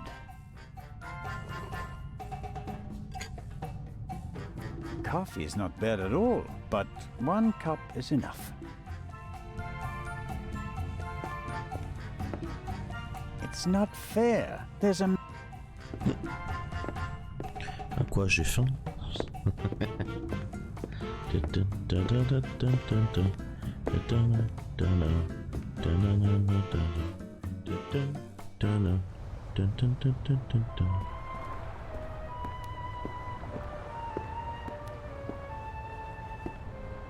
Miss Mayers seems to have found an opportunity to do nothing. Hello, Miss Mayers. Hello, Mr. Constable Zellner. Do you think it's appropriate to go sunbathing in a situation like this? What situation? A woman was murdered last night. If refusing to sunbathe could bring the dead back to life, I'd go back to my cabin immediately. Did you hear or see anything suspicious last night? No, I didn't feel very well last night. I went to bed early. So, you're feeling better this morning? Thanks for asking. I'm sure your parents are truly sorry that they can't be with you at this difficult time. Maybe, but I'm not a little girl anymore. And thinking about my fiancé keeps me going. You're engaged? Yes. My boyfriend and I got engaged right before the trip. I want to surprise my parents, especially my dad. I'm sure he'll be very surprised. But what will you do if your father doesn't agree to the engagement? What choice does he have when he put me on this boat full of thieves and murderers in the first place? Charming. Enjoy the sun, Miss Mayers, and don't let us disturb you. If you're trying to make me feel guilty, Constable, it's not working.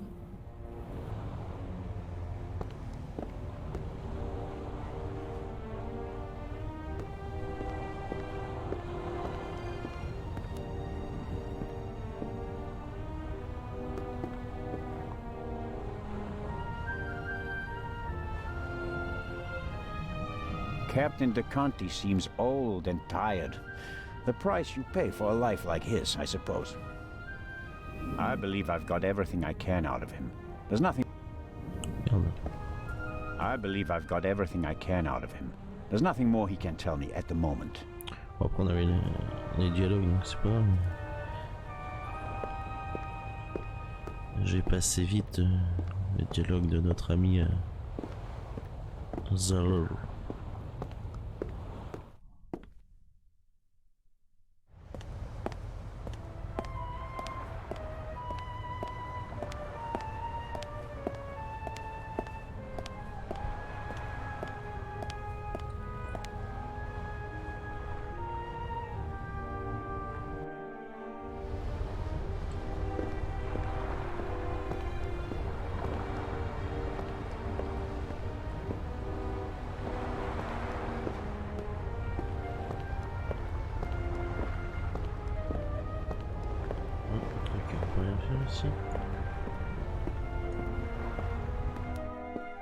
Bah si, on peut redescendre.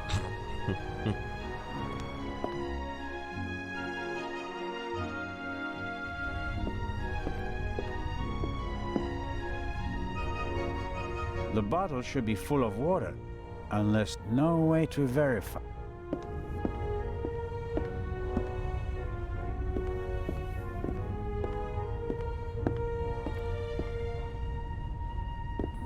Matt is keeping himself busy with that strange game. He seems to be okay again, but I think he'd be running around all over the place if he'd really come to terms with what happened on the train.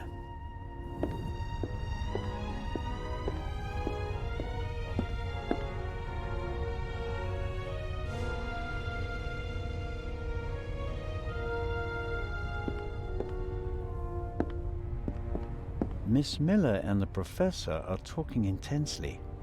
She seems pretty relaxed, by her standards. Miss Miller and the professor are talking intensely. She seems pretty relaxed, by her standards.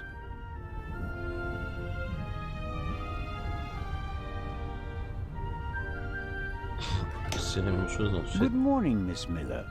Professor Lucien? Constable Zellner, how are you? I heard you passed out last night. Well, not quite. I was poisoned. Oh. That wretch. Who do you mean by that wretch? That stowaway. That new Raven. The young man can't be the murderer. Constable Oliver had already apprehended him when the shot was fired. You mean... Whoever killed the Baroness is still on the loose. I think I should take my leave. I'd like to rest for a while. One last question, Professor. Do you think the eye is well protected in the safe in Legrand's cabin? Of course it is. They assured me that it would take hours of work with heavy machinery to crack the safe. And if Legrand isn't in his cabin, Constable Oliver or I check that everything is in order every hour. I understand. I want to go back to my cabin. I'll see you later, Mary. Oh, of course. See you later.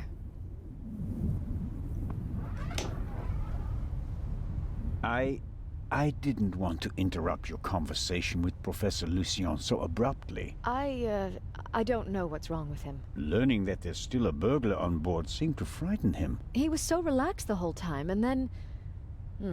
And then the stupid Swiss constable came by and made him anxious. Oh, I didn't mean that. No matter. I'm sure he'll calm down and come back soon enough. May I ask you a few questions? Of course. You're American, aren't you? That's correct. And you moved to England because of the job? I lived in England before. During the Second World War, I volunteered. I worked in a pharmacy on a US base north of London. In a pharmacy? Interesting. Well, it was the war and everyone was sent where they could help best. Please, go on, Mrs. Miller. After the war, I studied music in London. I met my husband there. We married and went back to the States together.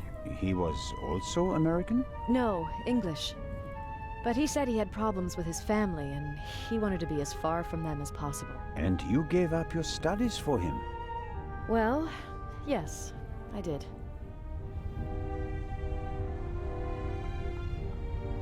Life as a single mother couldn't have been easy. It was pretty tough then. I worked from morning till night and it was still only enough for the bare necessities. And I couldn't give Matt all the attention he needed. And then Lady Westmacott entered your life. It was like an angel appeared to me. She must have offered me the position out of pity. I had no experience as a carer. She made me a generous offer. I couldn't believe it. And she really adores Matt. She's offered him a good education, and now he has every opportunity in life. An almost unbelievable story. I'm still afraid that it's a dream and that I'll wake up one day. If you worked in a pharmacy, you would certainly know something about medicines and poisons. Everything is a potential poison, Constable. It depends on the dose. Have you ever heard of chloral hydrate? It's a tranquilizer, isn't it? I'm asking you. Lady Westmacott also asked questions like that, for her last novel. But since I've never wanted to kill anyone, I never bothered with things like strychnine and arsenic and all that. I could recommend something for a headache, a sore throat, or a rash. That's kind of you, but there's really no need. How does it feel to work for such a world-famous person? The work is very interesting and varied, and it pays well, too. You're very lucky that the lady offered the position to you. I just hope she won't change her mind one day. What would become of Matt's education then? I really make an effort to measure up to Lady Westmacott's expectations, but sometimes I feel like I fall short. Lady Westmacott couldn't ask for a better companion. I'm saving up as much money as I can all the same. I'd do anything so that Matt doesn't have to give up his new life. Lady Westmacott dropped a hint on the train that she killed her hero, Partie. What did she mean by that? Oh, she must have meant the manuscript. Manuscript? She always takes it with her. It's an unpublished Partie novel. I once asked her why she never published it. She said that according to her will, the novel's only to be published after her death. And in it, Partie will be killed? Maybe. I've never read it. No one has. You'd better ask her yourself. You and Professor Lucien seem to be having a lively conversation. Oh, yes. He's an expert in ancient Egyptian art and preeminent in hieroglyphic research. He's the head of the Egyptian department in the British Museum, you know. And he's going to open an exhibition at the Egyptian Museum in Cairo. Right. For the eye. They had planned on exhibiting both jewels together for the first time in decades, but that's not going to happen now, sadly. I think it's quite upsetting for him. We're working hard to ensure that at least one eye will be on display. I know. I'll ask Lady Westmacott if she'd like to participate in the opening of the exhibition. I think it would be good for her. And Professor Lucien will surely offer you a private tour. How is Matt? He seems happy enough. After all the commotion, he's already back to his old self again. But I haven't told him about the murder. That would be a bit too much for him. I think he's made of sterner stuff. I want to thank you again for what you did on the train. I wouldn't have known... Everything's fine. Think nothing of it. How was last night for you? It was awful. I was having a conversation with Edgar, Professor Lucien, here on the forecastle. Then I wanted to look for the lady and went forward via the side deck. When I passed the Baroness's cabin, I heard a muffled scream. You heard a scream? Yes. I thought the Baroness probably had a fall. I went to the door and listened for a moment. Since I couldn't hear anything, I knocked on the door and asked whether she was all right. There was no answer. Interesting. And then? I didn't know what to do, so I tried to open the door. It was locked. I saw the Baroness's butler, Mr. Inch, on the forecastle. I thought he might have the key and went back. On the way, the bobby crossed my path, and then Edgar, who wanted to check the safe. I explained the situation to him, and then the alarm went off. How did the scream sound? It was a short outcry, very frightened, as if someone had been startled. Was it a woman's voice? Yes, the voice was high. So it could have been a scream from the Baroness. Possibly because she discovered someone in her cabin. Possibly. That person might have threatened her with a weapon, so that she wouldn't scream for help. Oh, God. He waited until the coast was clear. Oh, please, stop it, Mr. Zellner. The Baroness's butler said that he was on the forecastle as well? Yes, he was standing on the other side of the deck smoking a cigarette. Was he on the forecastle the whole time? I'm not sure. He was there, and later he was on the side deck with us. Oh, yes, he looked after you while you were unconscious. He unbuttoned your collar and held your head while the doctor checked you. But you can't say for certain whether he came from the forecastle with you and Professor Lucien, or afterwards. Well, no. But where else could he have come from? Did you report that to Inspector Legrand? Yes, last night. He was very interested and took a lot of notes. But I wanted to look for Lady Westmacott, and he let me go without further delay. He said that he'd take down my full statement today. I understand. Do you think the man from the train also killed the Baroness, Constable Zellner? I don't know yet. It's horrible. Explosions, thieves, murderers. This isn't the right place for a lady and a little boy. I'll be seeing you, Miss Miller. Constable?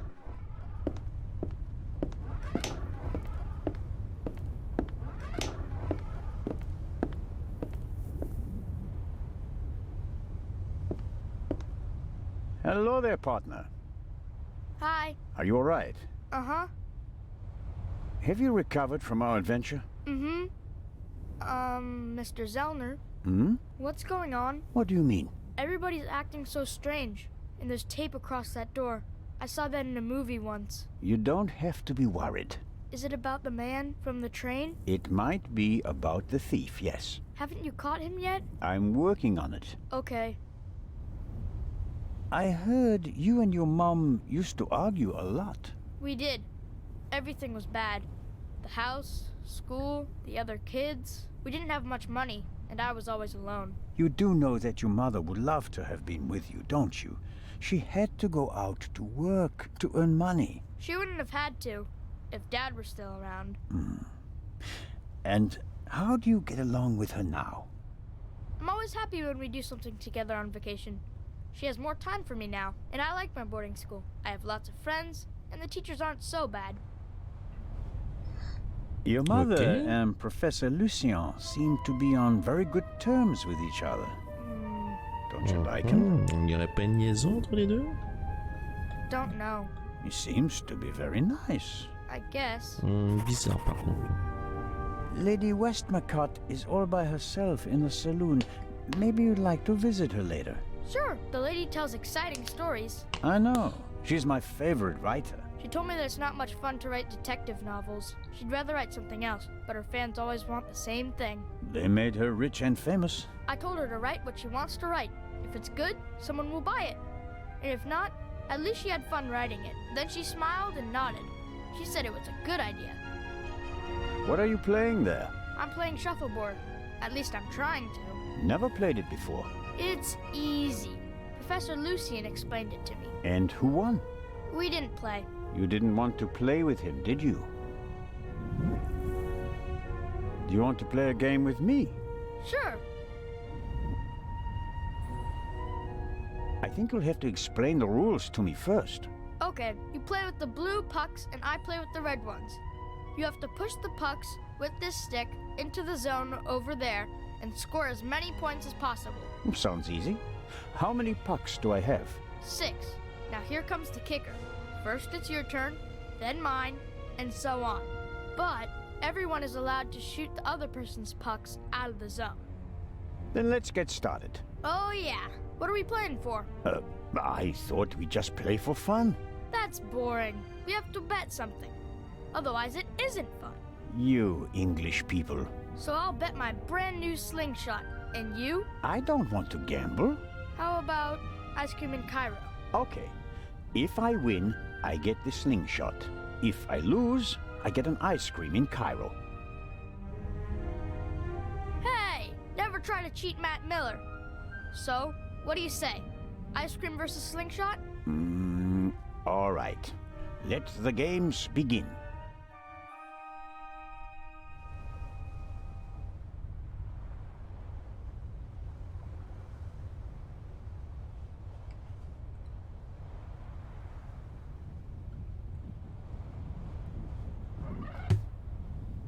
Ah oui.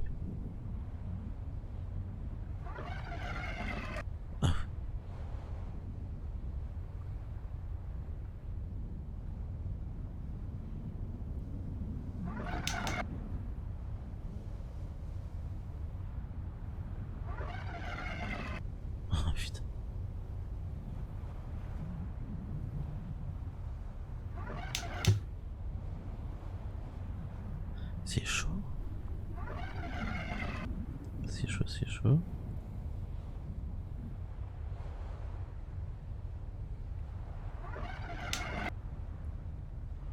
Oh.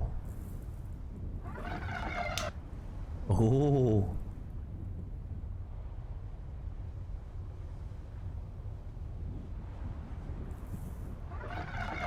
Merde.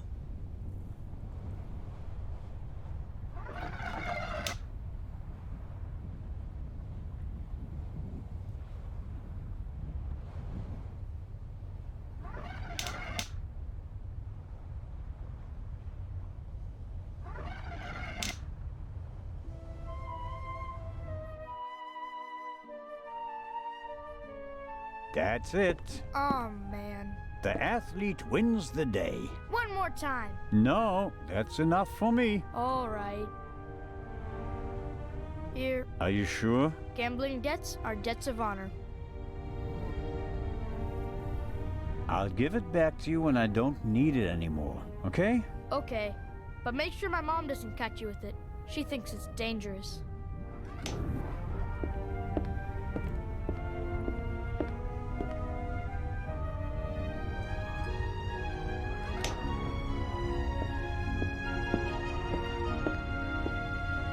All right.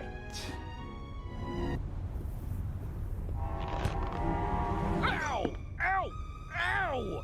Ow! Ah! Hey, Zelda, what in blazes was that?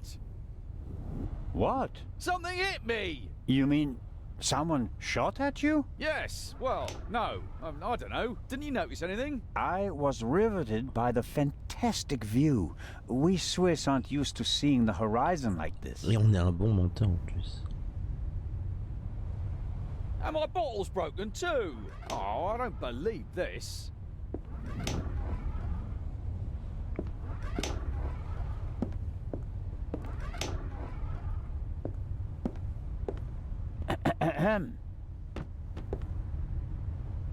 What do you want?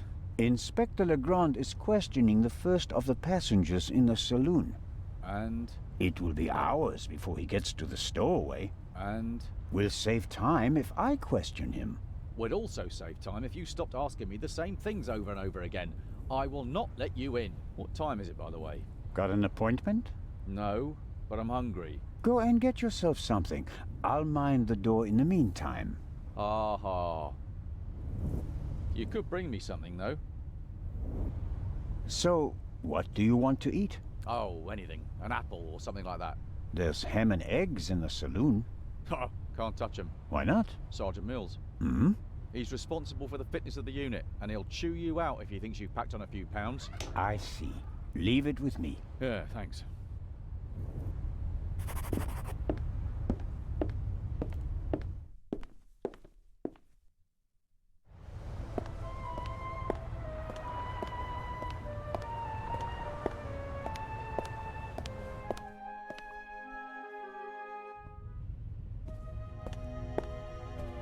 The death of his mistress.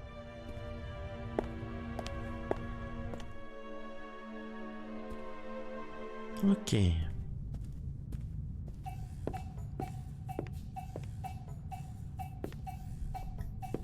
Whatever Constable Oliver wants, he's getting ham and eggs.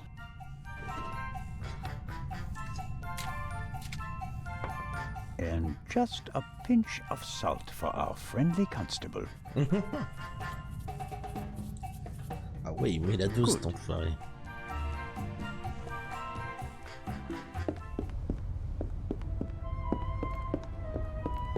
Constable Oliver. Huh? Ham and eggs, piping hot. Oh, I shouldn't really. I don't see anyone here who'd rebuke you. It was a hard night. Yeah, true. Oh, delicious. Just enough salt.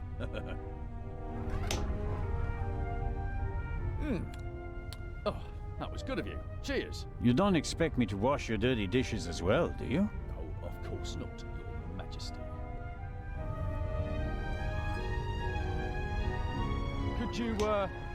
Could you bring me something to drink? Those ham and eggs were pretty salty. I'm sorry. I have to proceed with my investigations. Goodbye.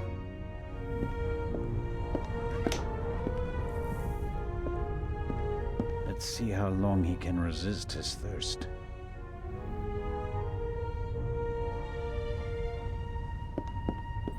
Not long at all.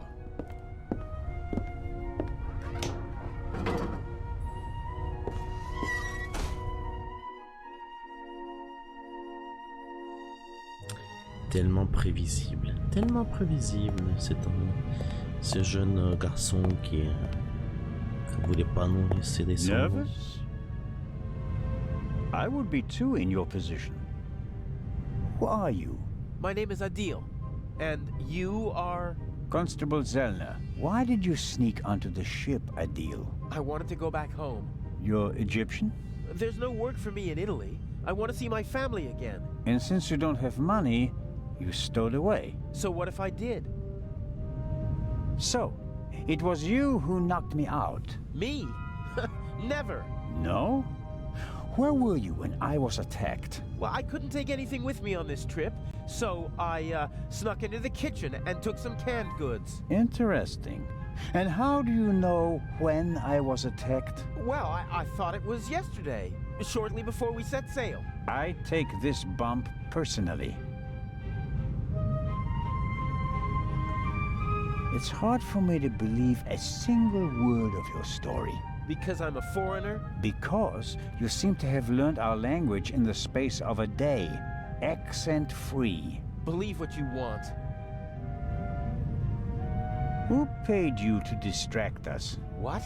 You went for a walk around the deck and let yourself be seen.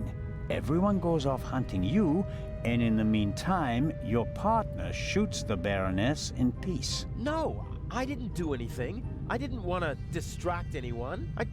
I just want to go home. What were you searching for on deck last night? I was hiding the whole evening. I wanted to go out and get some fresh air, see the stars.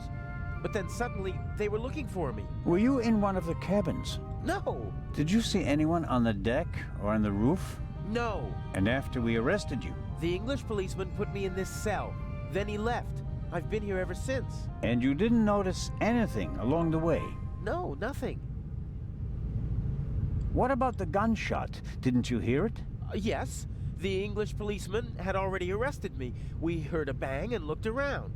And then? Then, the Bobby was in a hurry to get rid of me. He almost pushed me down the stairs and locked me in here. He left, and then a short time later, the alarm went off. Constable Oliver wasn't with you anymore when the alarm went off? No. I was scared that the ship would sink with me sitting here like a rat in a trap. You're a liar. And a bad one at that. But sir, I'm telling the truth. And I'm the Raven. Inspector Legrand will deal with you. He's lying like a cheap rug. But he probably doesn't know anything about the murder. Very disappointing. So I have to keep searching. What interests me most is the shot that was fired here in the cargo hold last night.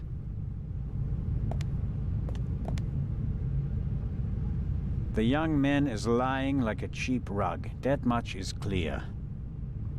He can't have anything to do with the murder. When we heard the shot, he was in the custody of Constable Oliver, and I hardly think the two of them are working together. He could be responsible for the bump on the back of my head, and maybe he also stole some things from the buffet, but he's no criminal mastermind. What a pity. I expected more from this interrogation. Legrand can try his luck with him.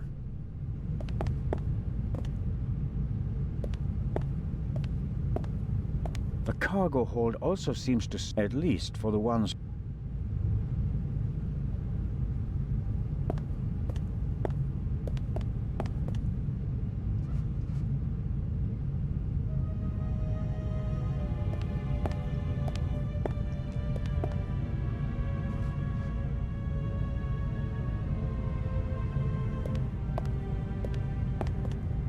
A stroke of luck. The lock is open. Oil-stained overalls. And here, an old toolbox. It's been through a lot. Hardly any paint, dented. and the lid is held shut by a wire. I'll take it with me.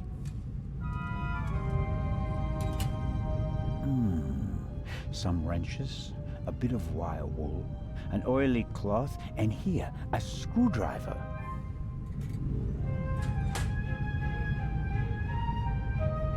I've got the screwdriver. That's all I need. Whoever fired the shot hit the crate.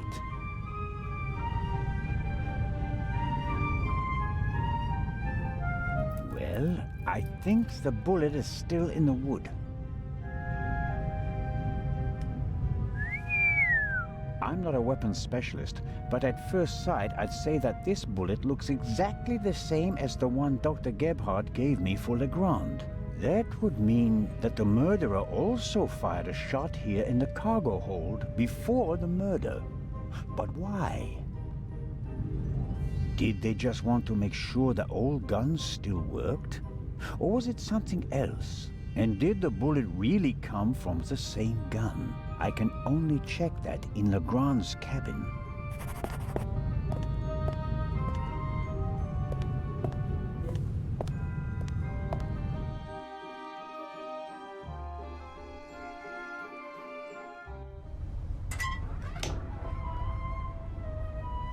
That takes the biscuit. I noticed that the door was unguarded. I just wanted to make sure that everything was all right. Tell it to Legrand. He's expressly forbidden anyone to speak to the witness before he does.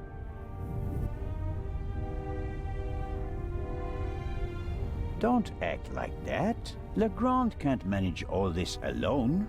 We're a team. Only until the end of this case. All right, let's go to Legrand and tell him what happened. You fell asleep and then you left the door unguarded. Well, are we going? No, but don't try it again. Of course not.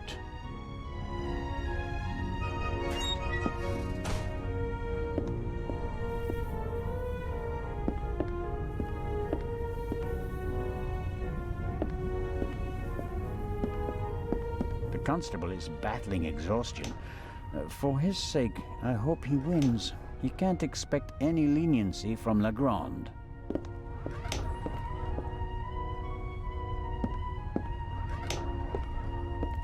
I don't know what else to ask him.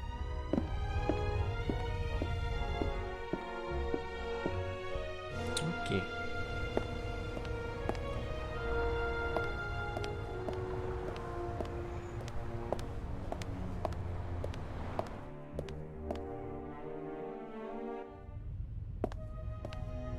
The death of his mistress.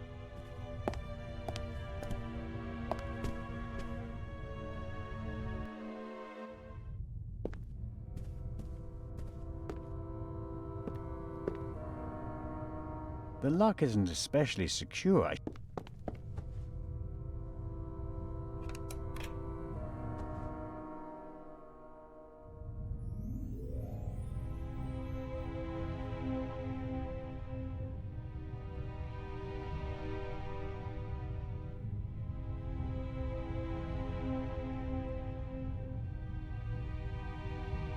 Ouais, ça marche comment?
Je pense pas que ça va marcher, mais...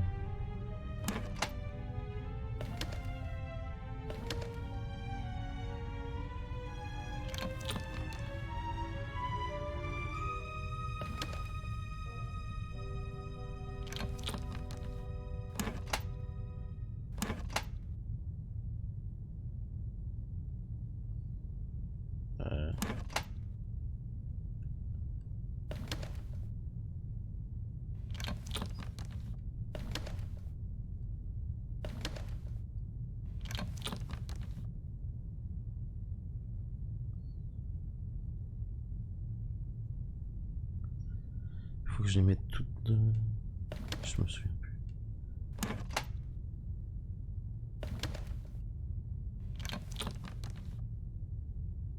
Je sais plus comment ça marche, cette merde.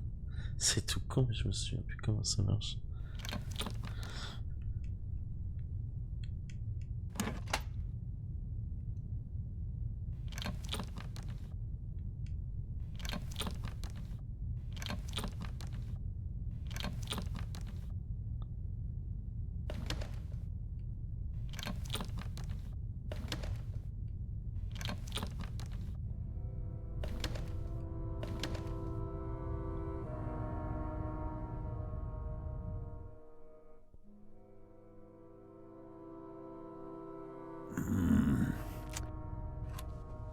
I'm out of practice.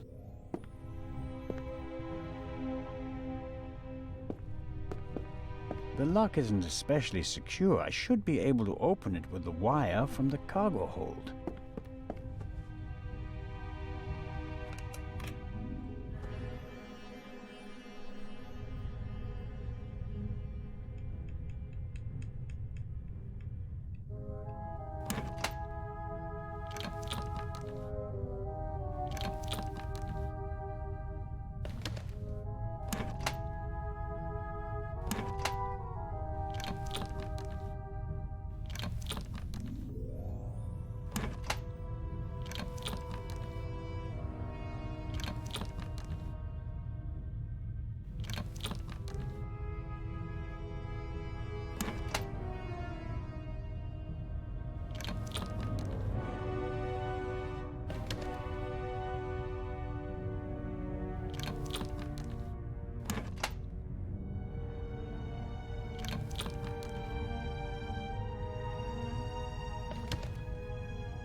Non, c'est pas ça. Il faut juste...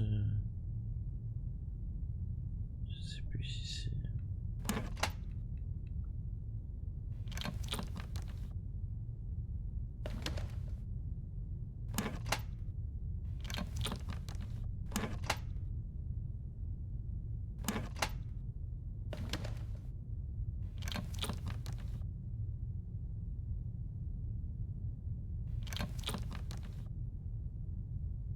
Je crois que c'est comme ça.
Ouais, je savais plus comment ça fonctionnait ces trucs.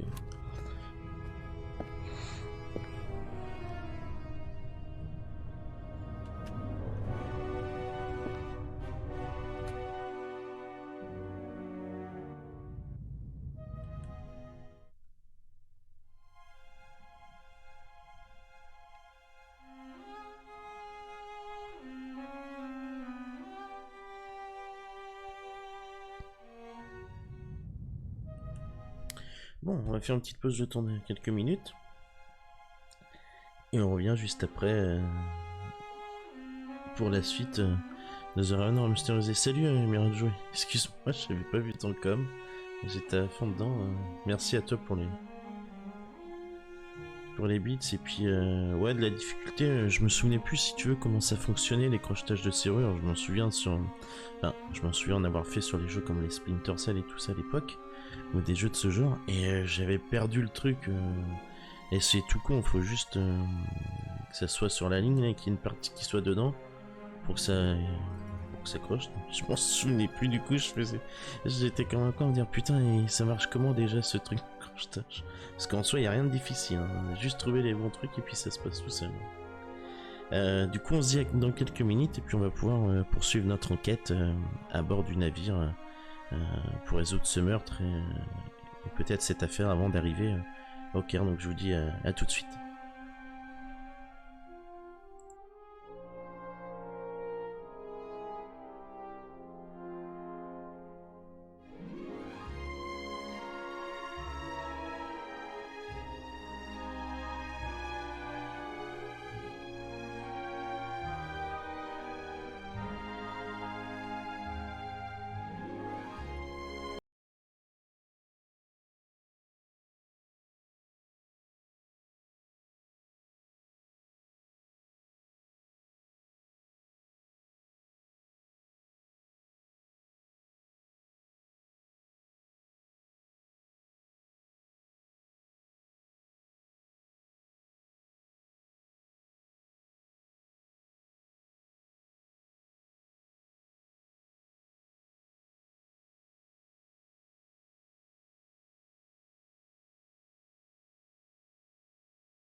Me revoilà, on va pouvoir reprendre tranquillement. Alors, on va juste faire un truc.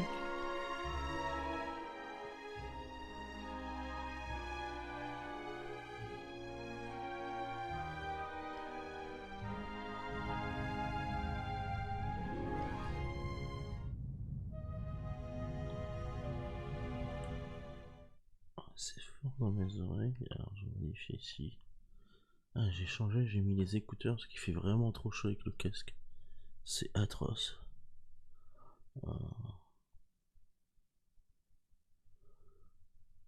Mais non, mais c'est pas ça.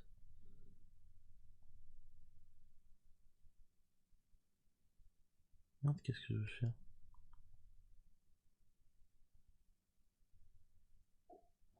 Je peux pas régler comme ça. Bon, tant pis.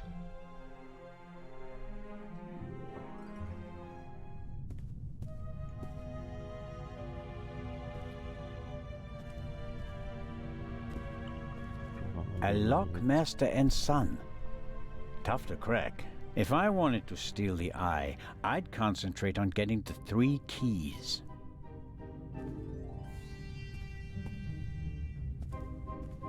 Neatly folded and unused. Legrand hasn't slept since we cast off, nor on the train. If everything goes according to plan, the first time this monster is opened will be in the museum in Cairo. Fingers crossed.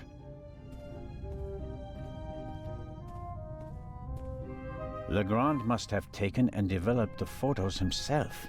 He even made copies and enlargements. He seems to be prepared for everything, with access to more resources than a normal detective.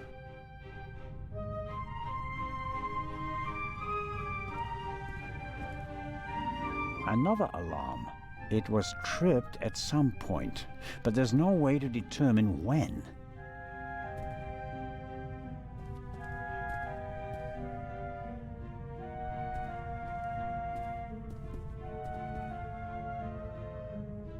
Alors.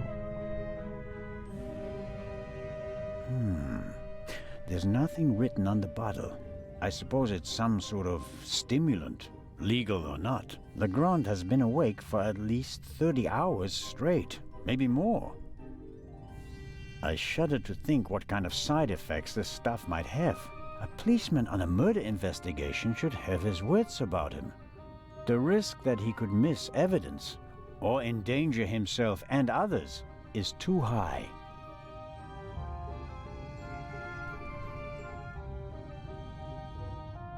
Legrand's file on the Raven, centimeters thick but totally useless. We're not dealing with the Raven. Why can't he see that? Our man is ruthless, a bomber and quite probably a murderer. This file belongs in a museum. It's history. The inspector should concentrate on the present. This is the pipe from the cargo hold. Legrand seems to have inspected it for fingerprints. I can still make out the powder. No. Nothing to see on the end of the pipe that the attacker held. Either he wore gloves or he cleaned the pipe. Aha! That's the bullet the doctor removed from the Baroness's corpse.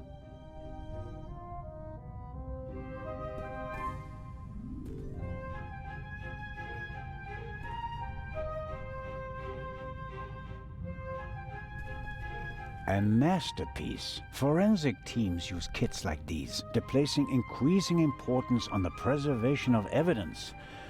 But not in Switzerland yet. It's a small lab used to conduct simple analysis on site. Alors, j'ai regardé un truc, j'ai pas pensé à ça. Juste quelques secondes.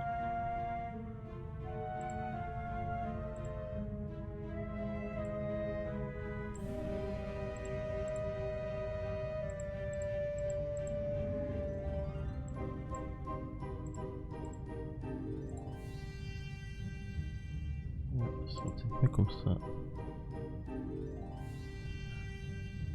Enfin mieux, je sais pas. Après c'est quand il fait sombre donc ça risque d'être plus chiant. Alright, what have we got here? Ah oui. Half of the tools in this box would be interesting for an archaeologist as well. Actually, forensics and archaeology are really quite similar to each other. The goal is to find out what happened, whether a few hours ago or a few centuries ago. A small glass bowl for mixing chemicals. What's this? Oh, how practical. A hermetically sealed cotton swab for collecting samples. I'll take it.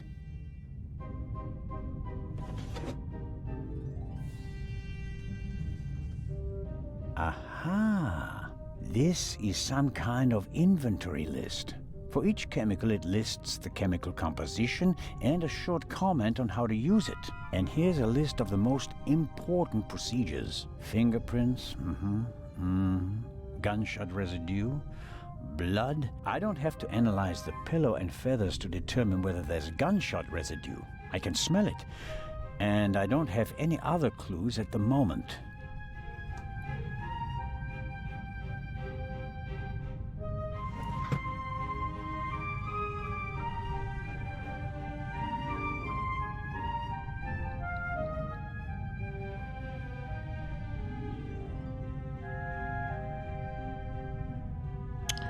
Non, ça va pas me servir.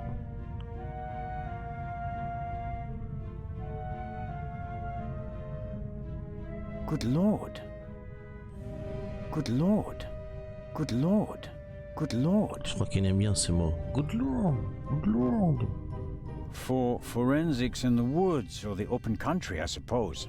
No use on a ship. I'm sure Legrand could work magic in this alchemist's lab. Me, I'm just awestruck. Fingerprints are overrated. Smart thieves wear gloves, or they make sure that there are too many fingerprints at the crime scene to check them all.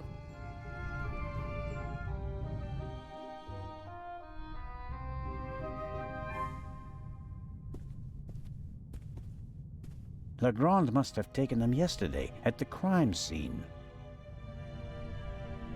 Yes, that's how we found her yesterday, I think. I wasn't really myself at the time. Yes. The bed, the blood spot. The spot on the sheet is much bigger than the one on the mattress. There's blood on the blanket as well. A lot of blood, I'd say.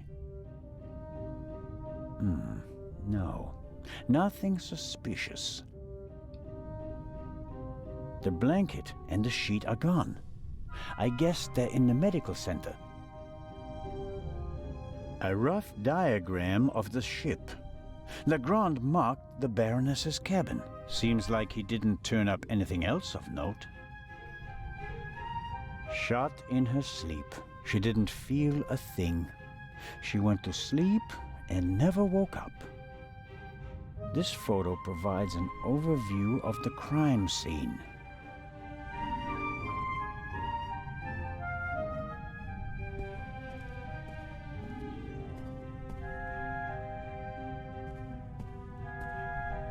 A microscope.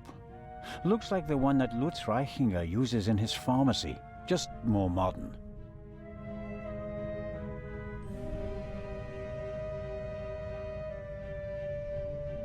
Okay.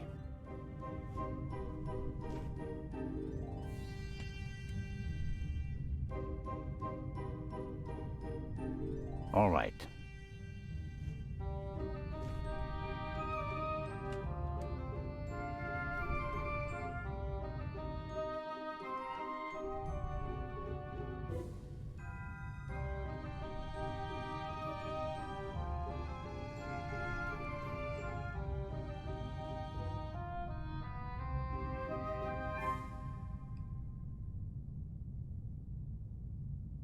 That's the proof. Whoever shot the Baroness also fired the shot in the cargo hold. What could that mean?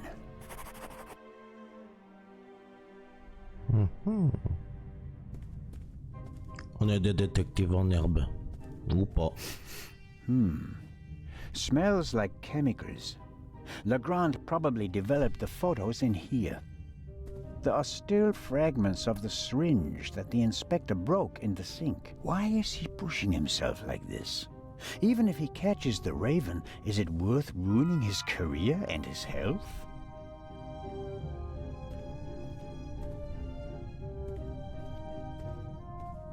Both bullets came from the same gun. That means that whoever shot the Baroness was also in the cargo hold. That fact may be important later.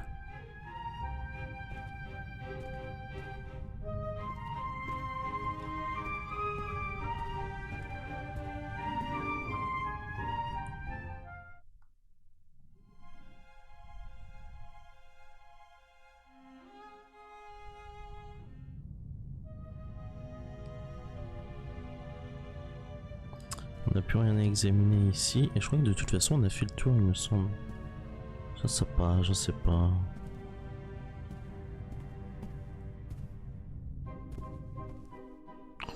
Voilà, j'espère que j'ai fait le tour.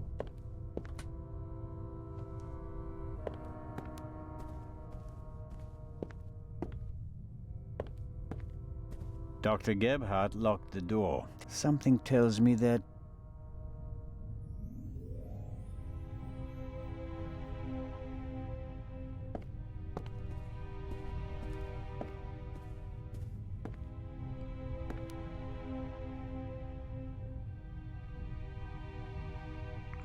On peut rien faire.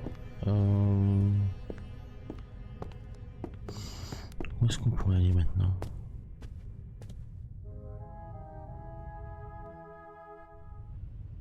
The death of his...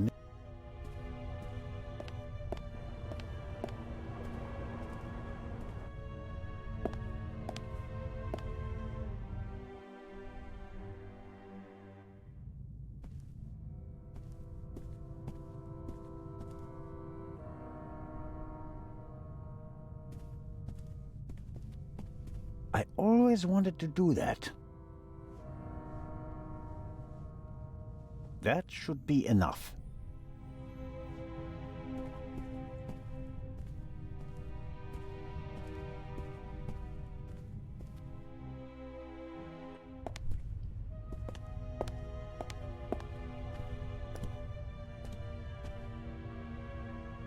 Ok, on a un échantillon, on va pouvoir retourner dans la cabine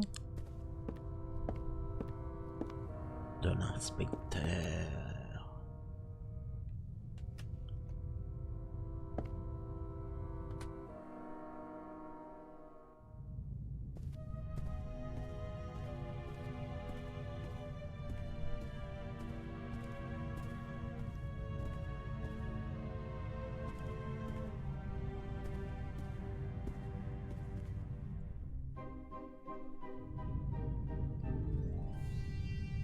Good Lord, what? Merde.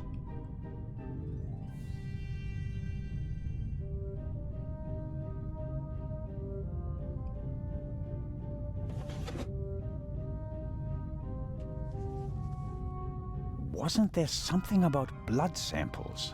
Fingerprints, gunshot residue, blood. Well, it explains how to confirm that something is blood. That's a start. You have to mix luminol and a hydrogen peroxide solution and then drip or spray the mixture on the blood. The solution turns blue and glows even if there's just a very small amount of blood. Okay then, luminol and hydrogen peroxide.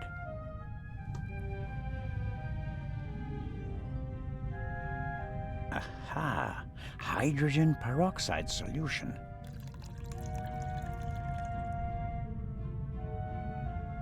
Aha! Luminol.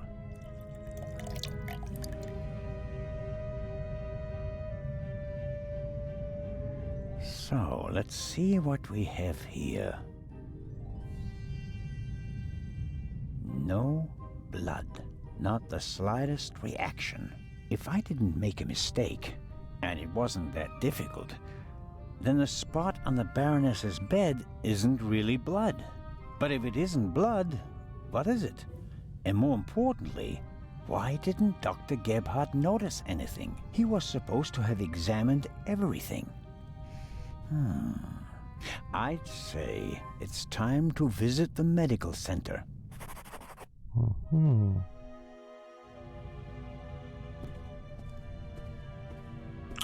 J'avoue que c'est chelou tout ça, hein? Non, franchement. Ça se spait. On nous cache des choses.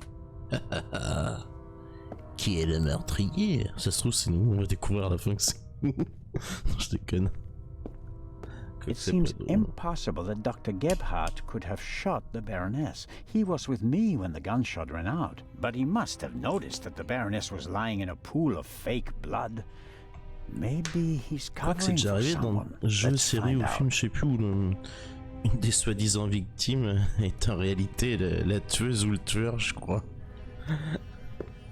Ah, j'ai pas eu besoin de crocheter, il l'a fait tout seul. Pourquoi t'as pas fait ça avec le bureau de l'inspecteur Legrand aussi là? Pouf. It's probably for emergencies, in case a passenger falls down and can't walk anymore. Possibly due to rough seas, or maybe the captain's well-stocked bar. Ouais, comme toi, mon petit Isolor, hier soir, tu t'es effondré comme un Magikarp quand il fait l'attaque trempette, quoi. T'étais vraiment pas bien, quoi. A tape recorder from Sibling. Interesting. The reel in the Baroness's cabin is from the same company. A microphone was plugged into the tape recorder. Maybe Dr. Gebhardt records the results of his examinations and writes them down oui, je later. dirais que c'est ça, généralement, c'est ce qui se passe.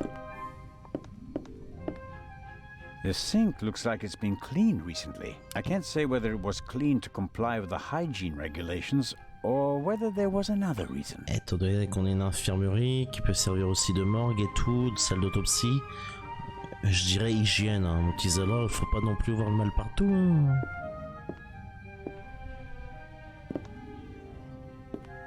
Ok, le truc du magnétoscope, enfin du magnétophone, il le met au-dessus du lavabo, s'il te plaît. Simple, sturdy, practical.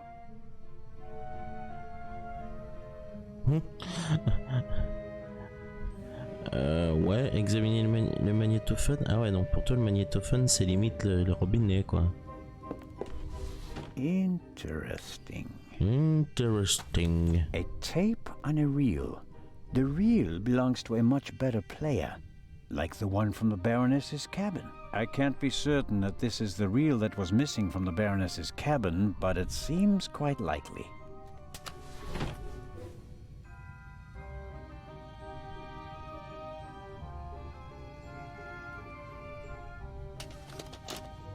Okay.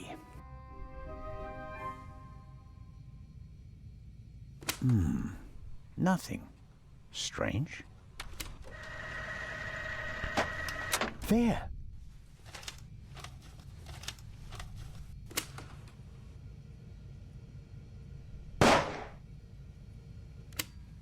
Very interesting. A shot is audible on the tape, and the reel comes from the Baroness's cabin. It's all coming into focus. Moi, ce qui me perturbe, c'est pourquoi on entend le... Enfin, pourquoi ça se retrouve ici alors que le docteur était avec nous? Ça peut pas être lui, le tueur. Sauf s'il a un frère jumeau diabolique. On va savoir, on va savoir. Là, j'ai cru que c'était fouiller le corps, non?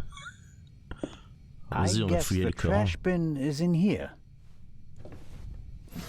Right. Paper towels, plastic packaging, cartons, and... Hold on.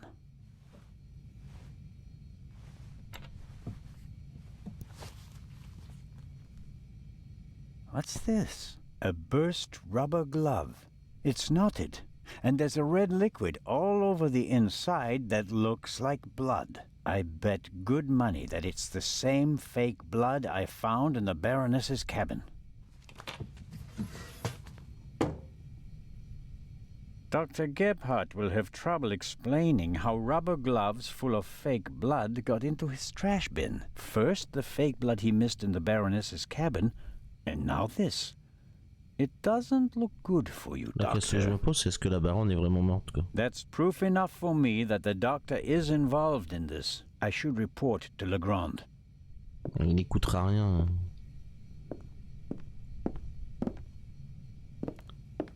Surtout quand tu vas lui dire que t'as forcé sa serrure de cabine, il va péter un plomb, l'inspecteur Legrand. Time to pay Legrand a visit. No. No, don't. Aïe, aïe, aïe, aïe, aïe, je m'en doutais, c'était gros comme une maison, hein.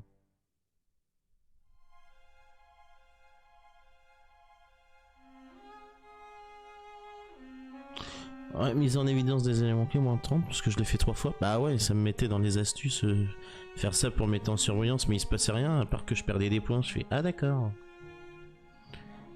C'était le chapitre 1, hein, donc 5 heures de jeu juste pour le premier chapitre. Bah c'est pas mal, parce qu'il y a 3 chapitres, du coup... Non, du coup c'est pas mal. Donc secret découvert 12, donc 16 000 points, renseignement obtenu 0. Ok, moins 0, ok, d'accord. Mise en évidence des éléments clés, 3, moins 30 points, ok, 15 970 points d'aventure, pas mal. Continue. Bah oui, c'est sûr, il va pas te dire, t'es une merde, arrête là. Hein. Non, t'es trop nul, tu ferais mieux d'arrêter le jeu. Non, oui. Ça m'emmerde, je sais pas que le jeu est nul, mais... Je me dis, vu le temps vu la durée, vu le temps de jeu pour l'épisode 1, si c'est pareil pour les autres, ça m'embêterait de finir le stream en plein épisode, quoi. Bon, après on peut faire une sauvegarde et reprendre, mais bon, c'est pas grave, on fera comme ça, c'est pas grave. Il y a plein de jeux où tu les fais, tu t'arrêtes pas forcément à la fin d'un chapitre ou d'un épisode et c'est pas gênant en soi. Don't you understand what you are forcing me to do? You don't have to. Et par contre les gars, qui c'est qui a activé le filtre de couleur là? C'est dégueulasse ce filtre, hein. Vous m'enlevez ça tout de suite. Ah mais c'est dégueulasse les couleurs là. It is almost over. You won't feel a thing. I am sorry you have to see all this. I should have used more chloroform.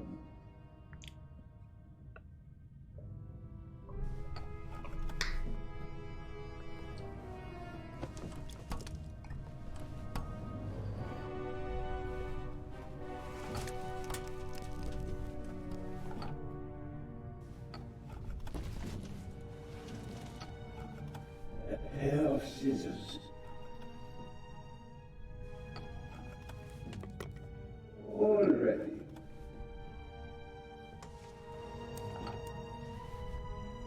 Enough of that, Mr. Zellner. Soon C'est Zellner, je disais Zellner, putain.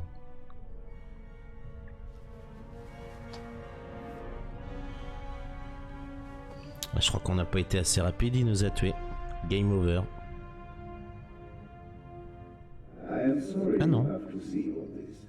Ah si, ah si.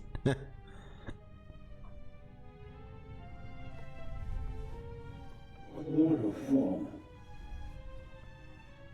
Still hardly numb. Have to distract him. Why? Why? Why did the Baroness have to snoop around? Why did you have to snoop around? And that glove there. You want to plant evidence on me, yeah? I left no evidence. There is no trail. And yet you can't just leave me in peace, can you?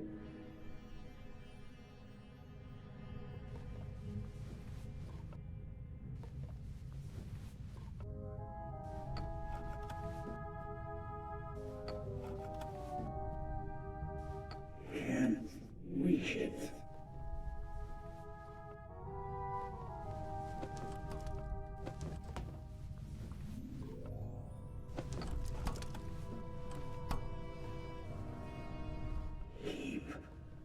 talking. Chloroform? I had it in my bag, just in case. You were supposed to be asleep. I am not a monster, you know? I have nothing against you. Nothing at all. But what can I do? You forced my hand. It's your fault. Yours alone.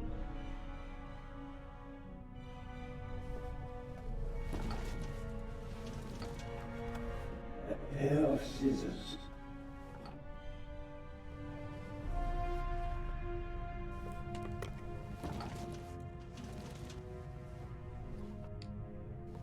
On and on.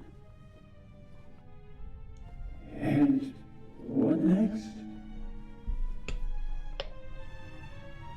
Heart failure happens a lot at your age, especially given your background. I am still considering whether I should throw you overboard. Don't leave evidence. No evidence. But what if I'm seen? My plan was perfect. And then you ruined everything!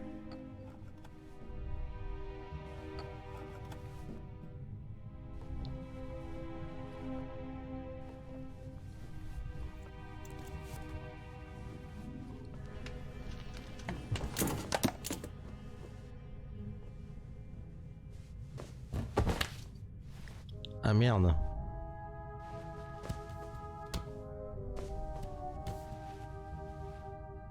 Take it easy, Mr. Zellner. You will only hurt yourself. Shall we begin? It's almost over. I will...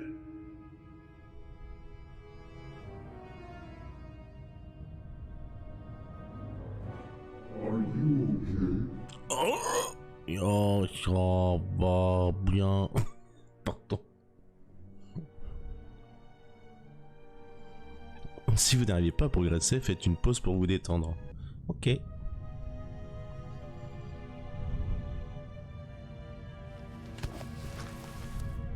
Thanks. A wet towel works miracles. I told you so. Out with it then. What were you doing down there? Inspector, at least let the constable recover his breath. He almost killed himself. Me? No. Dr. Gebhardt would have taken care of that for me.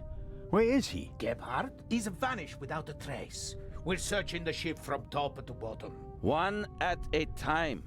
Tell me, Zellner, what did you find out? Dr. Gebhardt killed Baroness von Trebitz. Impossible. Do you have proof?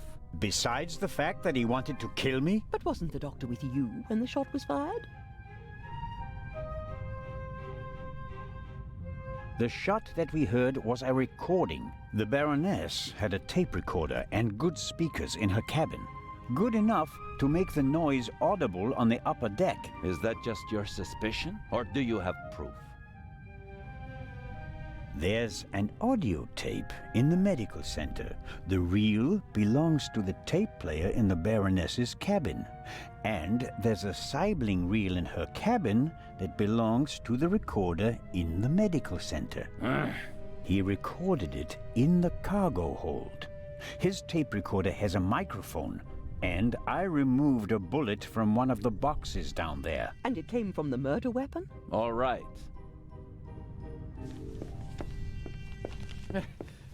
Inspector Legrand! Let's pretend you're onto something. The shot we heard was just a recording. What happened next? We all ran to the Baroness's cabin. She lay comatose in a pool of blood. Dr. Gebhardt pushed past you so that you couldn't get too close to the Baroness. He examined her and pronounced her dead. There was no reason for us to doubt him. The shot, the blood, the Baroness lying there lifelessly. But she was only unconscious, knocked out by the chloral hydrate that the doctor had poured into her glass shortly before. The doctor had a glass in his hand when you came in. He wanted to remove the evidence, but you gave me the glass instead, Captain DeConti, and unintentionally knocked me out as well. Nonsense. There was blood everywhere. And the Baroness is certainly dead enough, isn't she? Then who did shoot her? And when?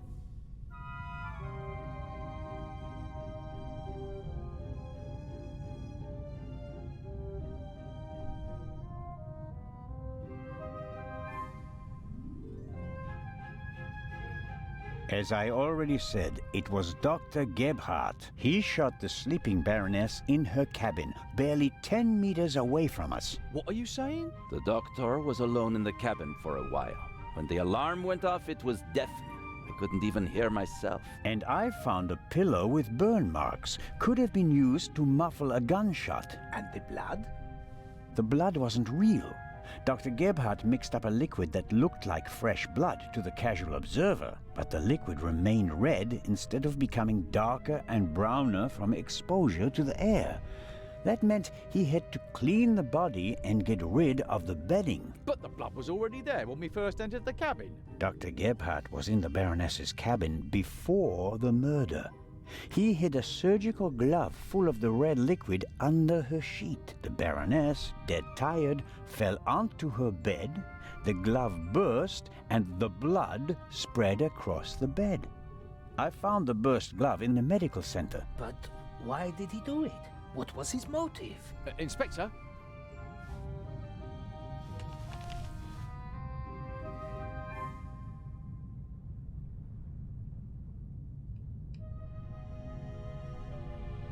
It had to do with the Eye of the Sphinx. The Baroness was supposed to bring one of the keys to Cairo. So Dr. Gebhardt was the Raven? I don't think so, but perhaps he was working with him.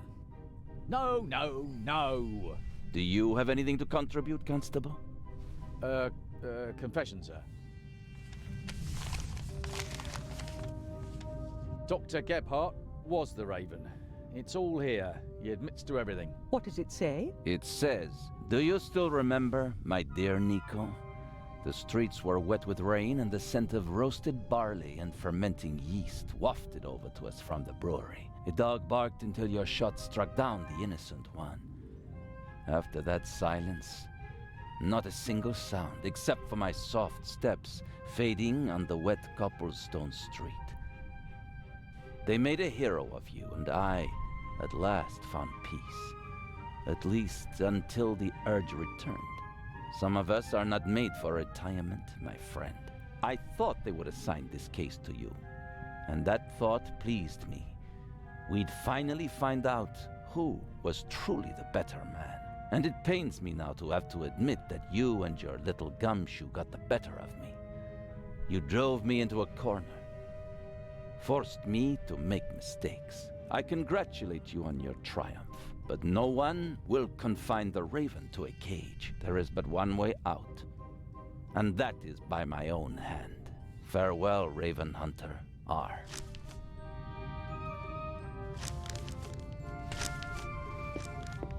Inspector Legrand.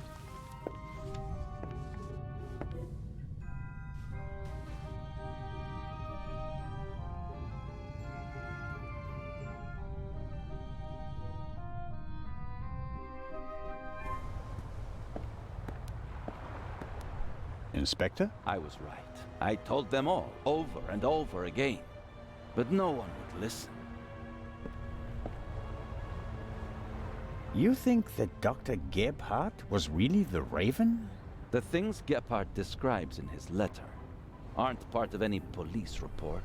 Only someone who was there would know them. Couldn't there have been others involved? One of the police, for instance. What if one of them changed sides? Why is it so hard for you to accept the simple truth? There was never a new Raven. There was only ever the old one. And that was Dr. Gebhardt. The modus operandi doesn't match. The Raven was not a killer. Legends are rarely what they seem to be, Constable Zellner. Then who was the man who was killed back then? William Jackson, a petty thief, committed some burglaries together with his brother. Talented, but not world-class. And they thought he was the Raven. Some people thought it was part of his disguise. If you're a debonair master thief, what better disguise than pretending to be a common crook? From time to time you let them catch you pulling small jobs, and no one ever imagines you're capable of a major heist. But you didn't believe it. I had my doubts, but everyone congratulated me and those doubts were pushed aside. It was like being caught in a storm, but eventually the storm passed and my doubts were still there. But not this time? No doubts telling you that Gebhardt isn't our man? It must be him. What about the handwriting, the wording? Does the farewell letter match the Raven's other letters? Yes, it's his handwriting, his words. I've read all the Raven's letters, all of them, over and over again. I never thought it was possible. A resurrected Raven. The Raven was never dead. I shot the wrong man. But that man had the stolen goods, didn't he? So he must have been in league with the Raven. One could hardly call him innocent. Where do we go from here? We deliver the eye and then I'll contact Partie. A task force will compare all of Gephardt's known residences with the Raven's activity. And if there are any inconsistencies? You're welcome to keep an eye on the safe if you can't let it go. The ship will remain in Cairo for 1 day. That's all the time you'll have to catch your own Raven. I already have mine.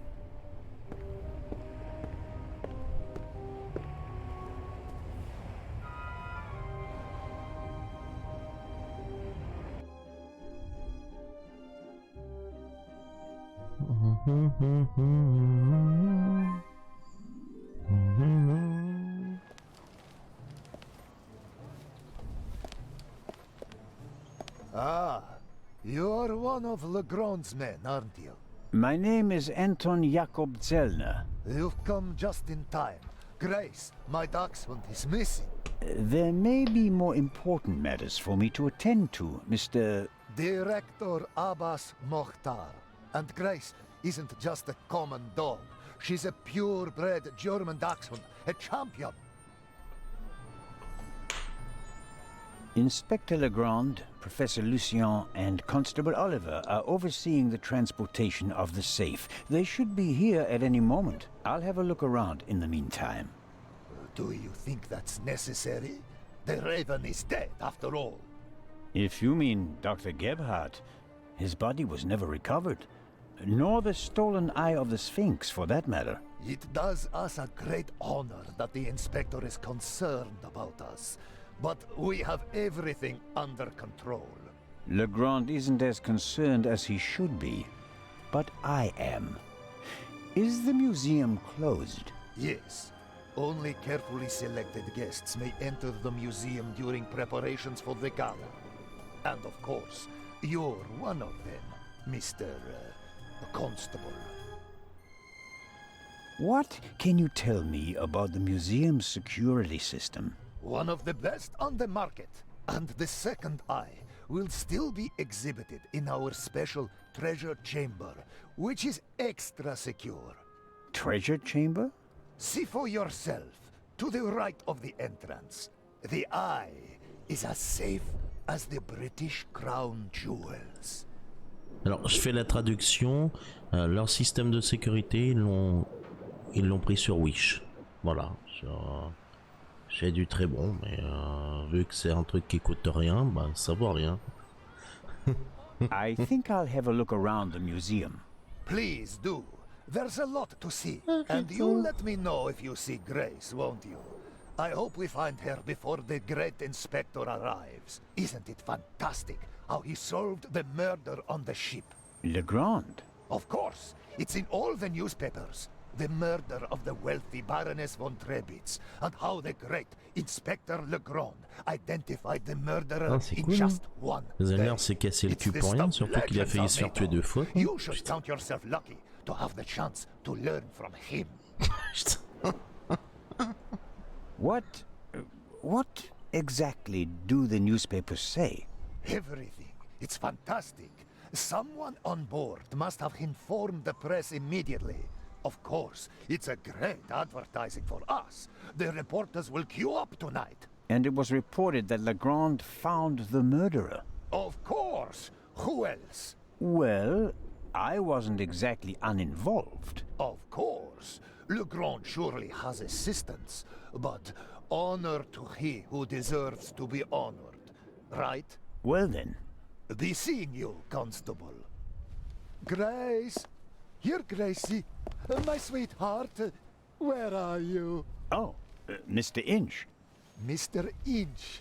There you are. I am so sorry. Baroness von Trebitz was a good-hearted woman. She did so much for the museum. As you say, sir. And you?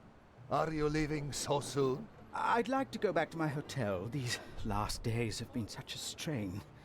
First, you sneak into the museum without greeting me, and then you want to leave just as quickly? I didn't want to disturb you, and we'll have time enough tonight. Yes, you simply must come tonight. I wanted to present Baroness von Trebitz with a medal. Now you'll have to accept it. Of course, if you insist, sir. The Baroness paid for all this. Without her, there wouldn't have been an exhibition or a gala. She was very generous. Ouais, elle était blindée la baronne. Hein. J'ai tout ce qu'elle a financé. If you'll excuse me now. Constable Zellner, I want to thank you again for all you've done. You saved me, you could say. My pleasure. See you tonight. Enfin, quelqu'un qui reconnaît le mérite dans un nom.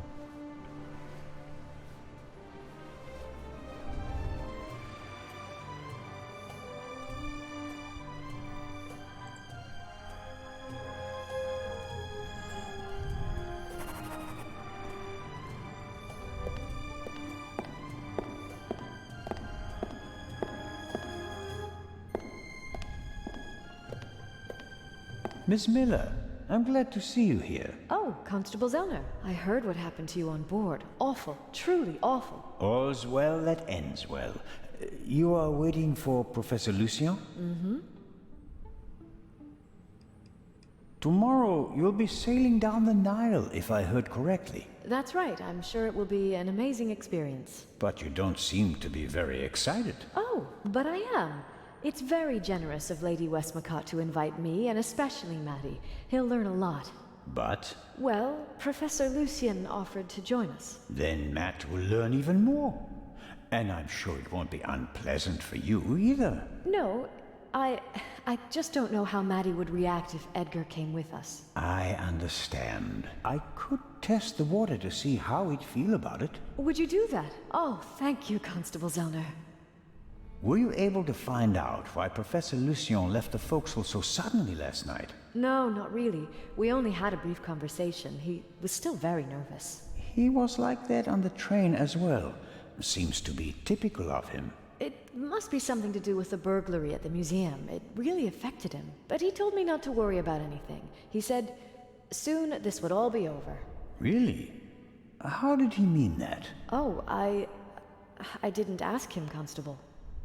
Are there other passengers from the ship here? Oh, yes, we arrived as a group. David Kreutzer, the violinist, was with us. So were Miss Myers and Mr. Inch. He seems to have gotten over the death of the Baroness pretty quickly. He seems positively relaxed. I've met him. He looks on the bright side of life, so to speak. Where is Mr. Kreutzer? He's over in the treasure chamber. Maddie is downstairs in the main hall. I'm afraid I'll hear the sound of something priceless shattering any second. Matt will be careful, Miss Miller. I'll continue my tour of the museum. Oh, yes, there's so much to see.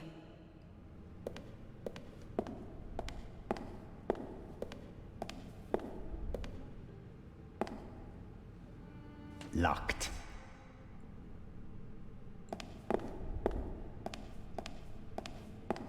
I can't tell whether Miss Miller... I hope so.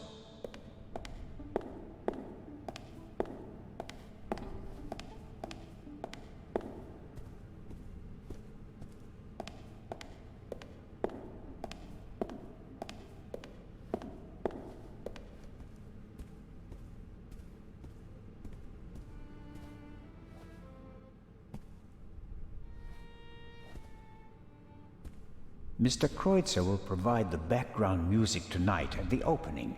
Does he have anything else on his agenda? How are the acoustics, Mr. Kreutzer? Average. I wouldn't have expected anything else from a big stone cavern. How does it feel to have been accused of murder and to escape by the skin of your teeth? The whole thing could have had a bad ending for you. You didn't have an alibi. It was your gun. I must admit that I can imagine better ways to spend my time than being roughed up by Inspector Legrand. Your snooping actually paid off for me this time. Did you ever suspect me? Of murder? No. I think you're too intelligent to shoot someone with your own gun without arranging an alibi for the time of the crime. It seems like a lot of the passengers from the ship are here this morning. Nearly all of them. I had a brief conversation with the Baroness's butler. Between you and I, he seems quite happy to be rid of the old battleship. Mr. Kreutzer. Young Miss Mayers was here as well. Unfortunately, it seems like she's already disappeared again. Forget it. She's engaged. And the old witch with her caretaker and her brat are also here. What do you have against Lady Westmacott? The lady is more callous than the Queen of the Night. She chased her own son away. Ice cold. I met him briefly. Flew to America because he couldn't stand her anymore. Did any of the guests behave suspiciously? Was anyone unusually interested in the treasure chamber or the security system? I couldn't say. I'm here to check the acoustics and then I'll come back for the gala tonight. I'm not interested in your detective games. The newspaper this morning is full of reports about the events on board. I've seen them. Someone must have informed the press directly from the ship. He probably got a pile of money for the story, don't you think? And again, they want to ruin my reputation. But no, Constable, it wasn't me. I didn't even consider it. And whoever did it was a bungler. Why? The story is in all the papers. You get more money if you sell the dirt to just one paper, as an exclusive. Who do you think it was? The young guy? The stowaway? The captain didn't press charges and let him go this morning. But up until then, he was in the cell the whole time. Perhaps Miss Mayers. Maybe she wants to become an actress and needs a bit of publicity. Whoever it was, they wanted to make sure that the story spread, and they weren't after money. So, what were they after? Well, I'm looking forward to the concert. It will be an unforgettable night.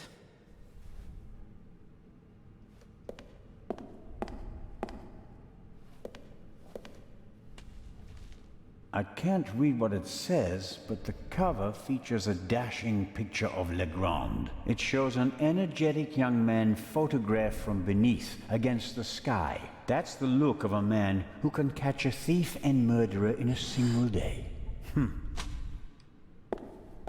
I don't believe that Legrand spoke to the press himself. He doesn't seem to like the attention, and he wouldn't falsely take credit for something he hadn't done.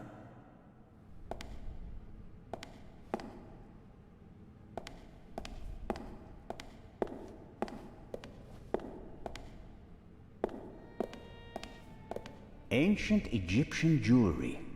I like that golden signet ring with a scarab made of jasper. In ancient Egypt, these beetles were regarded as symbols of fertility. Nowadays, we just call them dung beetles. I suppose the beetles don't really care.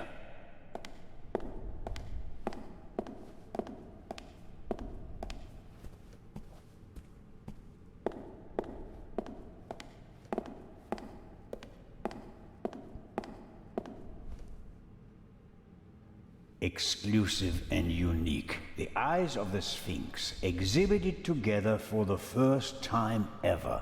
Hopefully the visitors will be satisfied with a single eye. Otherwise, all this effort will be for nothing. Unfortunately, now it's just the eye of the Sphinx. But it's a bit too late to change the banner. Well-trained guards are usually the best security system, although they didn't manage to stop the Raven in London. The gala will be crawling with guards tonight. The local police might also send some reinforcements.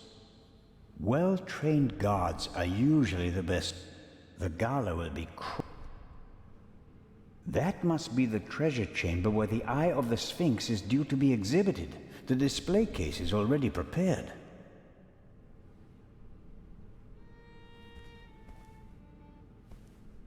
No, sir. I'm from the Swiss police. I want to check the security arrangements. No one may enter the treasure chamber before the delivery has arrived.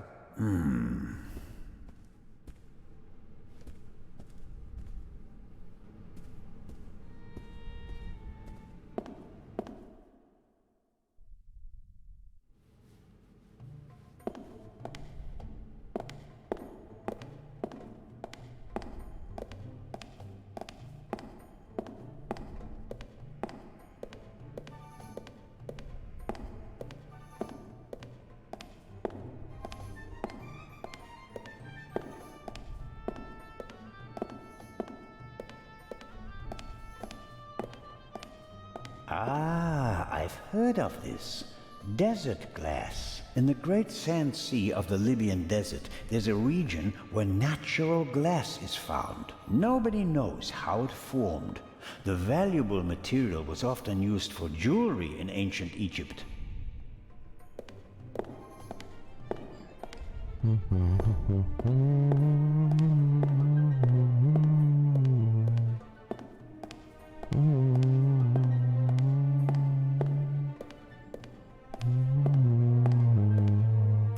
C'est cool de pouvoir visiter un musée comme ça, hein. Surtout sur tout ce qui touche à l'Égypte et autres, c'est franchement cool. Avec la petite musique qui va avec et tout, je trouve ça stylé.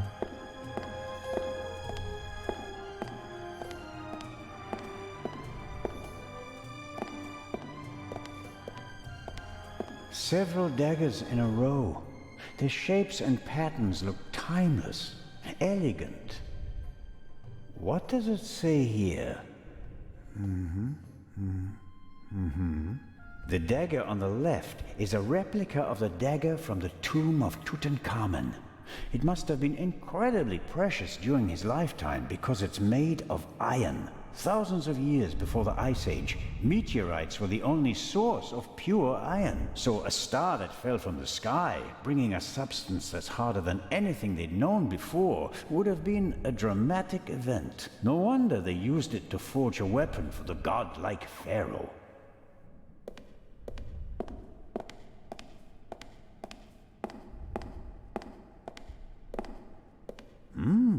Aha! This shows how the ancient Egyptians were able to move the heavy blocks of stone to build their pyramids and temples. They used ropes, wooden sleds, and poles as levers. These exhibits aren't originals, of course. They're reconstructed, based on old pictures. Nonetheless, it's impressive how they managed to build monuments like the pyramids with such simple tools.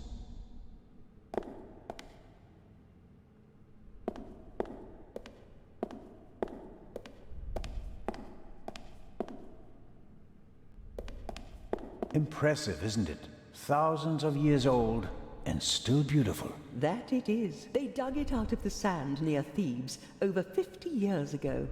I was there. Really? I met my husband there. He was an assistant on the dig and was ordered by the director of the excavation to take care of that writer. I financed many excavations in the following years, here in Egypt and in the Near East. I visited my husband, together with our son. It was the best time of my life. But a museum is no place for nostalgia. What can I do for you?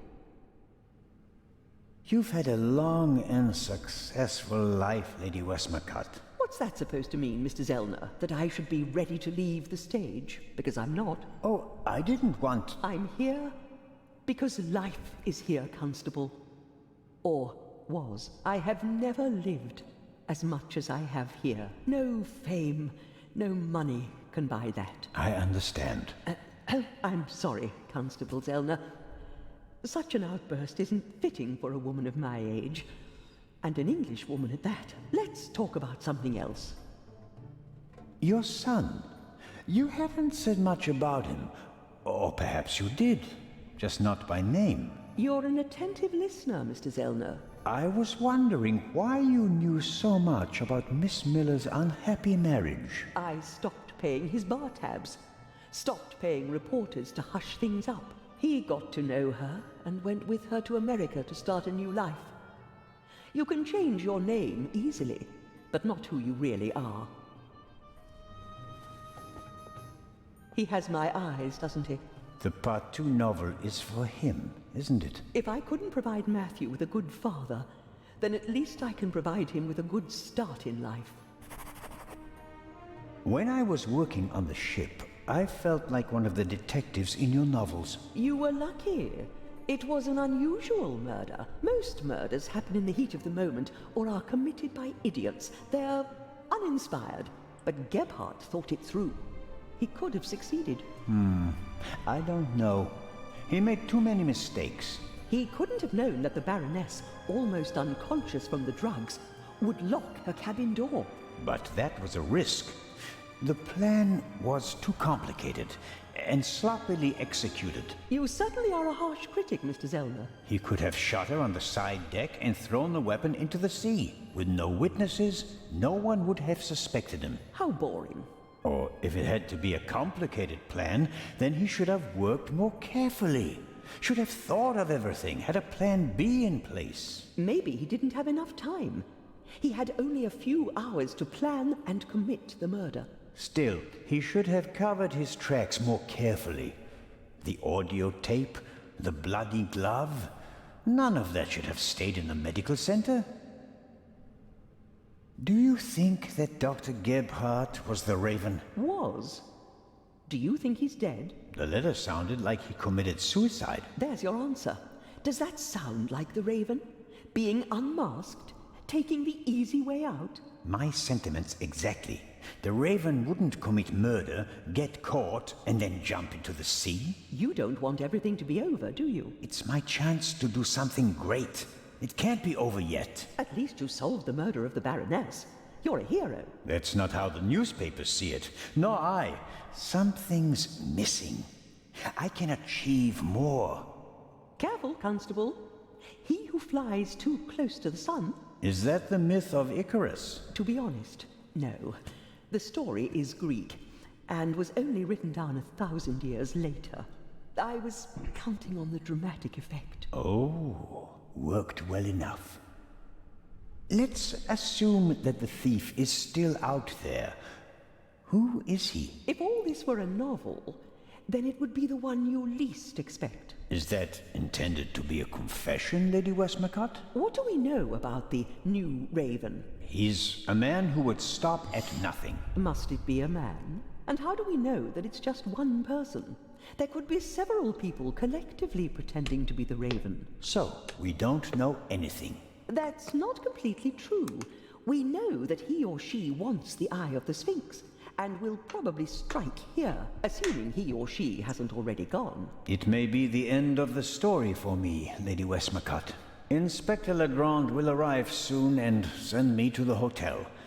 I'll return tonight for the gala, hoping all the while that the Raven does dare to attempt a burglary. Tomorrow morning, I'll have to return to Switzerland. What an unsatisfactory ending that would be. It wouldn't be a triumphant ending, but it could be worse. At least you'd still be alive, Constable. Will you attend the gala tonight, Lady Westmacott? But of course. The antiquities, the delightful atmosphere. And who knows? Perhaps there will be another spectacular burglary. And your cruise? The ship doesn't leave until tomorrow. And believe me, I'd cancel the cruise for this. As always, it was an entertaining and enlightening chat, Lady Westmacott. I'm going to miss our little chats, Constable Zellner. Goodbye.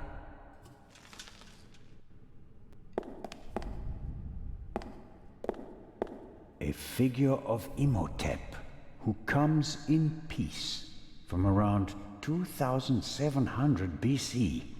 The first polymath known by name, godfather of medicine, architect of the first pyramids, and according to legend, the inventor of Egyptian writing. He certainly achieved more than me in his life. He was a legend.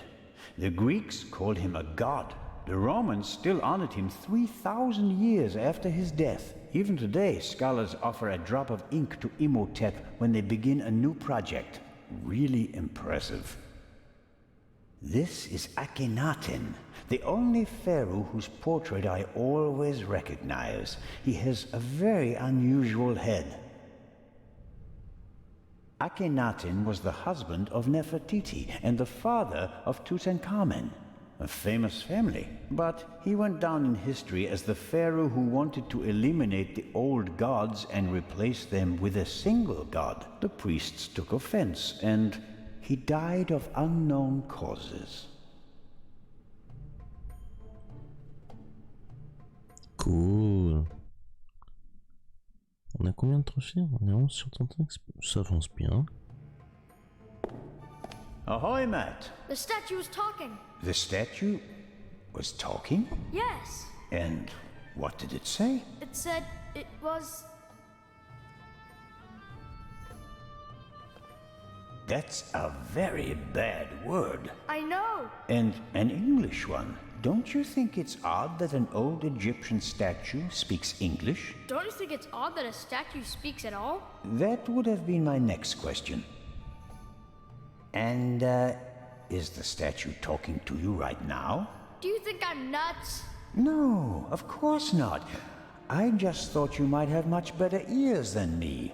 Ears that can hear statues. Some cop you are, Mr. Zellner. This is a mystery, and you're just making jokes. You're right. It's just... Don't you believe me? We both agree that a stone statue without a mouth or vocal cords cannot speak, right? Yeah, I'd agree with that. Okay. That means you heard something else.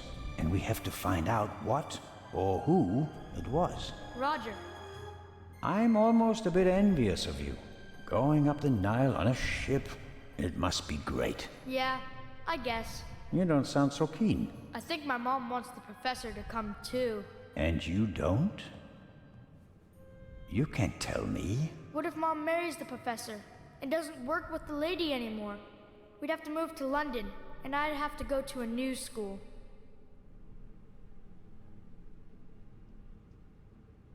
You like your life as it is, and you don't want to change a thing, right?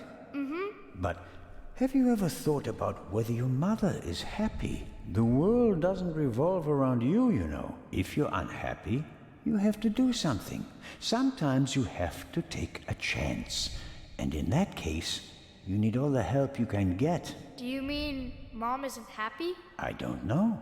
What do you think?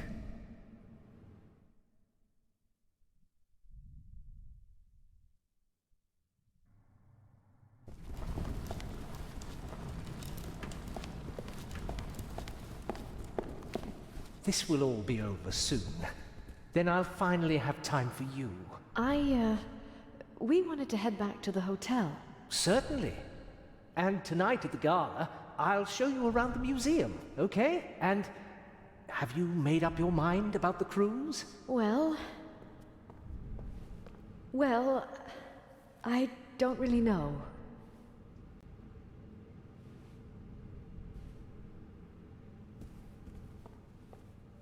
Oh, come on, Mom. Who could teach us more about Egypt than the professor? Then it's settled.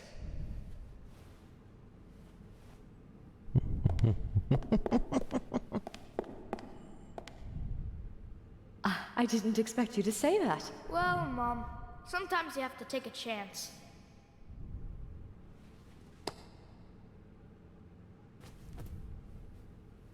Well, who wants ice cream? Me! Actually, Mr. Zellner still owes me some.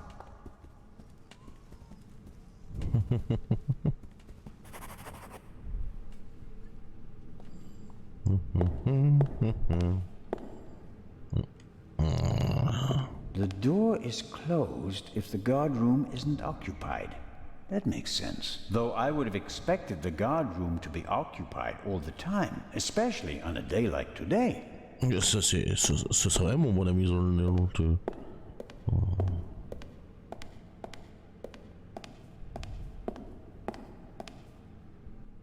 Ça fait bizarre quand tu dis aller à l'arrière. Aller à l'arrière de quoi? A great moment. Professor Lucien, your key, please. Yes. Well, Come on, Professor. but you have to realize that... Thank you. Finally! But... Professor? I wanted to give you this.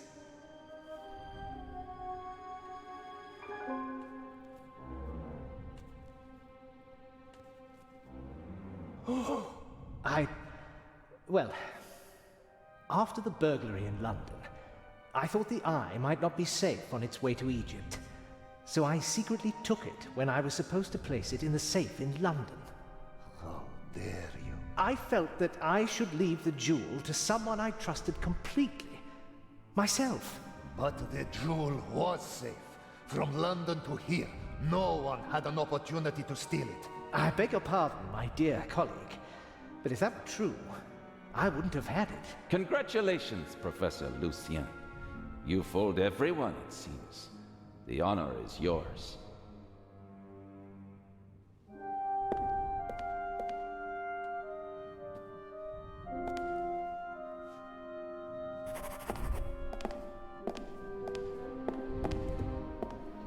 Well, that's that. Shall I explain the security system to you, Inspector? The French ambassador summoned me. I have to get in touch with him. The press is besieging the embassy, and I have to answer their questions. But you absolutely must come tonight. The opening of the exhibition will be the highlight of the year, and you are my special guest. I will see what I can do. Zellner, will you have a look at the security precautions? We'll see each other tonight. Of course, but... Wait, Inspector. I'll join you. Well, here we are.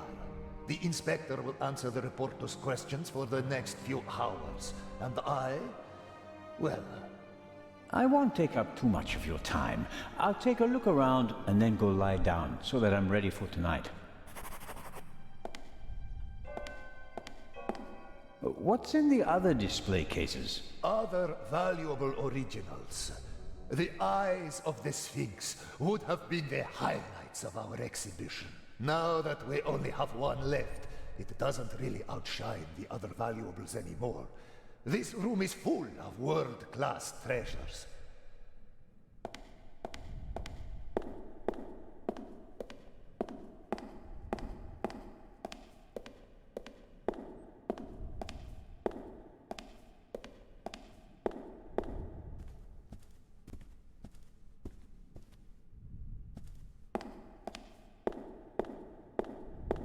How is the display case protected? It's made of bulletproof glass that's several centimeters thick. You'd need heavy machinery to open it, but even the smallest disturbance of the display case will set off the alarm. Doesn't look half bad. A glass cutter wouldn't be much use. Is the display case anchored to the floor? Why do you ask? The Raven once stole a whole display case in St. Petersburg instead of just taking the jewels out of it. Such an attempt would fail here. The display case is bolted to the floor and weighs several hundred kilograms.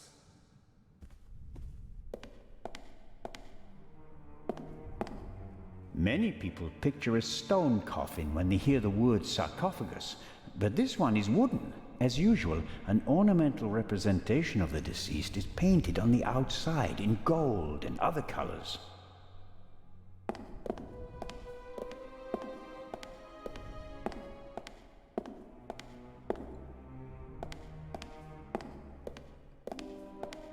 What's that? A camera? The latest model. It's called video surveillance. I've heard about that. The images are recorded and can be viewed again later. That's right. Images from all 3 cameras are recorded in the guard room. Wow. As I've said, we've spared no effort and no expense.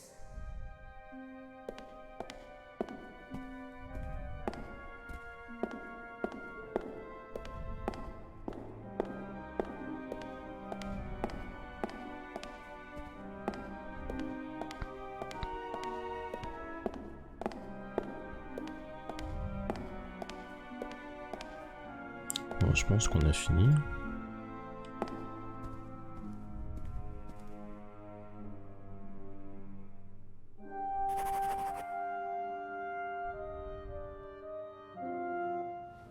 This here, the gate, how does it work? If the alarm is set off, the metal gate descends. The same thing happens at the windows and the main entrance. The thief is trapped like a rat.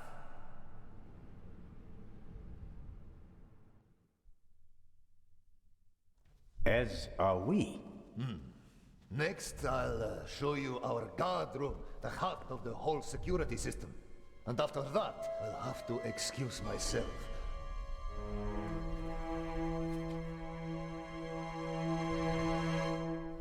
Alert the guards. Then call the French embassy. Legrand needs to come. We're being locked out.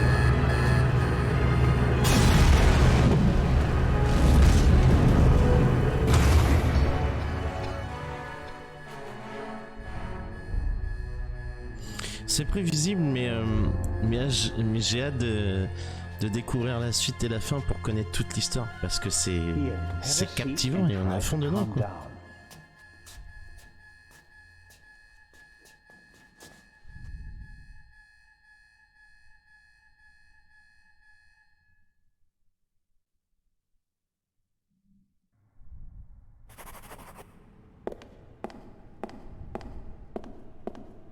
That bloody bomber. I mean, the chamber was filled with irreplaceable treasures.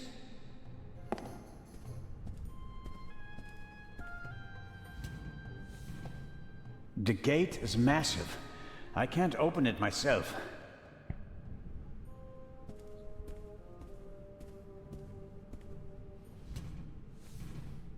The gate is massive.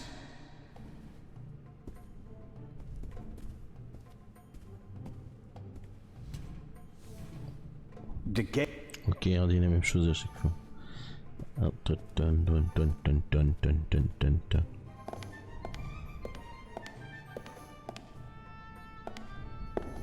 Director Mokhtar? Director, how can I open the metal gate? He shouldn't have done that. Director. All the artifacts in the treasure chamber. He destroyed them! And I will bring him to justice. But first, I have to get inside.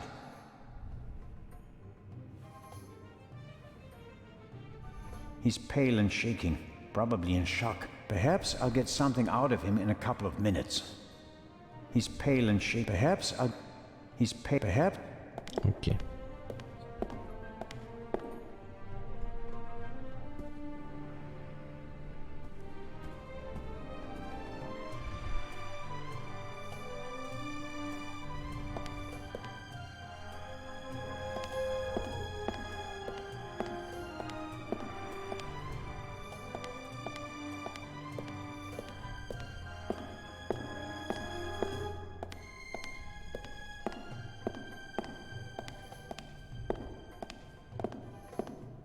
Je sais même pas pourquoi je suis allé jusque là, je suis descendu, j'ai vu qu'il y avait personne, j'aurais dû remonter, mais je sais pas, j'avais envie.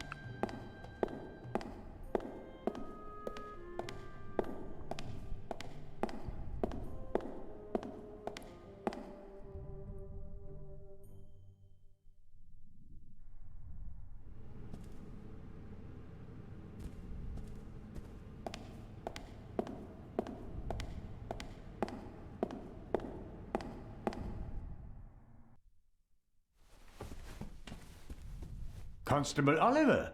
Don't move! What did you do? I didn't do anything. But I'll tell you what I'm gonna do. I'm gonna arrest you.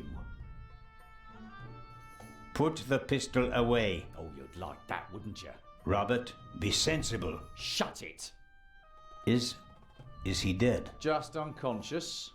Perhaps he can tell us who knocked him out. Excellent. Don't act all innocent. It was you. I was in the treasure chamber with the director. You, on the other hand, had every opportunity to take the guard out. I found him unconscious. I wanted to open the gates. And make it easier for the Raven to escape? That does it. On the floor. Hands behind your head.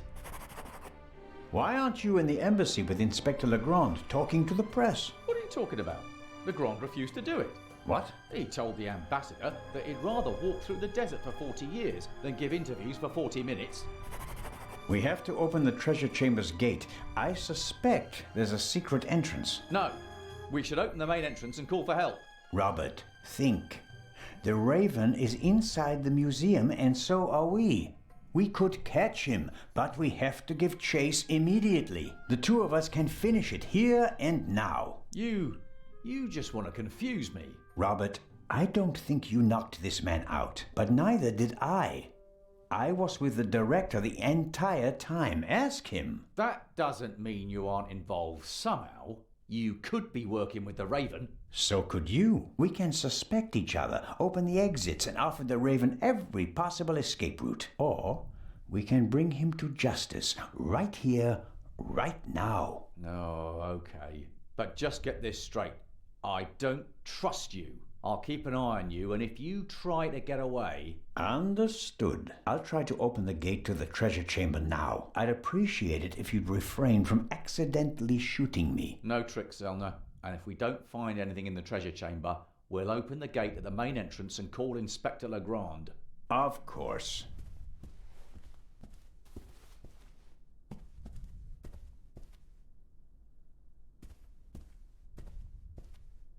A monitor, probably for viewing the security cameras. There are 5 buttons down here, 3 of them labeled. Camera 1, Camera 2, Camera 3. This should be the one in the treasure chamber. As I expected, it didn't survive the explosion. All right, how do I...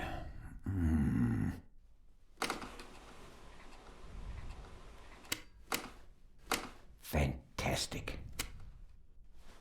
That's me, with the director. Now it's getting exciting. What on earth? You damaged it. No, I didn't.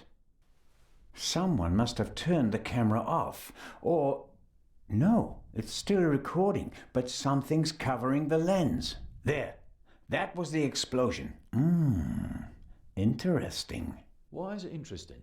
Someone was in the treasure chamber, and they disabled the camera. And? And, just a few minutes later, the alarm went off and everything blew up. The burglar hardly had time to prepare a targeted explosion, right? One more reason to go and see what happened in the treasure chamber.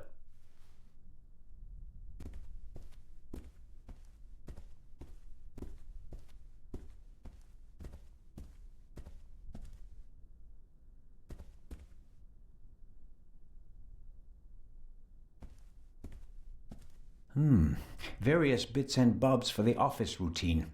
Looks like even the guards can't avoid mountains of paperwork. A paperclip. Might come in handy later.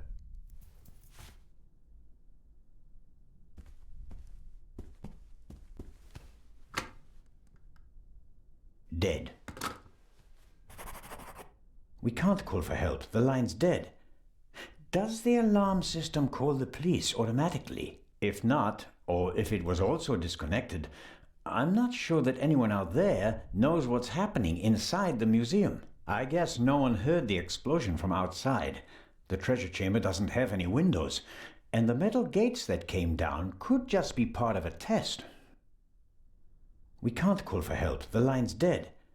If not, I guess no one heard the explosion from outside. Ok. On a fini d'examiner le téléphone, on peut rien apprendre de plus. Maybe someone stirred something into the coffee and poisoned him with it, but the bump on the back of his head would indicate otherwise.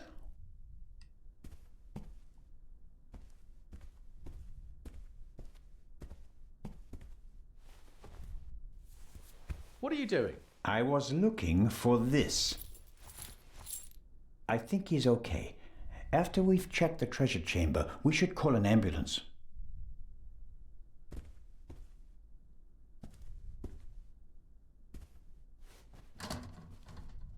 Locked.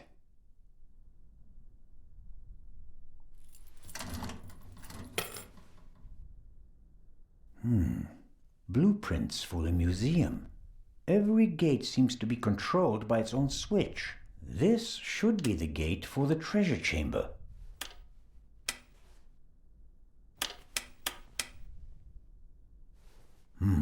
That's it.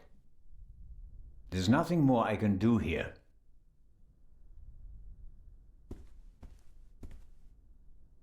We can't call for help. If I get... Ok.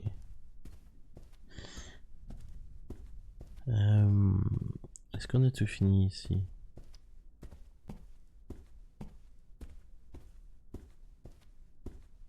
Je pense que ça, on a fait le tour. Constable Oliver can't honestly think that I'm the Raven. He must realize that I never had a chance to set a bomb. Although he may think that I could be an accomplice. As could he. I'll grin and bear it. As long as he's nearby, he can't cause any trouble. And if I have to get rid of him, I'm sure something will occur to me. Where do you think you're going? I'm searching for a way into the treasure chamber, which is exactly what you should be doing.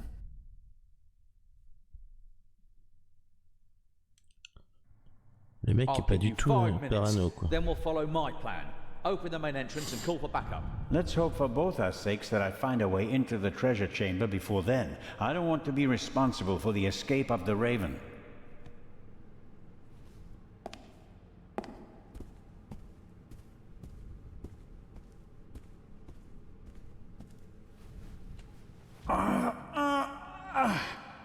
If you would be so kind.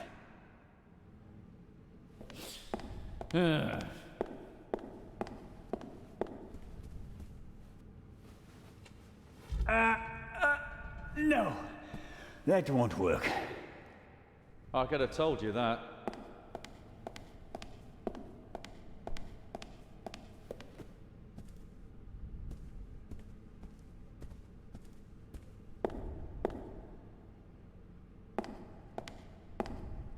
Director Mokhtar, I can't open the gate. Is there another way into the treasure chamber? No. Only one way. Only one. The director won't help me. Whether I want to or not, I have to stick with the constable. The director won't...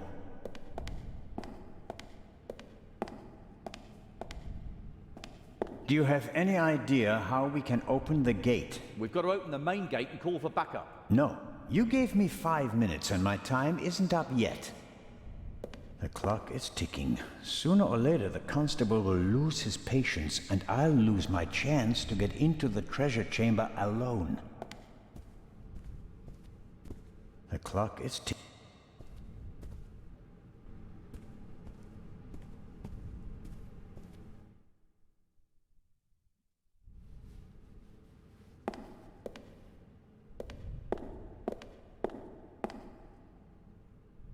Ok.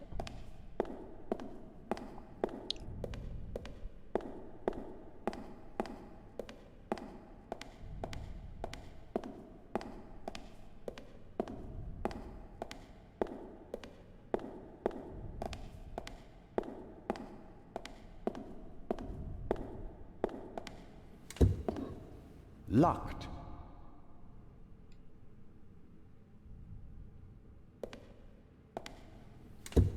Merde. Locked. Damn. Gone.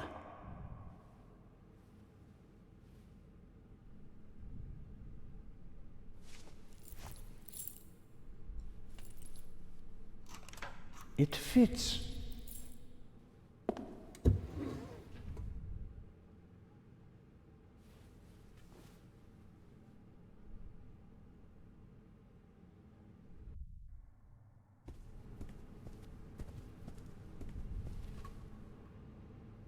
Constable?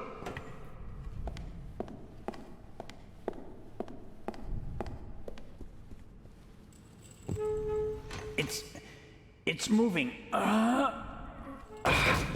No, not quite there yet.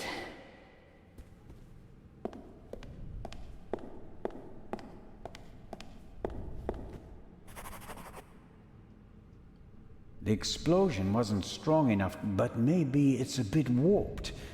At any rate, it won't open.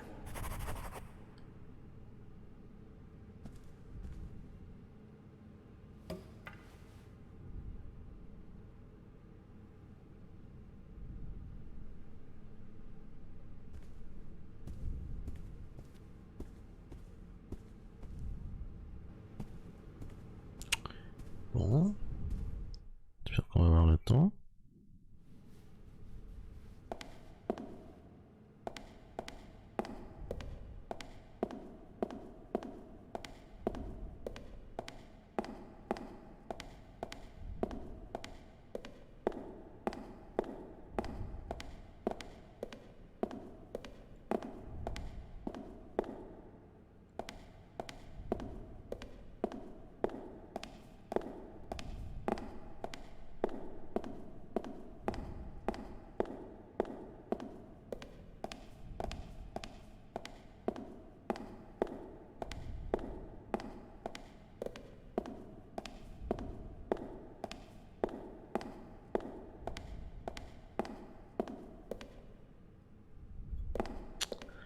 Il n'y a plus rien ici. Avec quoi je peux le combiner là?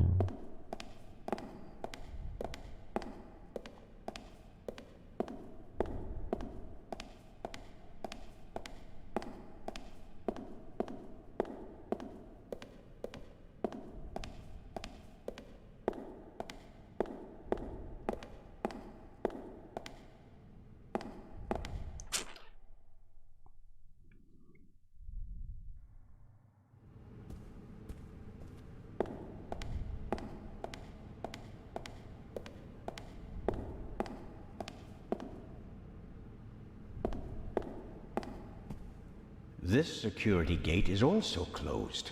Once the alarm went off, no one could have left through the official exits. I'll leave the gate closed until Legrand has surrounded the museum with his army of policemen. I'll leave the gate... C'est bon. Je pense qu'on a trouvé. That might help.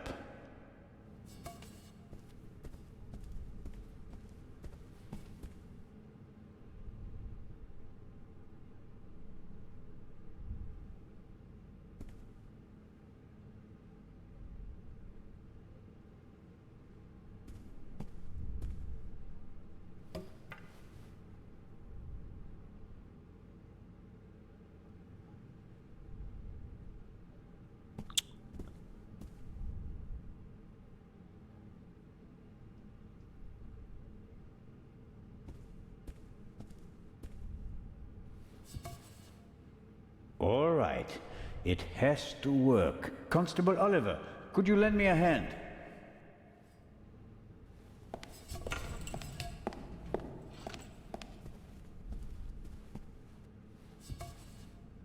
On three. 1, 2, 3! Director Mokhtar, hurry! Put something under the gate! Huh? Director!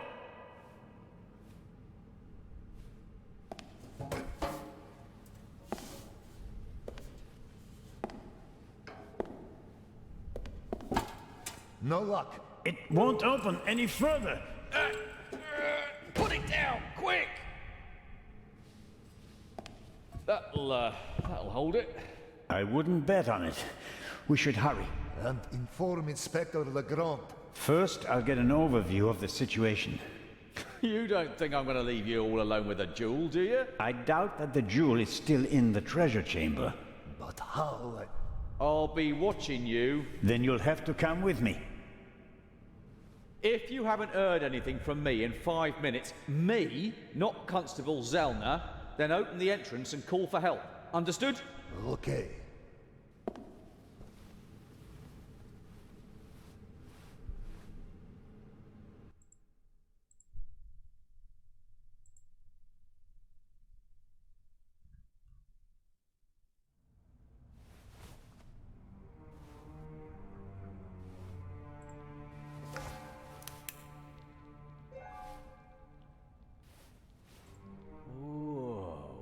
Whoa, indeed.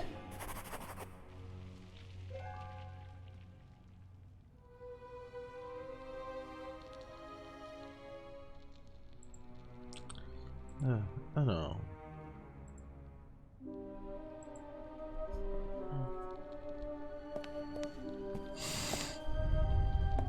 Let's hope that at least some of the artifacts withstood the explosion. Why didn't he just drive through the wall with a tank? Reckless ignoramus. The remains of the cordon. Give me some light.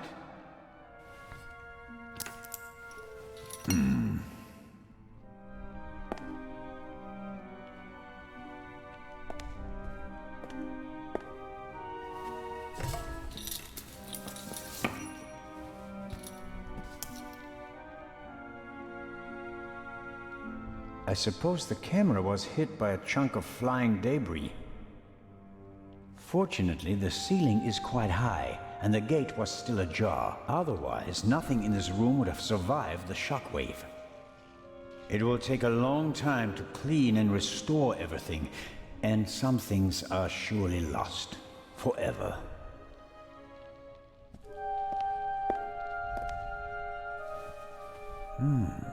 You don't want to go down there, do you? That's how the eye left the treasure chamber. Oh no. No way. We've seen enough. The Raven is gone. We need to get Legrand.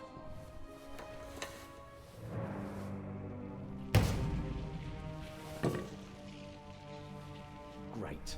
You happy now? You could say that. Will you give me some light?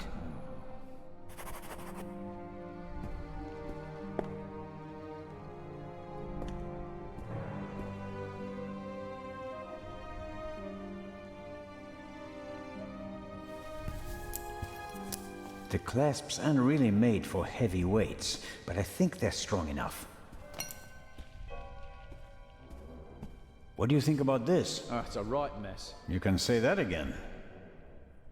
Would you give me your flashlight? You can't seriously expect me to say yes. No, not really. So at least give me a bit of light. This explosion was much more intense than the one in London, wasn't it? You can say that again. Imagine what would have happened if the bomb had gone off tonight. He didn't risk it. We must have made him nervous. He couldn't have chosen a better time. Legrand isn't here. There are only a couple of guards and almost no witnesses. Still, I would have thought he'd wait. Remember the train? Our opponent has a penchant for drama. He's vain and wants as much publicity as possible. Even vain people don't want to go to jail. True enough. It seems like the question of backup has been settled. We can't open the door from the inside. The director will surely contact Legrand. He'll be outside the door with a full squad in no time. I wouldn't bet on it. The thief was in the guard room and knocked out the guard. What was he up to there? He didn't disable the alarm. Maybe the phone lines. Someone will notice the metal shutters on the windows. Sooner or later, sure. Until they do, we have time to solve the case. I let myself down into the hole with the rope. You can't be serious. This isn't a matter for discussion. I'm going down there. You can join me or stay here. But you don't know what or who is down there. That's why I want to go down there. Besides, maybe I'll find an escape route for us. All right then. Should I hold the rope? Okay then. So what do we do now?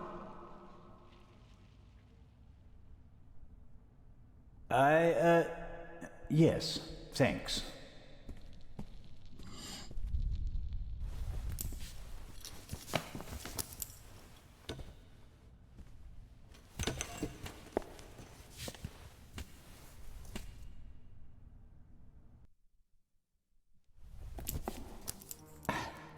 I'm down.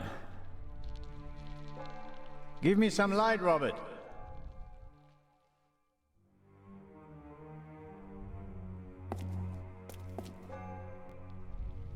Are you all right? Yes.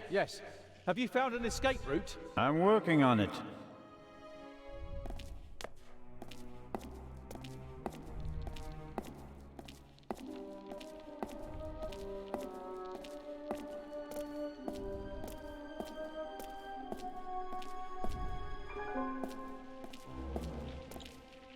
On voit quasiment rien, mais c'est normal.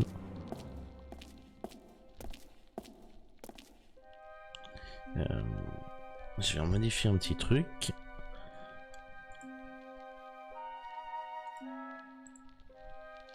Alors, peut-être un peu mieux, enfin vous verrez peut-être un peu mieux.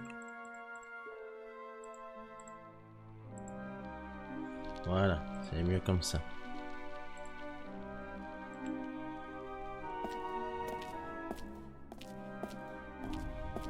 Shine the light over there, please. Interesting. Documents, maps, letters, all of them at least 20, 30 years old. I wonder how the Raven knew about the secret basement. He must have done some research and then paid someone for the missing information. Shine the light over there, please. A map of Cairo. It's covered with hundreds of small holes, and there are some pins on the floor. There's a date in the corner. 1940.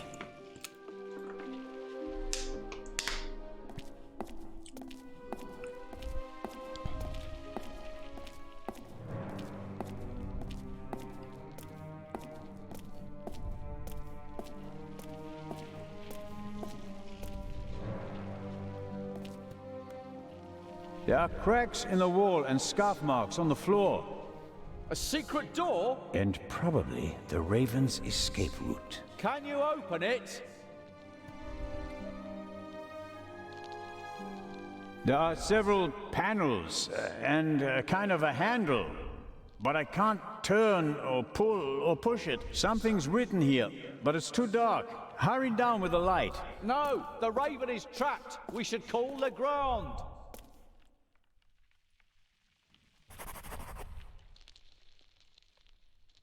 Do you think this door leads to a dead end? With every minute we hesitate, the Raven's trail is getting colder. But we should take it one step at a time. We're alone, and the Raven is dangerous.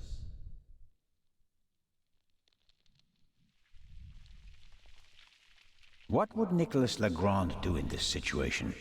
Would he wait for backup and twiddle his thumbs, or would he act? Oh, blast.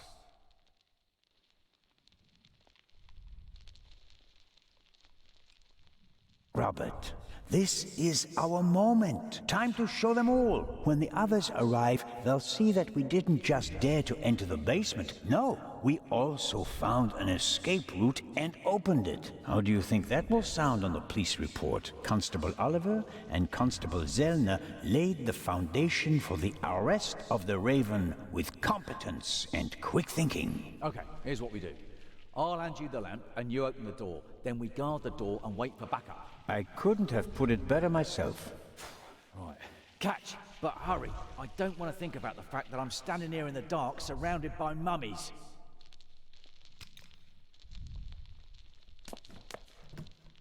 That's better.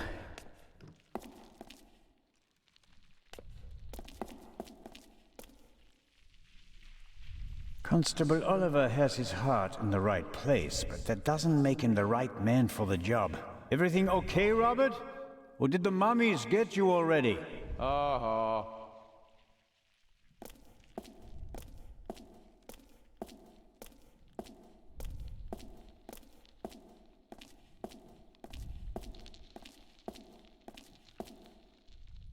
That is interesting. 4 discs. An extravagant combination lock. If it was just another language with a Latin alphabet, I might be able to guess the meaning, but I'm lost when it comes to Arabic. I'll write them down.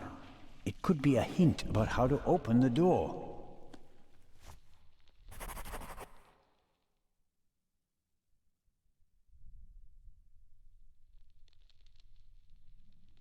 Ah.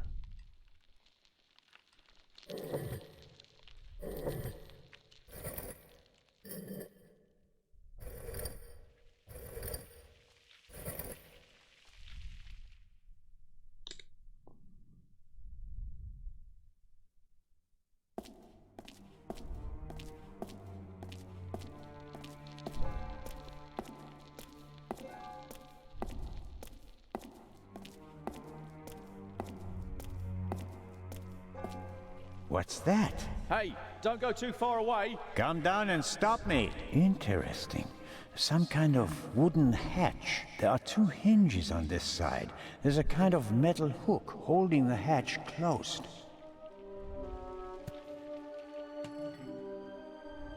I'm the talking statue. I really like to teach bad words to the little boys. At least that riddle is solved now. Peepholes. And I suspect, yes.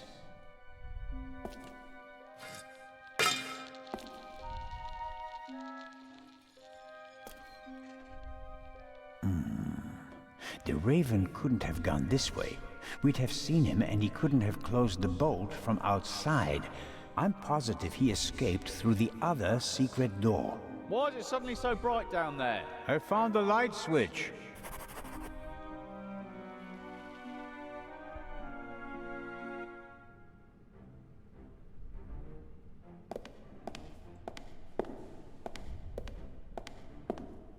Est-ce que ça serait pas ça pour l'énigme, les différentes statues? Ouais, c'est ça. Various containers. Maybe they contained funerary objects. The lids depict animals and a person. That alone doesn't really help me. Various containers. The lids...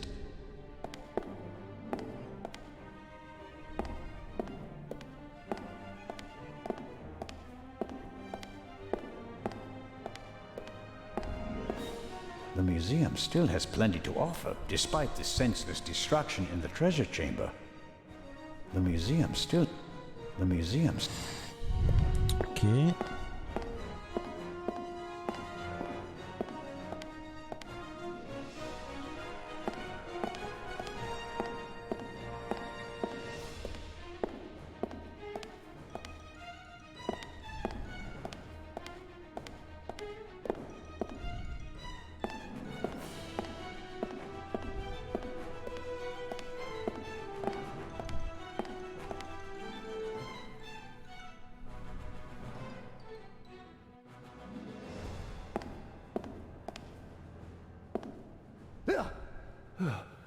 What are you doing here? You were just... I found another exit. The eye? Gone. The Raven blasted a hole in the floor of the treasure chamber. There's a hidden basement beneath it. And the other treasures? It doesn't look good. Oh no. Director Mokhtar? Isn't it about time to open the gates? I don't believe that the police have arrived yet. We can't risk giving the Raven a means of escape. That monster is surely long gone by now. Perhaps not. I have a lead. Do your best. As soon as the police have surrounded the building, I'll open the gates. Very well, Director. The basement below the treasure chamber. Did you know about it? I had no idea. There are maps and drawings from the Second World War in the room. Why? Well, it may have had something to do with the resistance. Resistance? Egypt was occupied by the British. There was a movement for independence. The Egyptians collaborated with the Nazis? No, but the enemy of my enemy. So, the rebels reported information to the Nazis, and for that, they needed secret command posts. Yes, and what would be of more symbolic importance than the Egyptian Museum, witness to 5,000 years of Egyptian independence? Hidden rooms? Secret basements? What are they doing here? The museum was built in 1900 by a Frenchman who had a penchant for such things. Mystical torchlight ceremonies celebrating the builders of old? Freemasons? Things like that? Many great buildings have complicated histories. And today we're going to write a new chapter.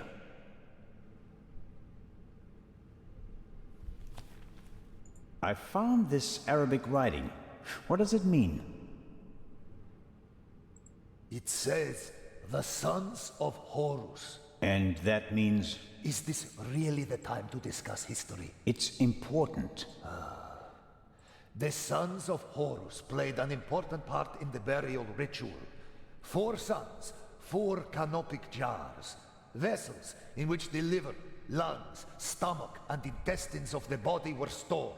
Are the 4 connected to symbols? A man, baboon, jackal, and falcon. Look downstairs in the main hall. Sons of Horus, vessels and intestines. Got it. It's going to be okay. Wait here. Where is the constable, anyway? He's guarding the treasure chamber. He told me to call for backup if he doesn't come back in about 5 minutes, and that I shouldn't trust you. You won't stop me. Someone raised your museum to the ground and done your best shot at putting a stop to that someone. Ha!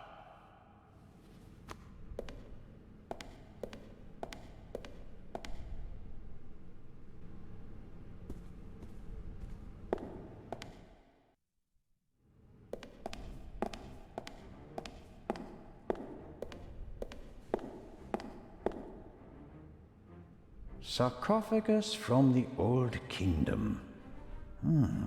Unknown ruler. Here we go. On the front, you can see the tutelary deities Amset and Happy. At a later date, it became traditional to show all 4 sons of Horus on all 4 sides of the sarcophagus. Each sun signified a cardinal direction. Happy, the north, Amset, the south, Quebec-Senuef, the west, and Duamutef, the east. There are actually 2 of the 4 sons of Horus on the front side of the sarcophagus. A man and a monkey.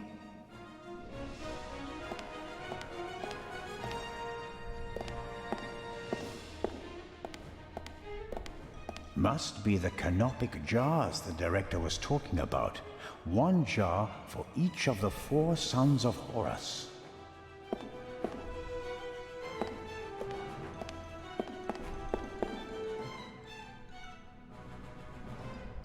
Here we have Duamutef, stomach. Here we have Duamutef, stomach. Okay. The sign says Amset, liver. Happy, lungs. Quebec-Senuef, intestines. Happy, lungs. Quebec-Senuef, intestines.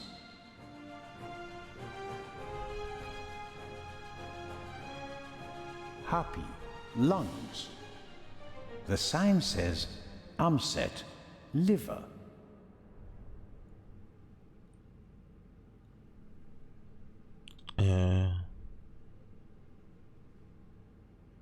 Non, c'est bon. Pourquoi je peux pas...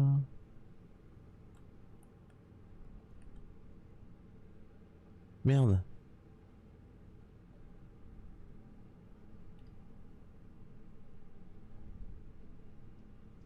Here we have... The sign says...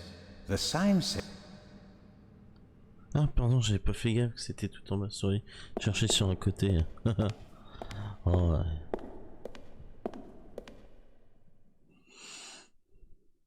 Zelna, is that you? It is I, the Raven. Did you find an exit? No, I'm still looking. The basement is quite large. Okay, don't go too far away.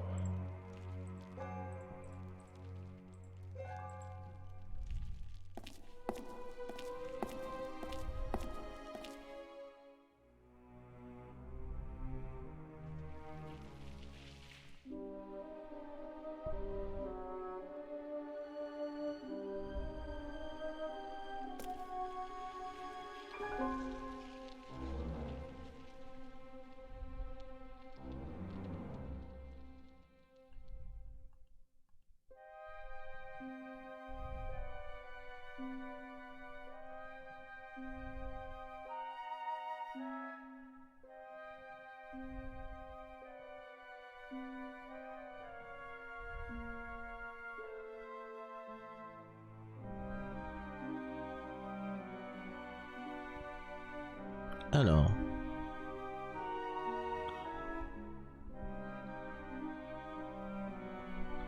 Il faut que je le prenne en photo. Ça sera plus simple.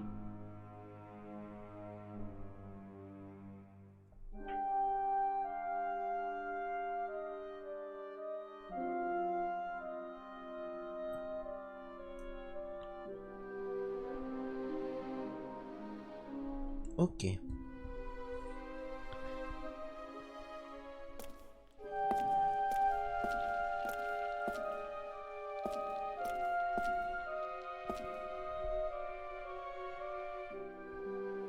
Donc Happy Honor.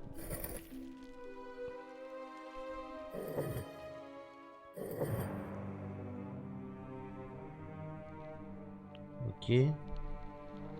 M7 au sud, c'est l'humain.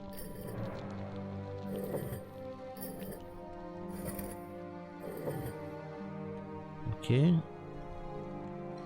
J'espère que les symboles correspondent bien à ce que je pense.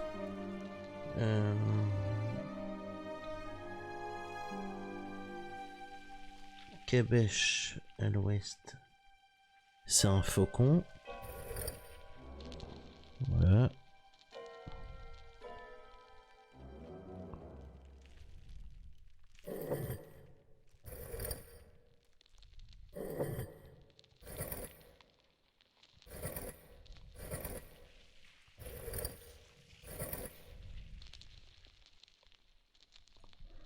Alors, où est-ce que j'ai fait une erreur? Au nord, c'est Happy. Happy, c'est le babouin. À l'ouest, c'est quoi? Un faucon.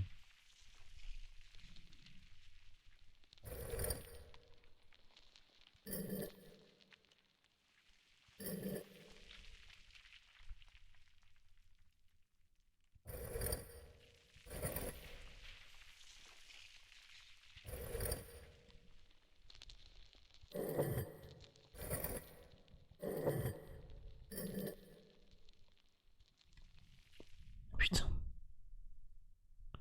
Mais c'est que je sais pas dans quel entre... Enfin, comment dire?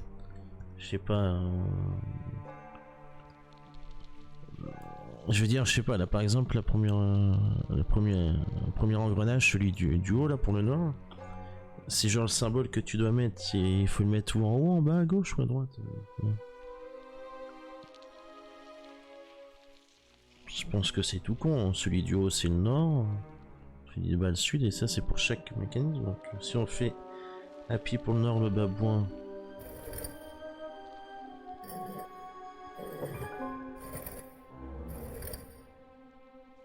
Ok. Donc je pense que ça c'est bon. Ok. À l'est c'est Douamoutef et c'est un chacal.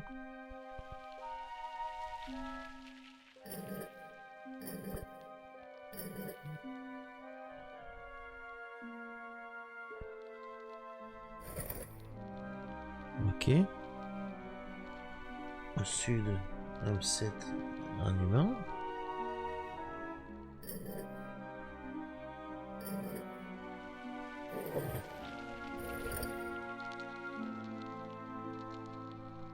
Et à l'ouest, Québec, un faucon.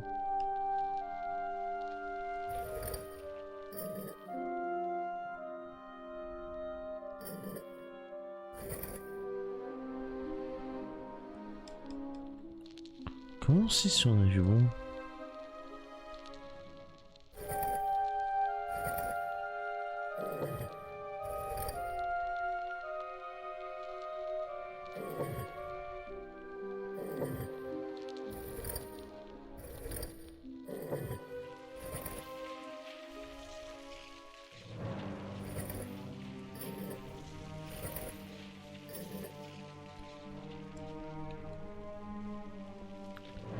Putain, c'est quoi cette... Les symboles, je les ai, mais je sais pas pourquoi j'arrive pas à le...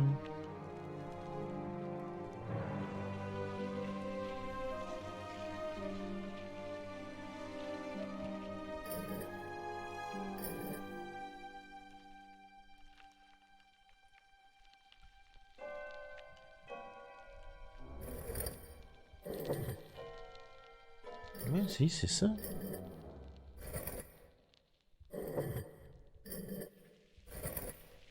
Ok, là on est bon.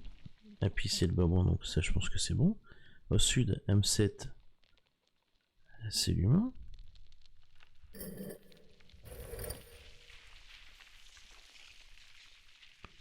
Ok. À l'ouest, Québec, le faucon.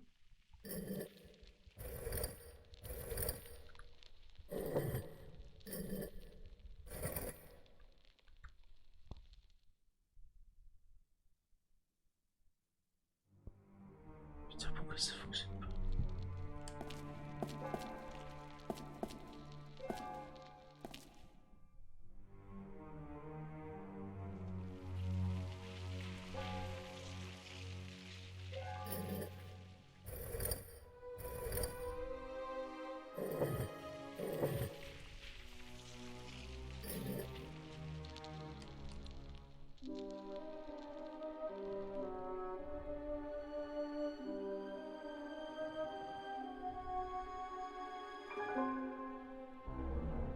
Merde.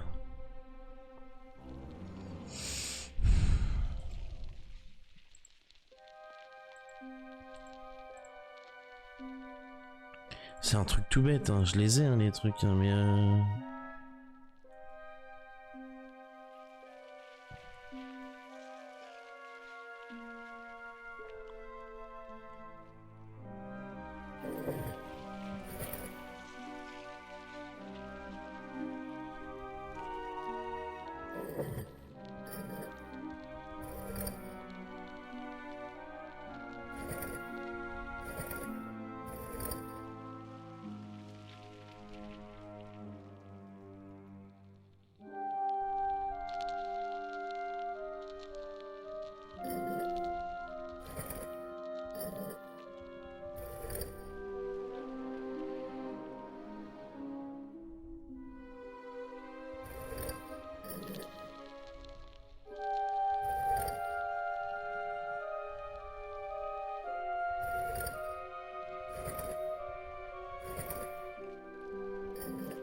putain, mais j'ai réussi sans savoir, hein, en mettant le chèque.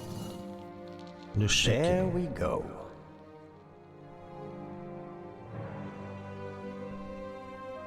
Alors pour eux, le chacal, c'est... Donc, le jeu te dit que le chacal, c'est à l'est, et il fallait le mettre à l'ouest. What? Ok. C'est chelou. Je regarderai, tiens, sur le net, s'il n'y a pas un souci de ce côté-là, ou si c'est moi qui me suis planté, mais j'ai l'impression que dans le jeu, l'ouest et l'est inversé, où ils nous disent ouest et est, et que c'est inverse. Donc soit c'est un souci de sous-titrage en français, soit une inversion, un bug, je sais pas. Ah, bref.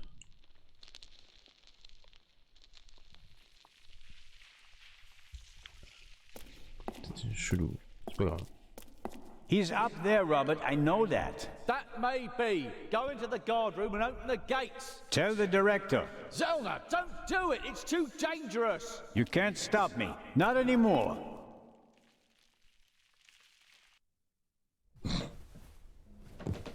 "200 steps at least. And a ladder. I'm too old for this.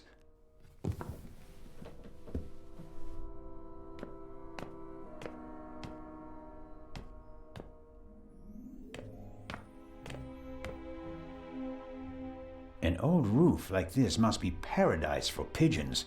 Seems like there are dozens of them up there. I can't see them, but I can certainly hear them and smell them.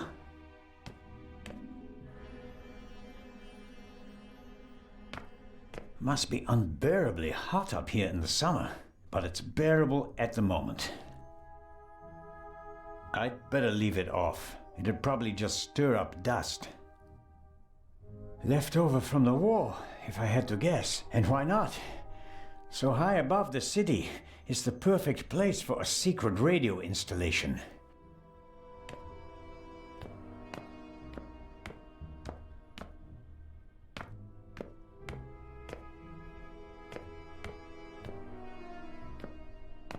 chair is the only object that's not covered with dust. It seems like someone sat on it recently. Handcuffs. Not what I expected. Was someone interrogated here? Huh? The Raven, if I'm not mistaken. Why don't you step into the light?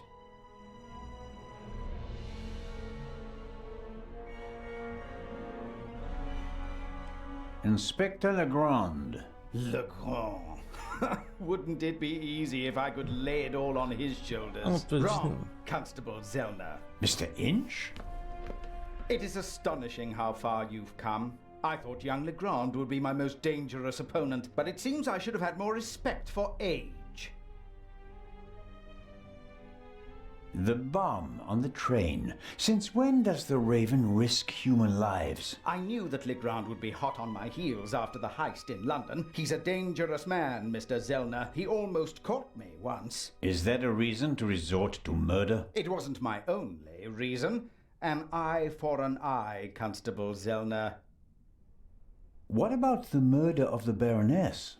Was that also your doing? The death of the Baroness was never part of the plan. Dr. Gebhardt had a score to settle with her and got in my way. You didn't care about the key to the safe? I never wanted to steal the eye out of the safe. I always intended to strike here, in the museum. What about Gebhardt's confession? A nice idea, don't you think? It keeps the inspector out of my hair, for a few more hours at least, until everything collapses like a house of cards. Why did you want to steal the second eye here? The eye was in the bank in Zurich for a long time, impossible to get at. Then the safe on the ship in Legrand's cabin, too complicated. I heard about the secret basement and found out how the security system worked. I would have preferred to save my performance for the gala this evening, but, well, events demanded a change of schedule, not least because of you, my nosy friend. How did you do it? How did you plant the message on the safe in the train? How did you know that Gebhardt killed the Baroness? And the demolition charge below the treasure chamber? How did you manage it all? Even if your arm isn't lame. Oh, it is, believe me. I needed help, it's true. A messenger boy to replace my arms and legs. A messenger boy? Ah, Adil. This could be interesting. He's quite talented, but unreliable. He has a mind of his own plans. Don't you, Adil? I never wanted blood to be shed, but it's time to make an exception.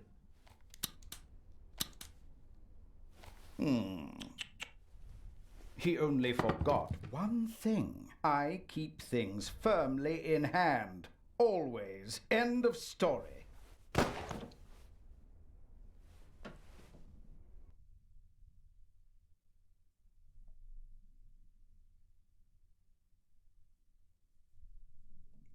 On s'est fait tuer ou... J'avoue que j'ai un doute.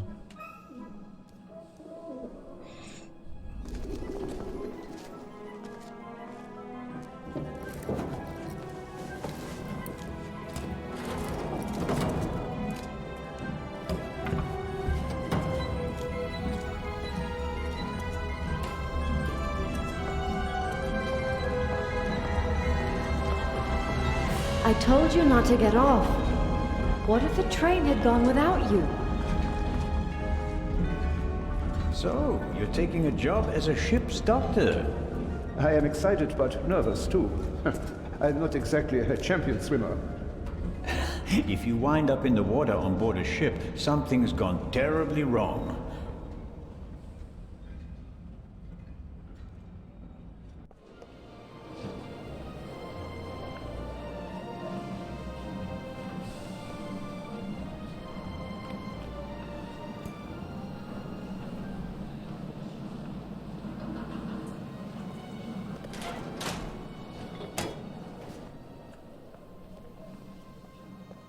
What was all that in the museum? That didn't quite go according to plan, did it? And I hate it when things don't go according to plan. You nearly killed them! You let them catch you! It wasn't my fault. Scotland Yard was there. If I thought it was your fault, you'd already be bobbing in the River Thames with a bullet in your head. Someone tipped them off. I don't know who, but I'm going to find out. Where is the jewel? Ah, marvelous. But it's just half the set, and stealing the second eye will be more difficult than I'd anticipated. Why are we meeting here and not in Venice like we planned? London drew more attention than planned. They put Legrand on the case. Nicholas Legrand? He's searching the train.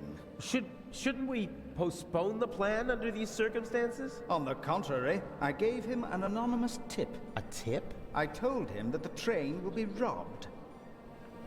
You don't seriously suggest that we steal the jewel right under Legrand's nose? Of course, because I'm an idiot. Our best bet is still Cairo. Everything is prepared. Mr. X will provide us with everything we need. As planned, I'll go to Venice together with the Baroness and board the ship there. You'll do the same, but as surreptitiously as possible. All right. And under no circumstances can anyone be permitted to discover our relationship. Understood? And the rest of the plan is as before? We just have to get on board the ship. Then I'll get in the car and we'll meet in Venice. No, Legrand necessitates a change of plan. You'll go by train as well, and place this envelope on the safe as soon as the train halts in the tunnel. I'll cause a blackout so that you can sneak past the guard. You won't believe who's guarding the safe. That blasted Bobby from London. If you have any trouble, cave his skull in. And Legrand? You take care of the letter. I'll take care of everything else. The most important thing is that no one recognizes you on the train. And that I don't get caught.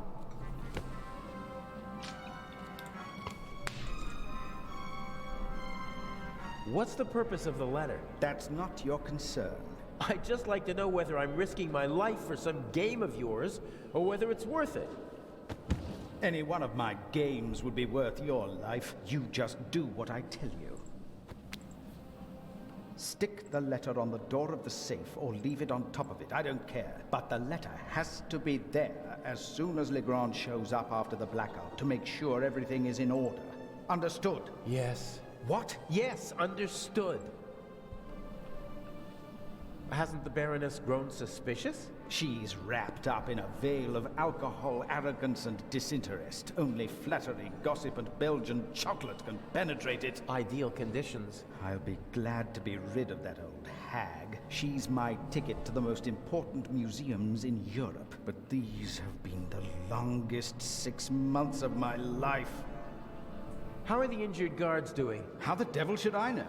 You didn't need to do that. What? Save your bacon? I'd have made it out on my own. Oh yes, the poor security guard. It really wasn't necessary. I'm such a naughty boy. I just don't want anyone to get hurt. Oh please, please, don't be angry with me. I won't do it again. Je pense qu'il se fout de sa gueule au petit jeune. Hein? I don't know. We have the first eye. And we only just escaped. Tell me you're not suggesting that we should be satisfied with that? One eye alone is nothing more than an expensive bauble. But both eyes together are a legend. My greatest triumph. Shouldn't I put the eye somewhere for safekeeping? Just in case Legrand searches our things. I'll hide the jewel in the Baroness's luggage. I already know where. Legrand won't dare search her belongings, and even then, he'll never be able to open the secret compartment. Okay, so we'll see each other in Venice. And not sooner. Here, take your travel documents. We may not have an opportunity to meet in Venice. Okay, fine. Huh, that's the first change of plans so far. Whatever. Looks like I'll be going to Venice by train.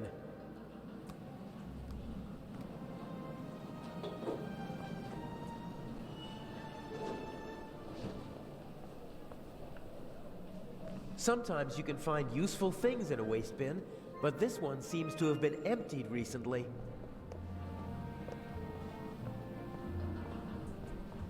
The crate must have had bananas or something in it. It's empty now.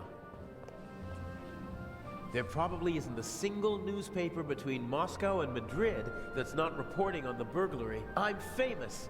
Unfortunately, not for the sort of elegantly executed theft I'd like to be known for. It's built out of thin wooden boards. Probably didn't have to bear much weight.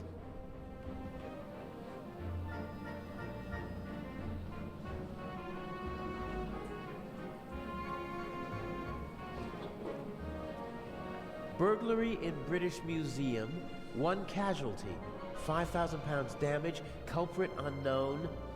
Return of the Raven? I'd have escaped anyway, but Inch just couldn't resist playing with dynamite. I hope the security guard recovers soon. A leather bag like the ones used by country doctors for carrying their equipment. If I swipe the bag, it'd cause confusion while people look for it, and I might be able to sneak onto the train. The only problem is, I can't take the bag with me. They won't let me ride along in the freight car, not even if I ask nicely.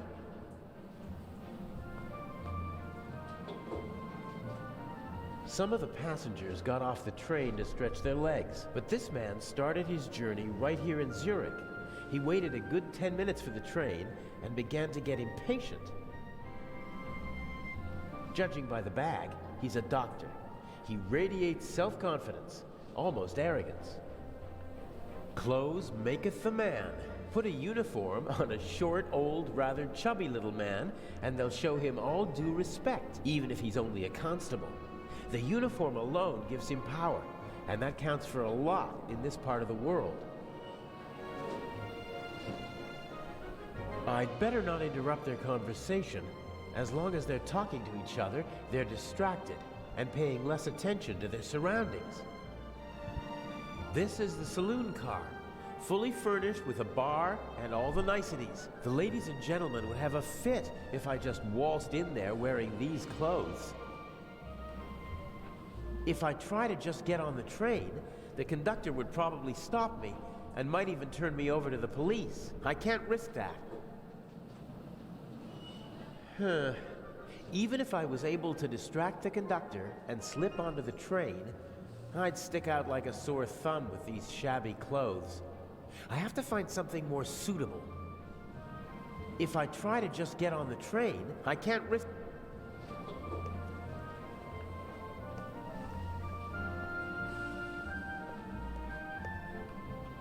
Not a chance. The doctor could easily spot me taking his bag. He'd sound the alarm, and our Swiss friend would have no choice but to arrest me, and then we'd have a real problem. Not a chance. The doctor could... He'd sound the... And then we'd have a real problem.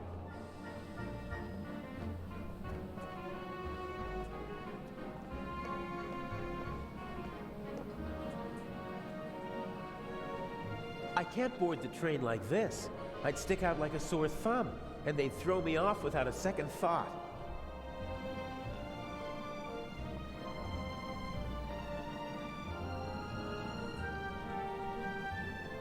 The conductor from the train. He's keeping a watchful eye on his passengers and their luggage. The train's been held up, and he seems to want to prevent further delays. He'd see me if I tried to board the train. I don't think I could lure him away. One of the passengers would have to ask him for something. It would be best if I could get my hands on his clothes somehow. The conductor's uniform would be the ideal disguise. He'd see me if I... I'd stick... I have to...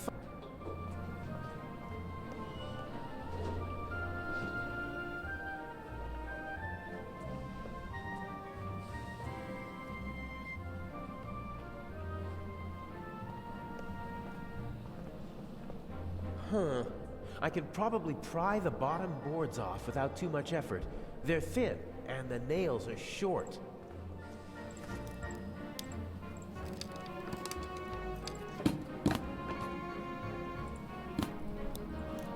Perfect. It looks like a normal crate.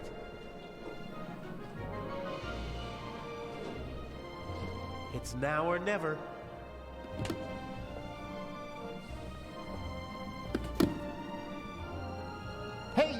Scram! Yes, sir.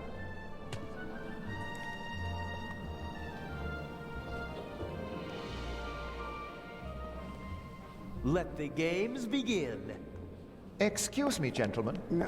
Can't you see that I am talking to the constable? The train is leaving in a few minutes, sir. I have to ask you to board it now. We should get on. Perhaps we'll be able to continue our conversation during the trip. I won't stand in the way. Oh, where's my bag? You left it right there. I know that. I want to know where it is now. I don't know. I'll look for it right away. If you gentlemen would get on the train in the meantime... I will hold you and your employers liable for this. I'm sure he'll find the bag. Come on, Dr. Gebhardt. I will help you with your luggage. Fine.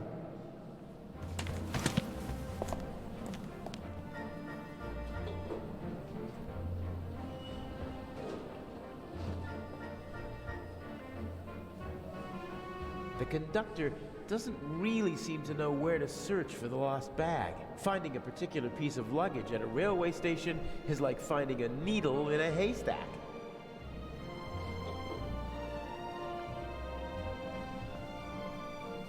You seem to be searching for something. Can I help? Go away. There's no money to be earned here. That's not what I mean. I just thought, if you're looking for a brown bag... Why? Did you steal one? If that were true, I wouldn't be offering to help you. I saw a little blonde boy take the bag. He ran off with it, over there. Really? Thanks.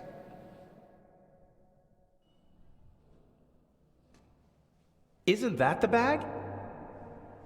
Where?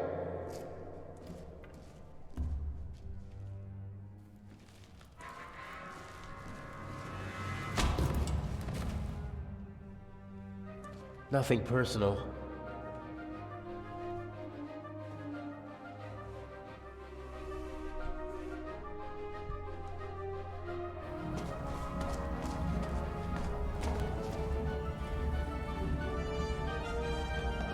No!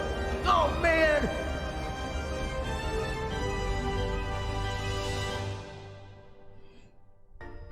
Ok, on apprend des choses, c'est cool.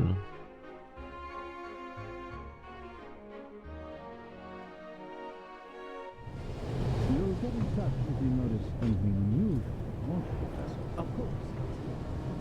What's the matter? The door. I can't open it. Let me have a look. The compartment is locked. Damn, I can't let the professor see me. I shadowed him for days in London. He might recognize me. Calm down, Professor. I'll see what I can do. You don't understand. I have to get back to my compartment. All right. Just wait here.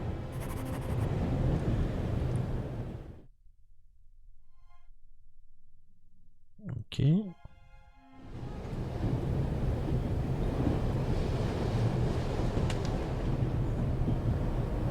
My God, I barely look like myself.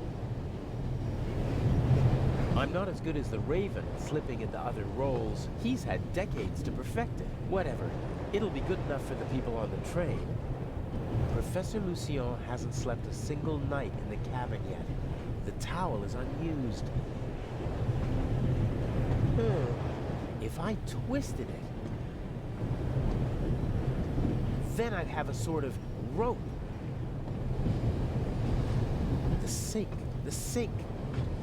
No, that won't help me now. Professor Lucien seems to travel light. The Baroness's luggage takes up half a freight car. I don't think that the suitcase or the bag contain anything that could help me out. I better leave as little evidence as possible.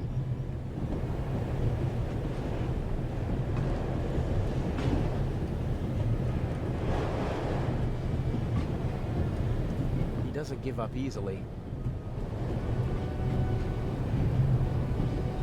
It was the only window that was open in the station, so it was a good way to get onto the train, and now it might be my only way out.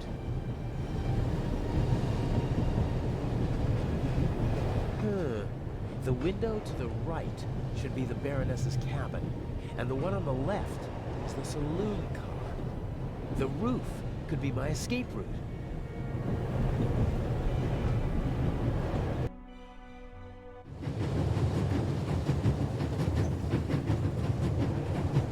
I stand up, my head is level with the roof, but the roof is too slanted and smooth to climb.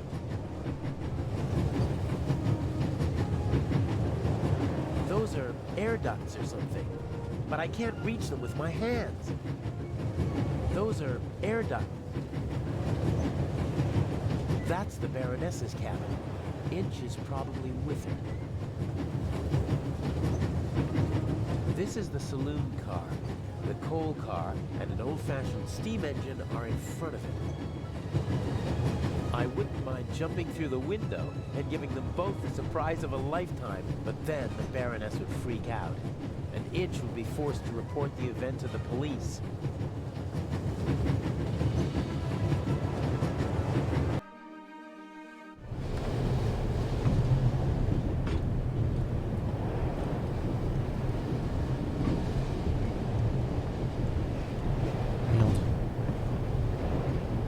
Je voulais réécouter la porte, même si ça change pas grand chose, je pense.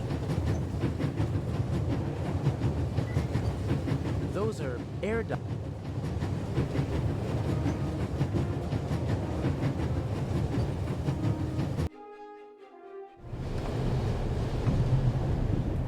Professor Lucien is at the door, and he won't give up until he opens it. That means I need another way out of here. Professor Lucien, that means I need... Ok. On n'a plus rien à faire ici du coup, et on peut plus réécouter la porte. Non, on s'en va.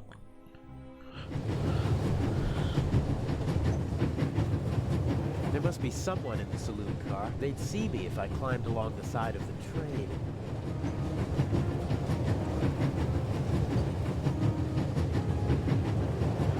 Whew.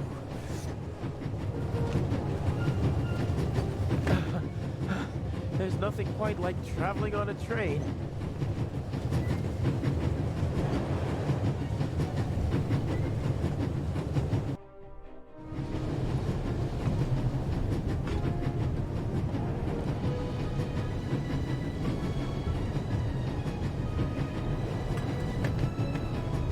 The safe that I need to put the envelope on is in the freight car, but I can't just walk in like a delivery man.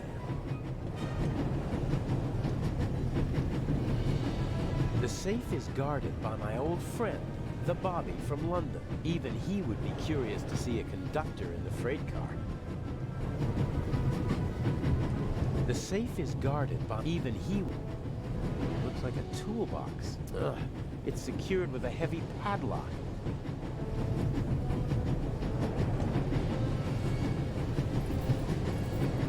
No, not what I need. The knife is useful for almost anything except picking locks. The blade and even the pick are too wide. I'm not bad at picking locks, but I don't have my equipment with me, and everything's rocking and moving in here. Given these conditions, it'd take a while to pick the lock. That makes it too risky. I'm not bad at picking, given these... The safe is even... I should be able to move about freely in the train, as long as I keep away from Professor Lucien. The other guests don't know me, and conductors change several times during the journey. A new face shouldn't seem suspicious to anyone. Young man? Yes, sir? Tell me, when did they switch to self-service on the Orient Express? Should they not have informed the passengers about that in advance? Forgive me, sir. I was... And what about my bag? Did your colleague find it? I'm sorry, sir. I don't know. I expected as much. There will be consequences. And now, bring me my coffee. Of course, sir.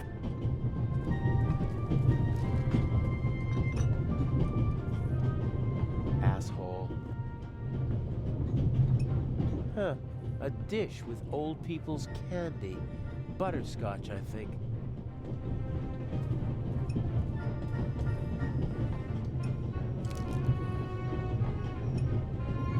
Beer, wine, champagne, gin, brandy, and whiskey. The richest snobs take the same medicine as the poorest slobs. Some people would need a drink to steady their nerves, doing what I'm doing, but not me. I want a clear head if I'm gonna get this envelope onto the safe.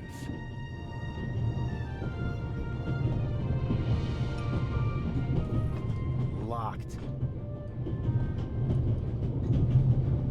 Let's see. It fits! Huh. A lot of odds and ends. A hairnet, batteries, a half-pack of cigarettes, an unused toothbrush. The bartender probably has to serve as a jack-of-all-trades, like a concierge in a hotel. So, is there anything useful?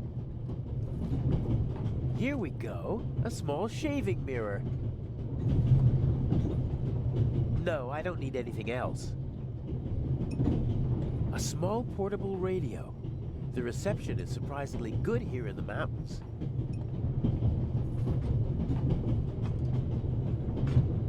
I won't be able to use the radio, but the antenna, on the other hand, a thin, short metal rod that can be extended. Something like that might come in handy.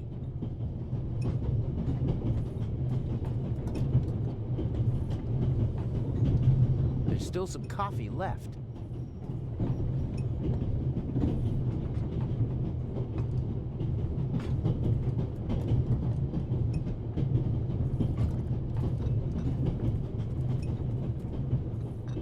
A cup of coffee for the gentleman. Do you know what the problem with people like you is?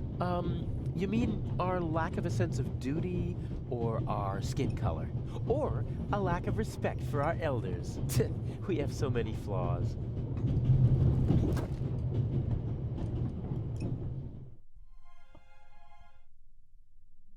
Cool.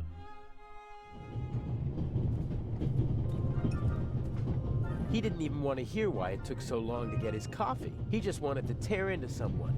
Just wanted to assert his will. It's a sad life if you have to pump yourself up by deflating others.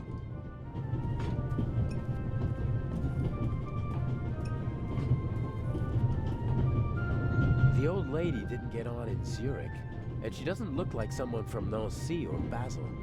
I'm guessing she boarded in Paris. She seems familiar somehow. I've seen her someplace before. Maybe she used to be an actress, and I recognize her from photos. She has the confidence of someone who doesn't have to prove herself anymore. She's rich, that's for sure, but it's not just that. The younger woman seems to be some kind of carer or companion for the older lady. I wouldn't like to be with her all day long. She radiates a certain restlessness and unease. I know people like that always have to be doing something. They feel useless if they don't have anything to do. I feel sorry for them.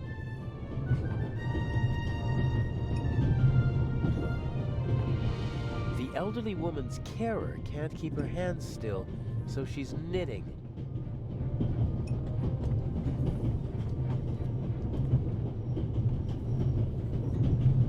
Can I bring you ladies anything? Is everything satisfactory? Everything is wonderful, young man. Very good. Got it. I'd better not talk to her. Her eyes are intelligent and observant. Something tells me I'd only make life difficult for myself if I try to pull the wool over her eyes. I think Professor Lucien is still in the hallway, trying to get into his cabin.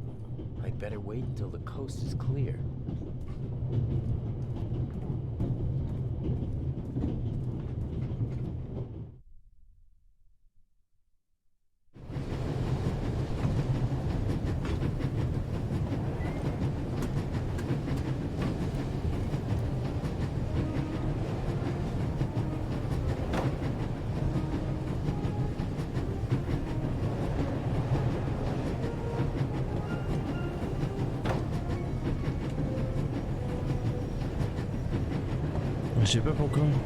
J'ai pas compris, pardon, pourquoi on est monté à l'échelle, on a sauté sur le toit de la voiture précédente pour ressauter dessus, quoi.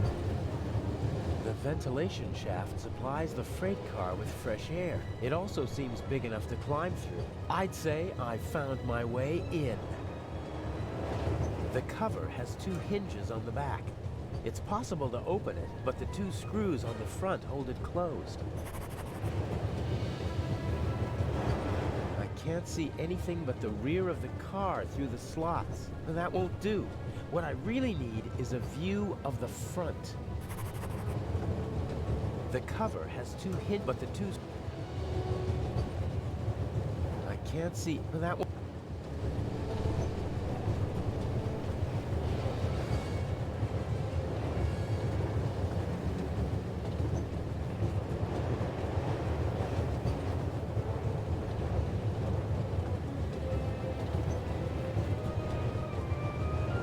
The cover, but the... Ouais.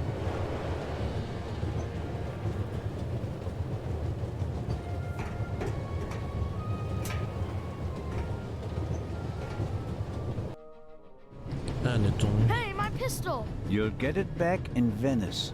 Frightening me like that. I could have fallen under the wheels. I thought you were a ghost. Ghosts don't exist. They do too. One just flew past my window. Be off with you. Oh, man.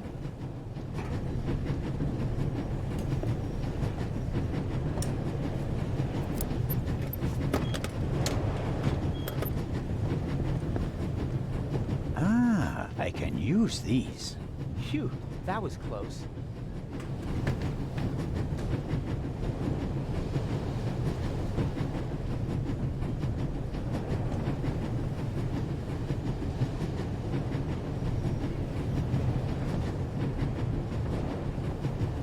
He left the lock open. How convenient. Let's see. A wrench. You don't say. This is too easy.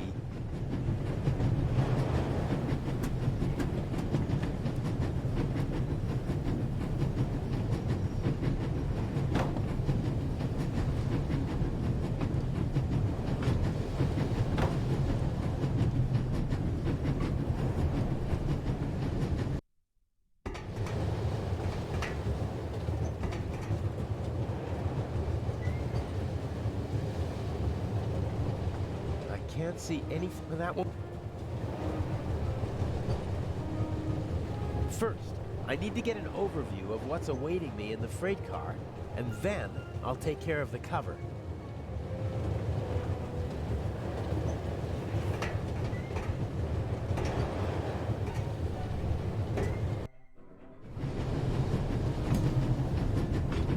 Le petit miroir peut-être? Je sais pas.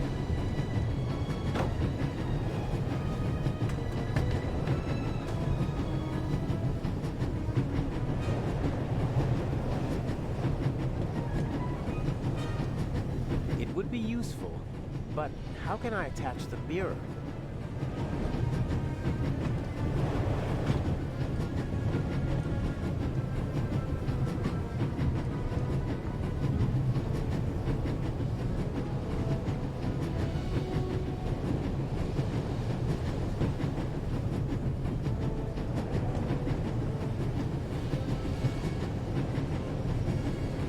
It would be you.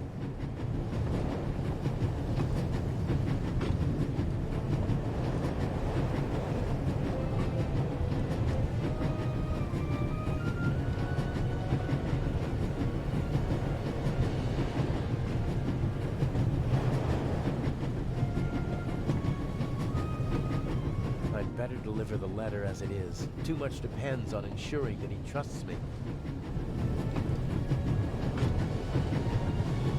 My ticket, some money, and my passport that I need to fill out in Venice. Blank passports are easy to get. A lot of people in Italy after the war needed new passports. They couldn't go to the authorities. The safe is guarded by my old friend. Even he would...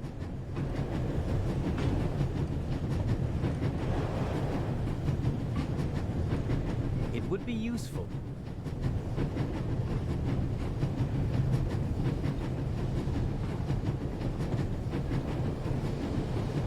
The safe is even he...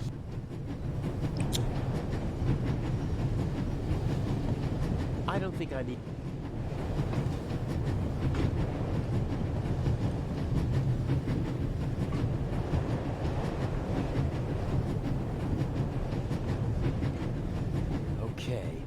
Showtime.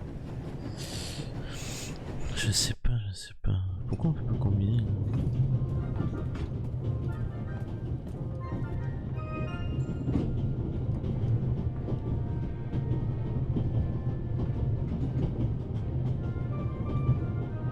It would be useful, but how can I attach...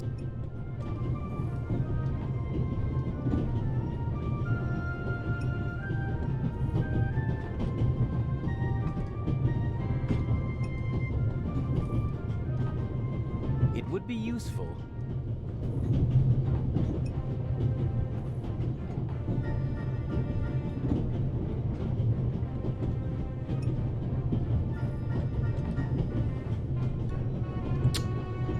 Sooner or later, the carer will miss her wool, even though it's just a little...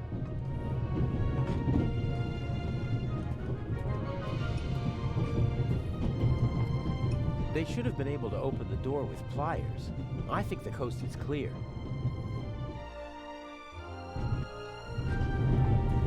I assume Inch is also in the compartment.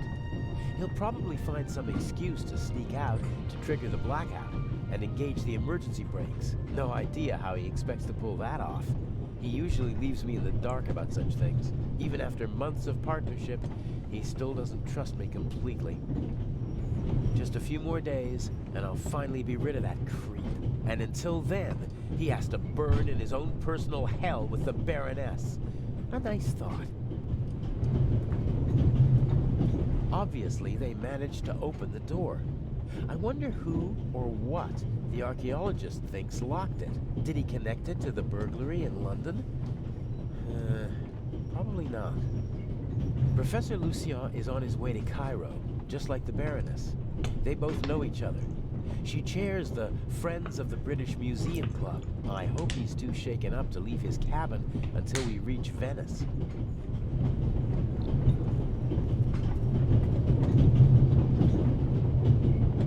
Huh. Is this a Stradivarius or something like that? If it is, maybe I should take it with me during the blackout. With any luck, I'm going to be a happy family man soon, and I'll need a few francs, lira, or marks. The violinist was already on the train in Zurich. Handsome devil.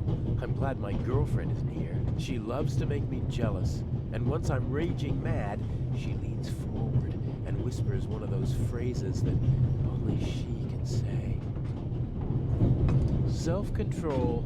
Side jobs always lead to complications. There are enough unknowns in our plan as it is. No need to add more. He seems to be worried about something. So much the better for me. If he's absorbed in his own problems, he won't be paying attention to anyone else, and won't be able to offer good testimony to the police.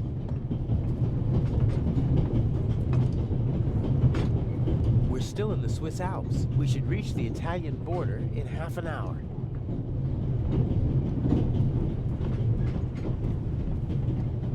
Some maps, info for travelers, some pictures, and the schedule, all neatly hung up with magnets.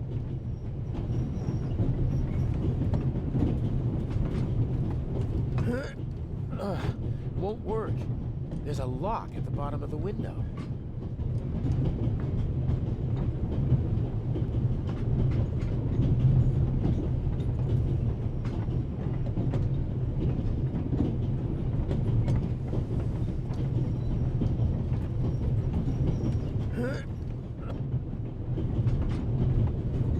Tout simplement. Maybe. Oh shit, c'était ça. The big map shows the different routes the Orient Express took in the course of its long history. It's larger than the other notices, and thus hung up with larger magnets. I'll take one with me.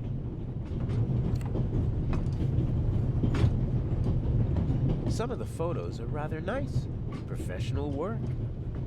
Climbing over the coal car is the only way to get into the driver's cab while the train is moving. I can't imagine Inch climbing over it to trigger a blackout up front. I bet he paid someone to do his dirty work.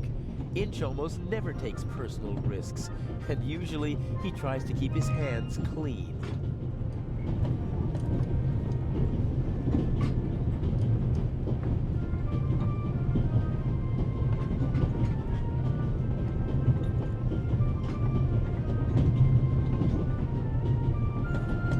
Useful, but how can I attach the mirror?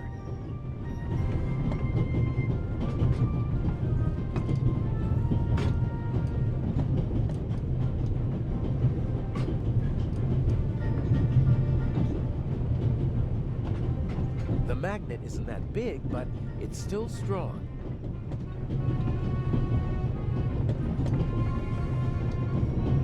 I'll tie the magnet to the string. Done.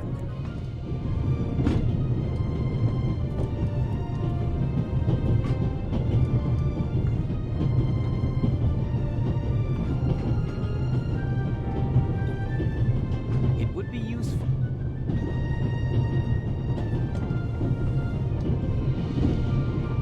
The wool string isn't particularly strong, but it should hold the weight of the magnet.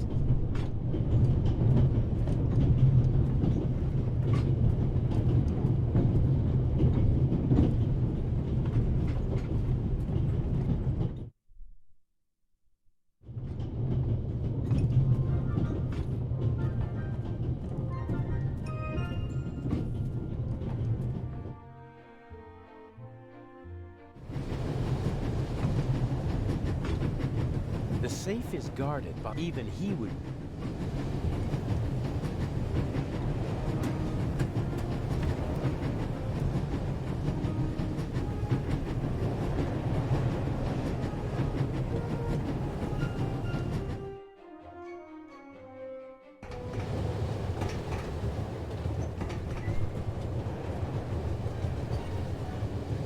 The cover has 2 hinges on the back. It's possible to open it, but the 2 screws on the front hold it closed.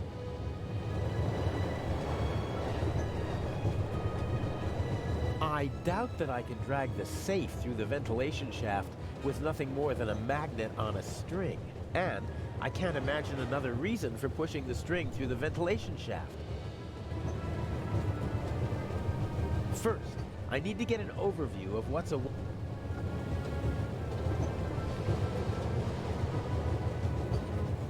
In theory, I could use the mirror to get a look at the front of the car, but my arm is too thick to fit through the grate. It would be useful.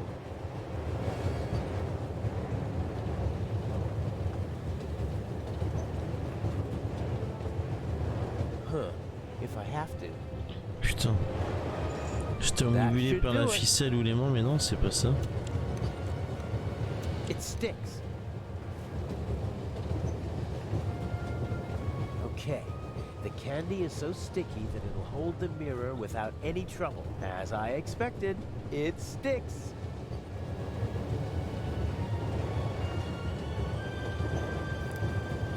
There's the guard. The safe is directly beneath the ventilation shaft. I could shimmy down the shaft and hit him on the head from behind. Uh-oh. Are you okay, Robert? Nothing to report, sir. At ease. Any suspicious passengers come aboard in Zurich, sir? Not really. It could be anyone and no one. But we've received support from the Swiss police. A certain Constable Zellner. Oh? Very motivated. Might get on our nerves. That limits my options. I can't overpower 2 people. I don't think I'll be able to slip into the carriage unseen after all. Oh, there has to be a way. I have to keep Inch happy. How do I get you onto the safe? Or on top of it? The safe is directly beneath the ventilation shaft. And Inch said something about a blackout and a tunnel. I could use the moments of confusion and darkness to toss the letter onto the safe. Might work, as long as I manage to open the ventilation shaft and choose the right moment.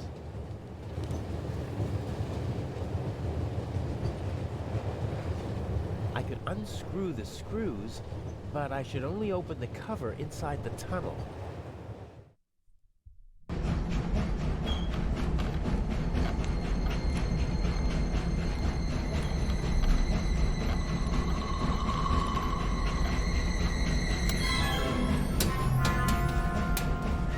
What was that?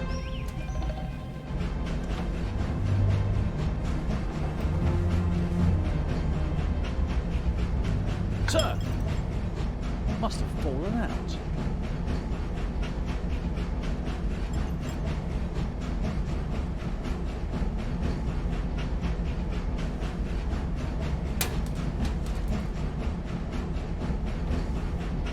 Put that on the floor. Yes, sir. That was close. If the second screw makes that much noise, it's over for me.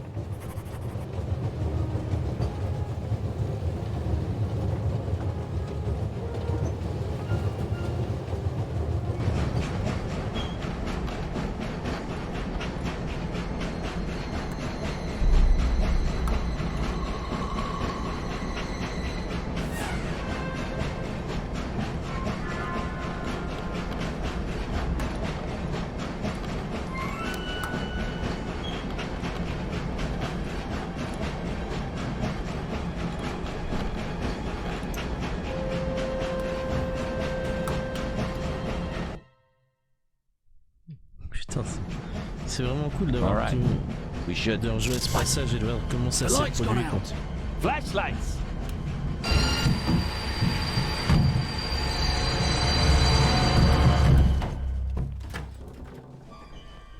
Ah, get off me!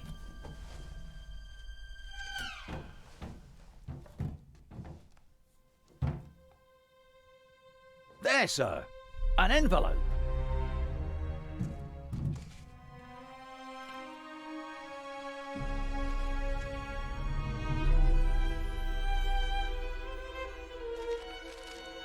My dear Nico, you should take a closer look at the box. R. What the dickens?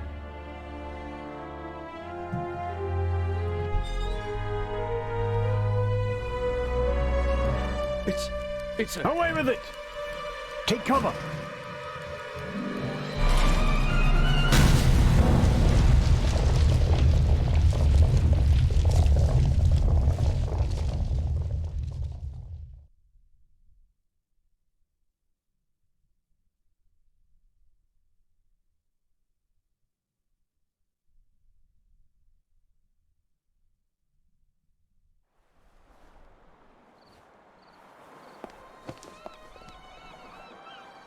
What's the meaning of this? What do you want here?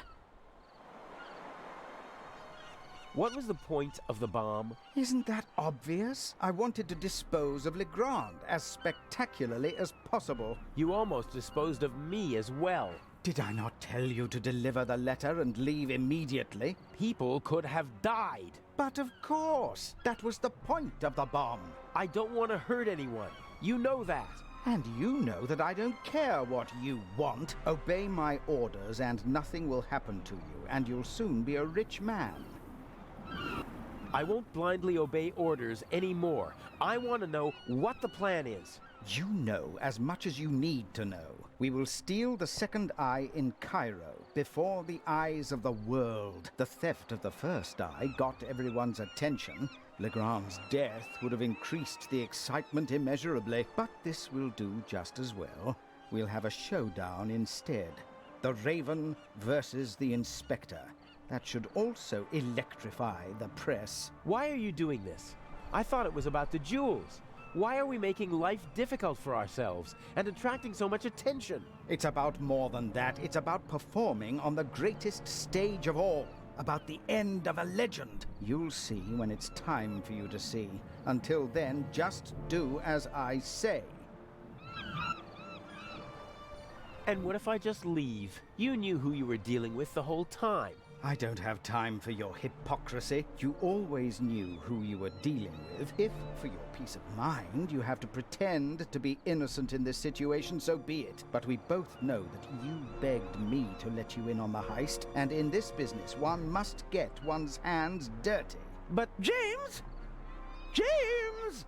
Where on earth are you? During the trip, we'll keep a low profile and steer clear of Legrand. I lost the ticket and the fake passport. I swear, if my arm was still good enough to climb, I'd have disposed of you long ago. Ah, well. I'd prefer that no one see you while you're on board. Smuggle yourself on board and stay under cover until Cairo. Okay. And no more games. Nothing that Legrand, the police, or anyone else could do to you compares to what I will do to you if you don't follow my plan. James, there you are. Is the inspector to carry my luggage onto the ship all by himself? He thinks he knows me. He thinks I'm stupid and weak. I have him right where I want him. Here's a young thief who'll show an old-timer how it's done. Even if it means a bit of solitary confinement.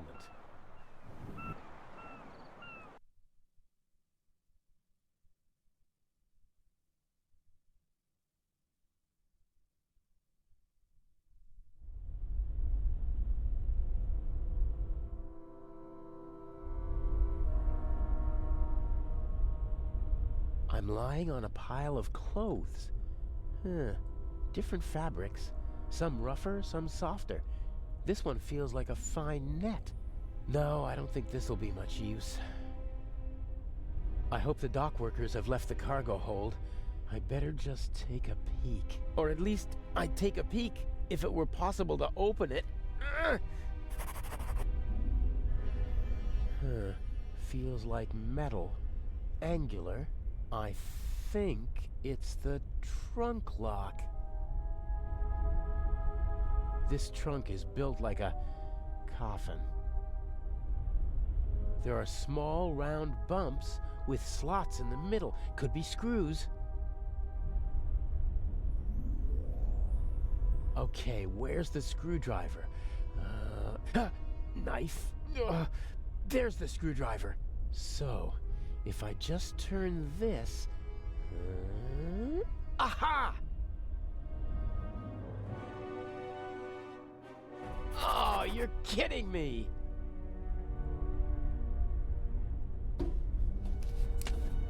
Seems to be a strap for holding something on the shelf above the trunk. Unfortunately, I can't reach the clasp.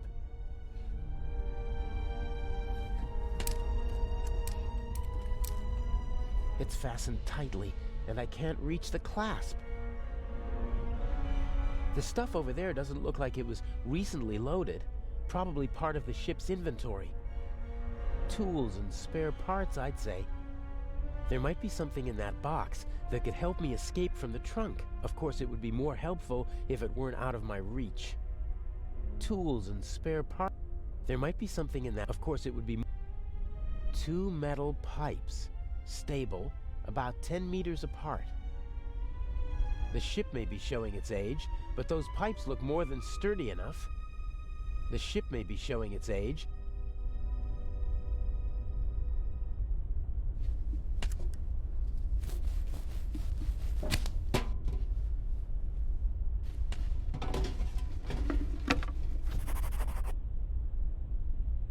Tools and...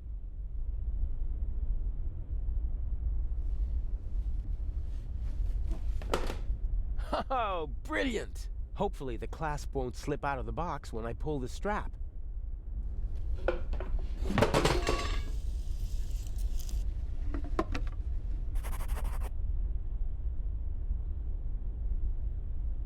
Looks like I hit the jackpot on my first try. There's nothing more to be had. Looks like I hit the pipe rolled up against the shelf, but it's still out of my reach. I can't reach it. Not a chance. How's that supposed to work? The strap won't tie itself around the pipe.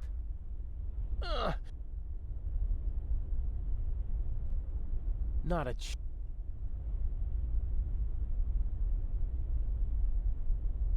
And then it'll just tie itself around the pipes? Not gonna happen.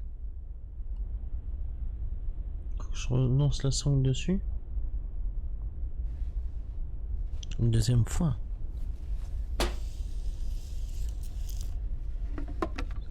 Oh.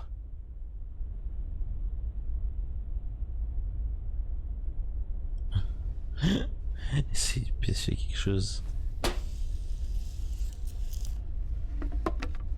Oh. How's that supposed to work? And then it'll just tie.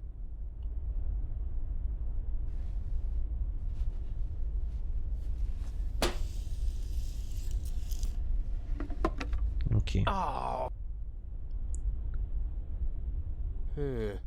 All right then. I'll just drive the blade through the end of the strap. The knife isn't stuck firmly enough in the strap to endure a throw. I'll pull it out and try my luck with the metal clasp.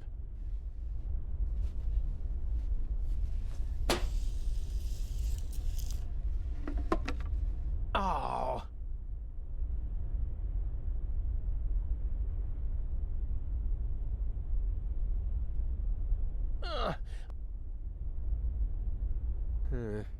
It's worth a try.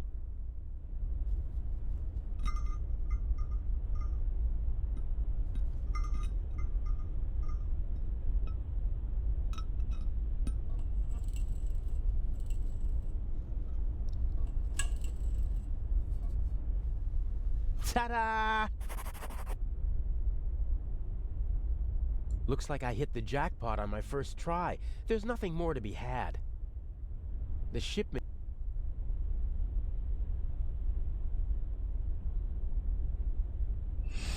Okay.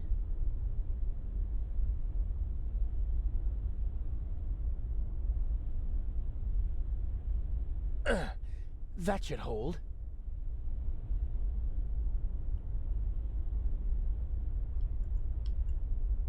That's no use. Looks like I hit the jackpot on my first try.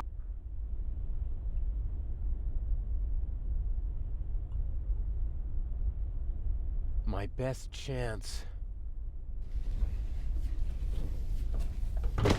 Steady as a rock.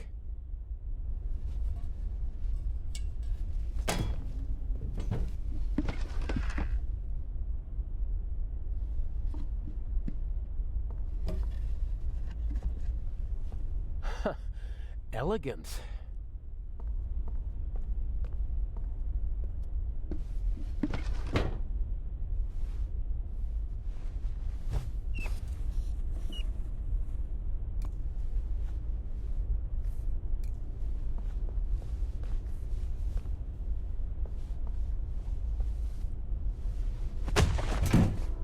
Oh, great. Okay, I'll tie him up and then get out of here before they start looking for him. And I already have an idea where I can hide.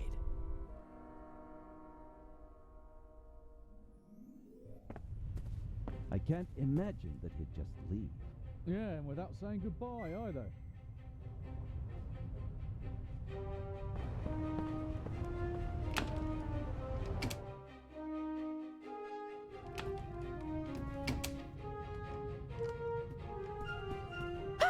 No need to be frightened, young lady. What are you doing here? I wanted to see you.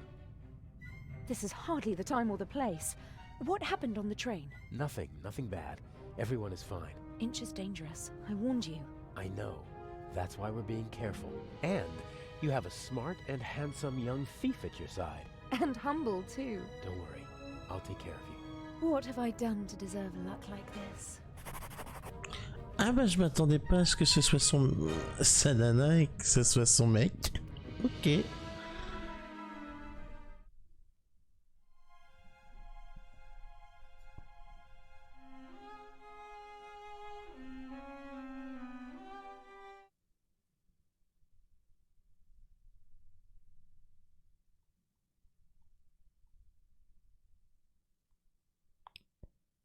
Alors... Donc vous avez trouvé un moyen de monter à bord du navire, ok. C'est un trophée non, enfin immanquable.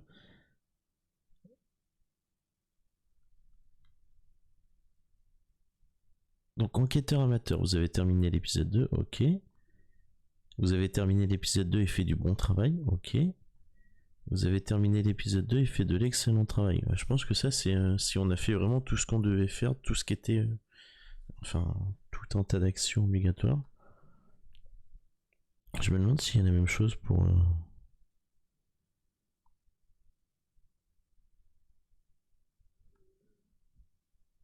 Pour le premier épisode, j'ai pas fait gaffe, mais...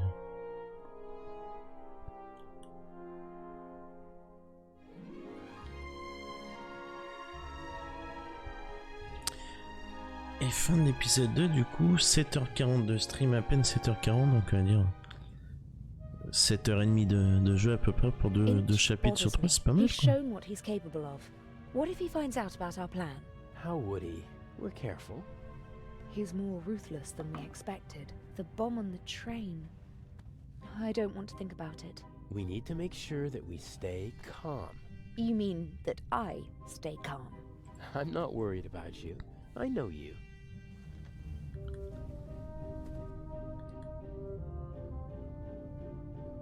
Alors attendez, je regarde juste quelque chose.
Ouais, je voulais m'arrêter là, mais en fait, je pense qu'on va peut-être finir le... On va essayer de finir le jeu...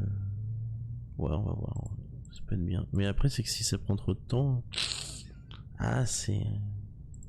Après, je suis lancé. Ouais, on va voir. Shall we go over the plan one more time? Good idea. We know that Inch hid the first eye in the Baroness's luggage. I'll break into her cabin and replace the eye with a fake. Right. We'll steal the second eye in Cairo. And Inch will be caught in the act. It's simple. The devil is in the detail.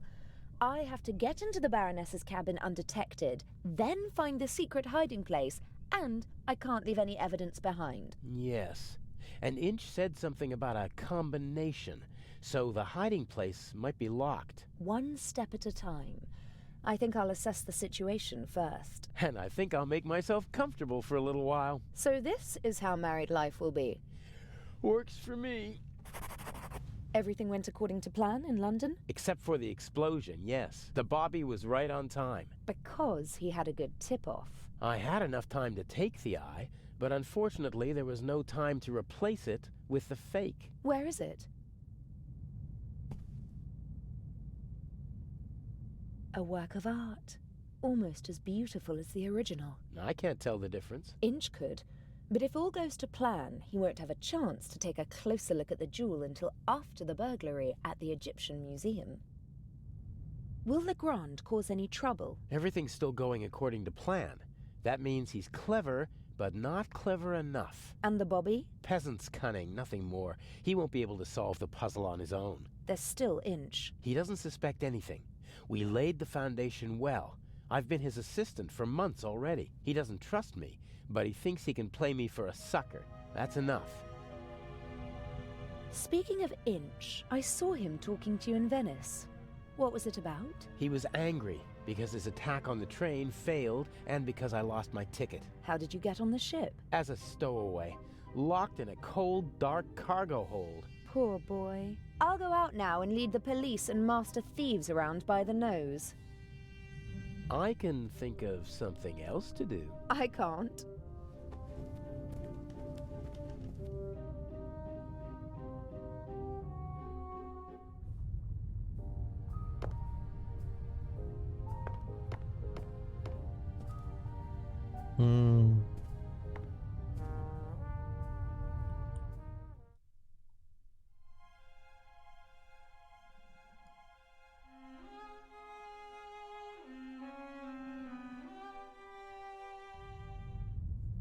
Non, on va s'arrêter là parce qu'en fonction du temps que ça prend, je préfère faire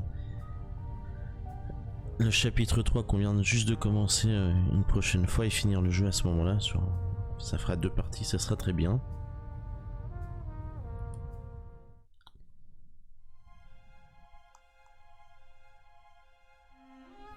En tout cas, pour l'instant, bon, alors après, à part les soucis qu'on a eu au tout début, où pendant 45 minutes, impossible de mettre le jeu en français, il n'y avait aucun dialogue, il n'y avait rien qui s'affichait, donc c'était compliqué.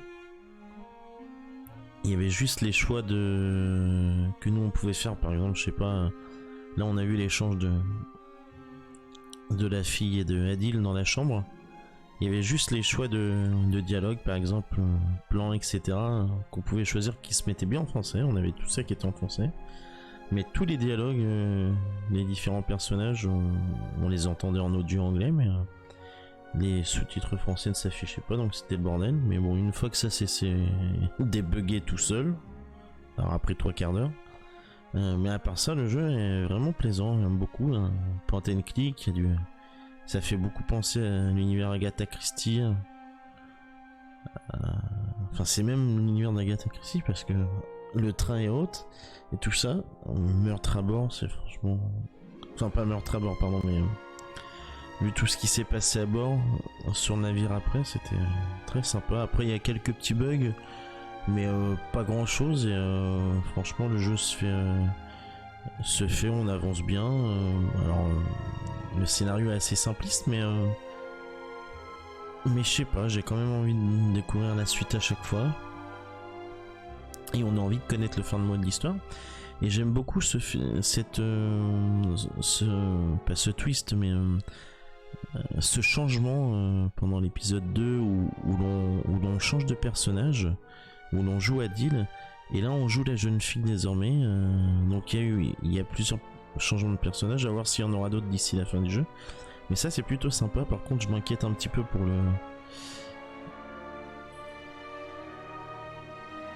la jeune police suisse que l'on voit en fond d'écran là derrière l'écran de pause.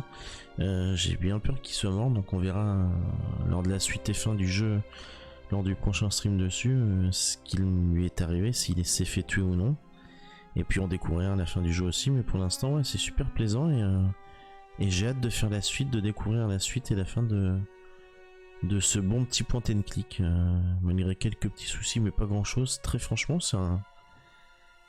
il est plutôt bon, et il s'est fait déglinguer, je sais pas trop pourquoi. Moi pour l'instant j'accroche beaucoup. Voilà. Donc on poursuivra dans les prochains jours. Le prochain stream ce sera sur Assassin's Creed Odyssey, je pense. Donc on poursuivra Odyssey lors du prochain stream. Et puis après on reviendra avec une deuxième partie, donc une suite et fin sur The Raven Remastered. On fera du Odyssey entre temps, enfin entre temps. Et après on finira The Raven. Voilà pour le programme. Ça sera, je pense qu'on finira The Raven d'ici le début de semaine, quoi. Par exemple mardi ou mercredi au plus tard, on fera la suite et la fin. Je pense, en fonction de quand je vais stream, mais je pense que ouais, d'ici mercredi soir on découvrira la fin de The Raven en stream. Voilà, donc merci à tous de nous avoir suivis cette nuit. Je vous souhaite une très bonne journée à tous, bon week-end, et puis je vous dis à très bientôt pour un nouveau live. Bye bye.